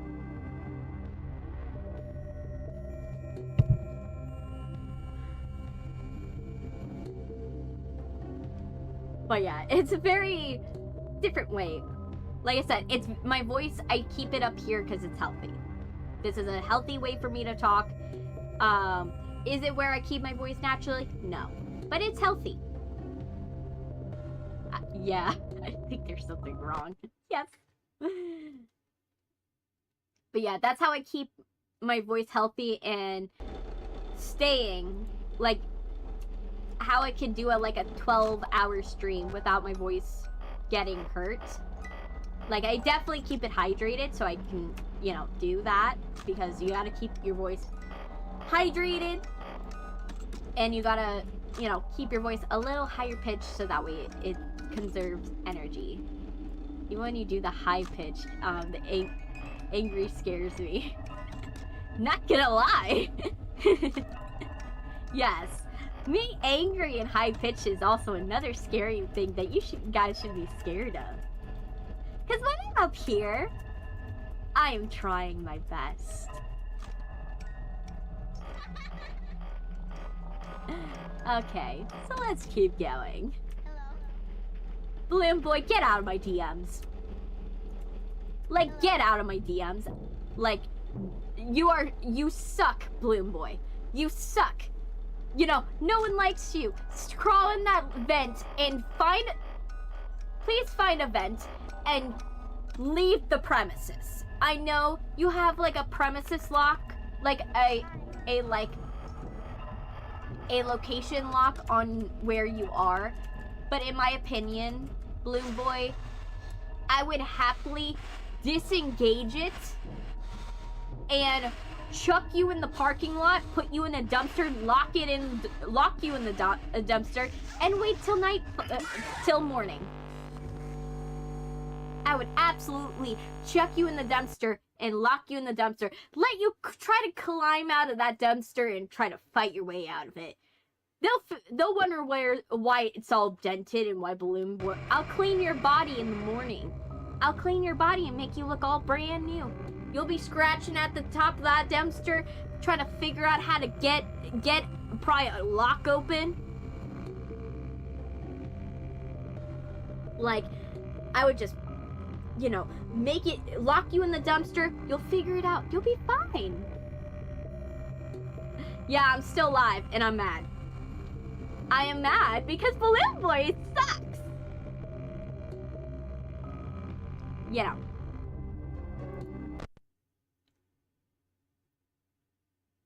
And, like, I feel like half of these, like, if I had the ability to, and I was the night security guard, and I had to absolutely take care of these things, I would just learn how to, like, how to basically get rid of their feet. I would literally do is, like, I would prefer them crawl at me, because then they have to drag their heavy body across the way.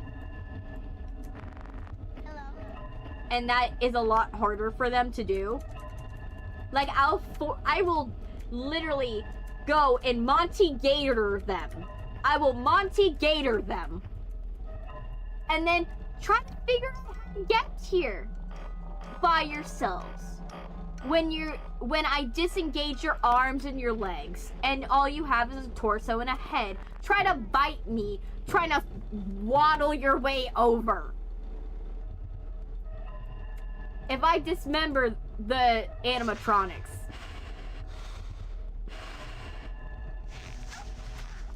You know, like, if I were the night security guard, I would just learn how to, like, mess with the animatronics, just so that way I could just, like, just dismember them. If I could dismember the animatronics and make it to where they can't use their arms and their legs, 99 of my problems would be solved.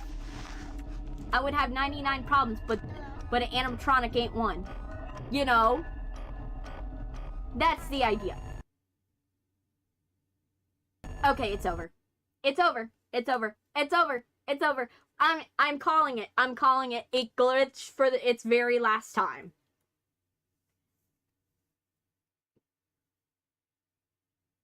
You know, it's glitched for its very last time. Like I said, I promise, the next time it glitched, it would be done.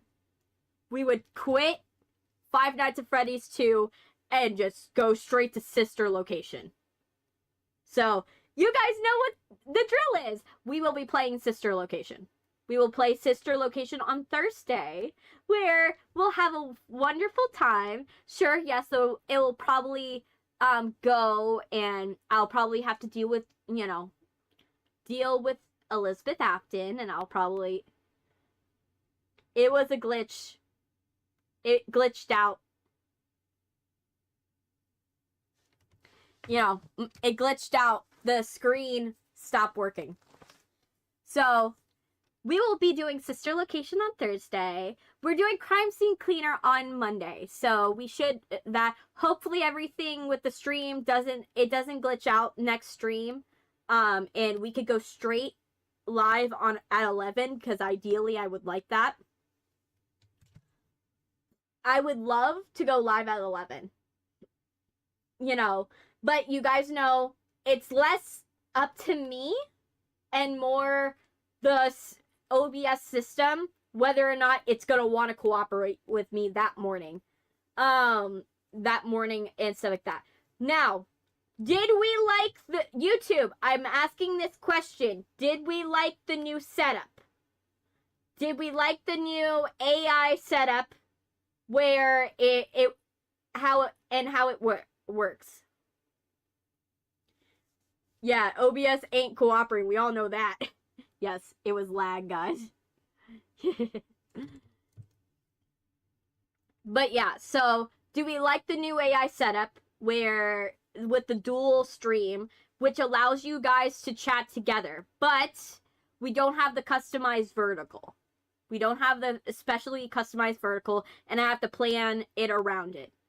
Whereas I could go and do the vertical stream and the horizontal stream separately, but we may have more issues with OBS in terms of crashing, and we may, you guys will be separated, but you might have a better quality of your stream. The one good thing I will say is if you guys choose to do the AI version, I will turn up the quality from 720 possibly to 1080 to offset any like visual problems. Visual like difference between the vertical and the horizontal. So I would like to know this answer because this will determine whether we have 2 streams tomorrow, not tomorrow, 2 streams Monday or 1 stream.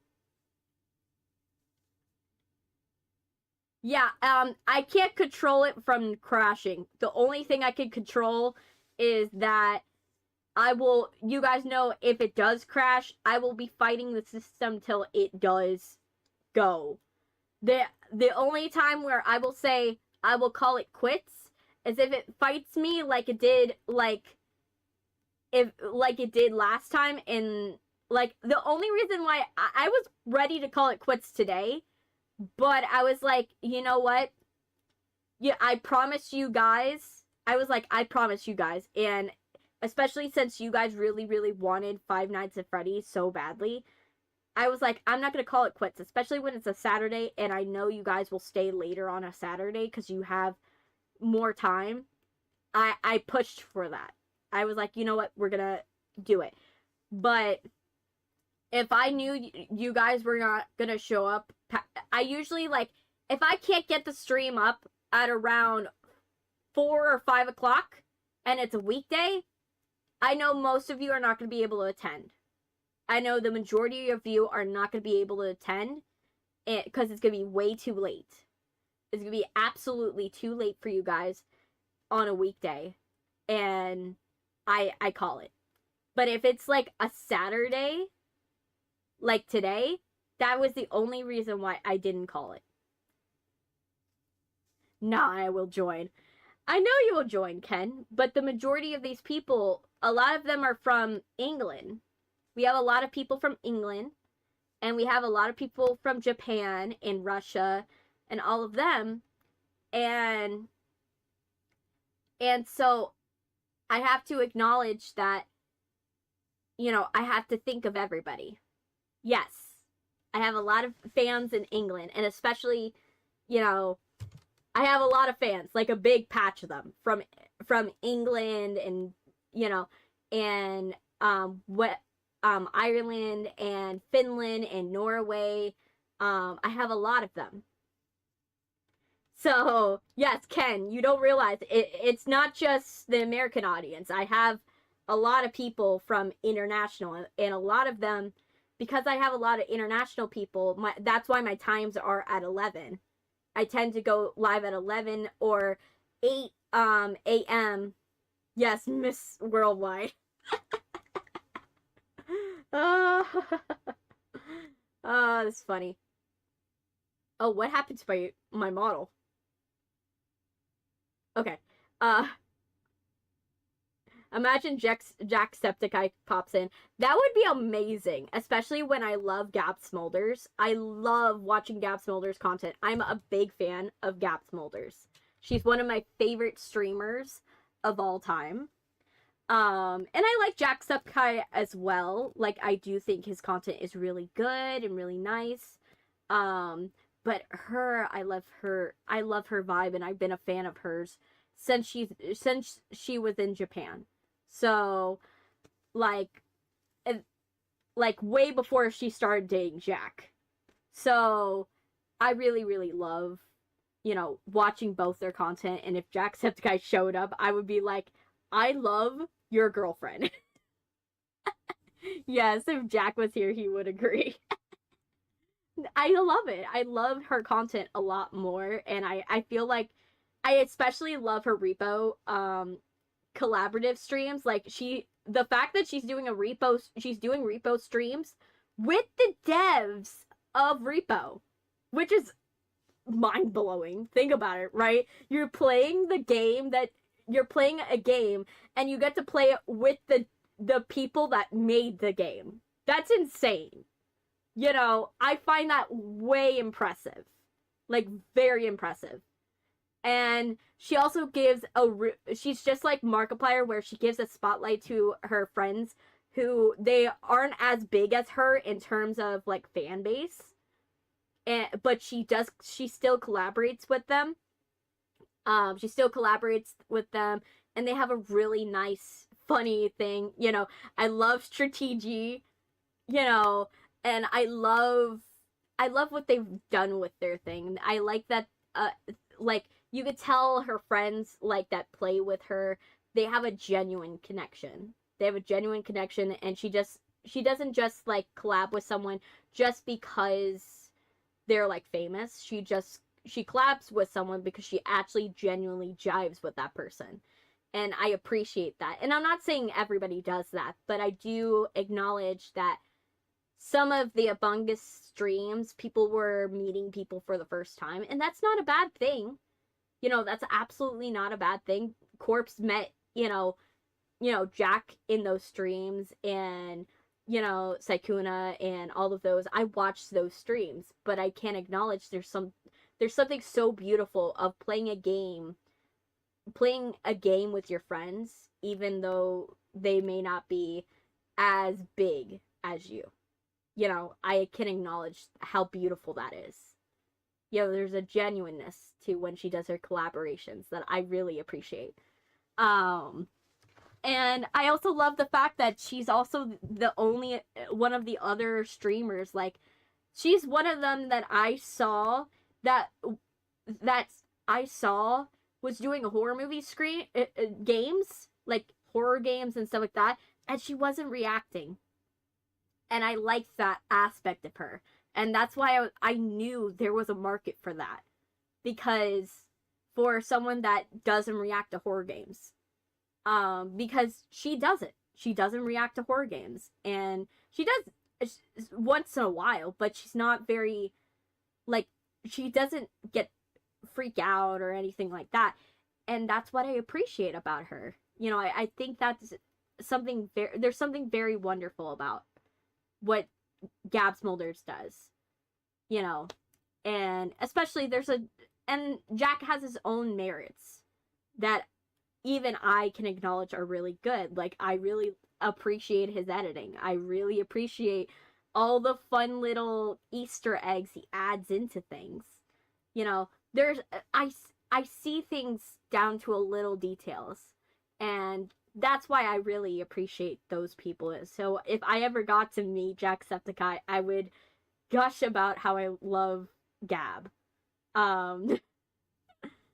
Gab's the tomboy wife and Jack's the house husband. Yes. It's so true, though. It's so true. They have such a really wonderful connection. Especially the same way that Mark is with his wife, Amy. Is like, oh my gosh, I love it. And I love also Matt, Pat, and Stephanie's relationship, because I love the fact that they're trying so hard not to be so lovey-dovey on camera, and it fails sometimes. Like, I love how it is. I love how, Matt, Pat, and Stephanie, they try their hardest to, like, not be lovey-dovey on camera. They're trying their best, but they're so bad at it. And I always loved when you got, like, those glimpses of, like, them trying so hard, but it's going so terribly wrong. I kind of love that. Yes. But yeah, I like I said, I hold a lot of gratitude and appreciation for a lot of people. You will never see me be like, oh, that person doesn't deserve what they got. I even the streamers that I do not love, I can acknowledge things that they did about their success, that they did right, that even though I don't like them as a streamer, I can acknowledge they did something. You know what I mean? Like, you could find things that you to love about a person. You can always find something, right? There's always some aspect that I can find. Like, for example, I don't like what Mr. Beast does. Don't get me wrong. I don't like that. But I do like the fact that he is employed, what his impact has done for the job market.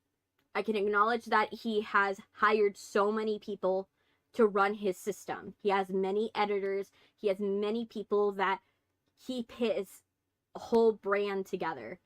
And he successfully manages them. And now, is he great with his contestants? No. Is he a good person? No.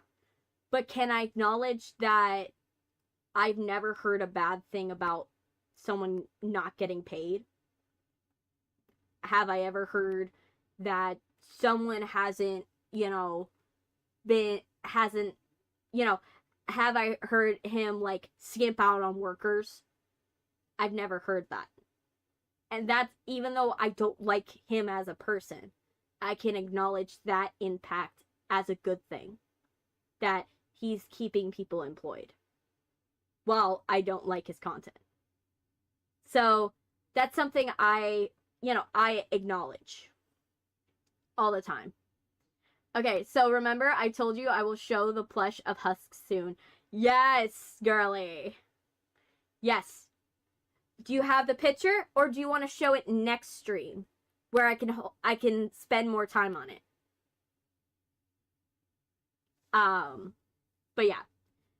But yeah, one of my dreams would be to have, like, someone like Jacksepticeye or one of them pop in for, like, a second. They don't have to say too much. Well, you see him on your community, but by December 7th. But the catch is the eyebrow will be a little down, but he's beautiful on the inside. Well, I will see him. And I bet you it'll be perfect. He will be perfect. So don't you worry, Sil. Dreams. But yeah, so I will see you guys on Monday, hopefully. I think I'm gonna try this again with the AI. Like the AI vertical. Now, I'm going to have to design the stream so it works better. Oh, thank you, Ken. I'm going to have to redesign the stream in order to make it work a little better. For what we're doing. But I don't hate it. I absolutely don't hate doing it like this. Now, is it ideal? No. But I do like the fact that you guys got to talk to each other in the chat together. And while I can't include the Twitch chat, you guys got a chance to chat. So I'm probably going to test it for one more stream to see if I like it any more than this. Remember to dropkick Balloon Boy on the way out. Yes, definitely. We want to dropkick him so badly. But yeah, so we will do that, and then I think we'll start Little Misfortune on Saturday. On Saturday, probably. Probably on Saturday. But yeah, we'll start Little Misfortune on Saturday. Next week, after that, we'll probably finish Crime Scene Cleaner, and then after Crime Scene Cleaner, I'm thinking about doing something like Little Witch. So we might be doing Little Witch after that. So we'll have some fun games to play, because I'm so excited. Like and sub, yes.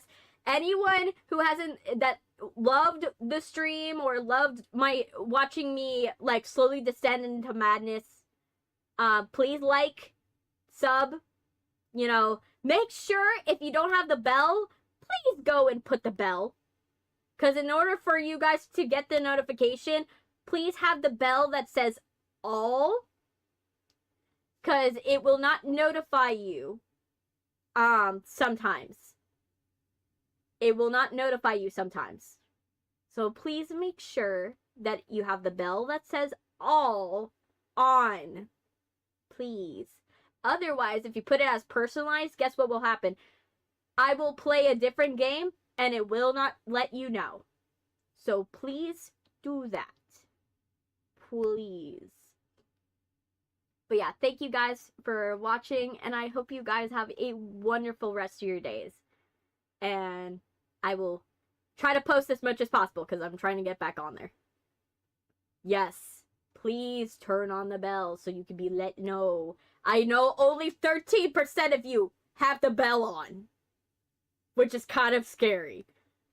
Only 13% of you have the bell on. And I know this. YouTube tells me this. So please. And I'll try to post more. Bye.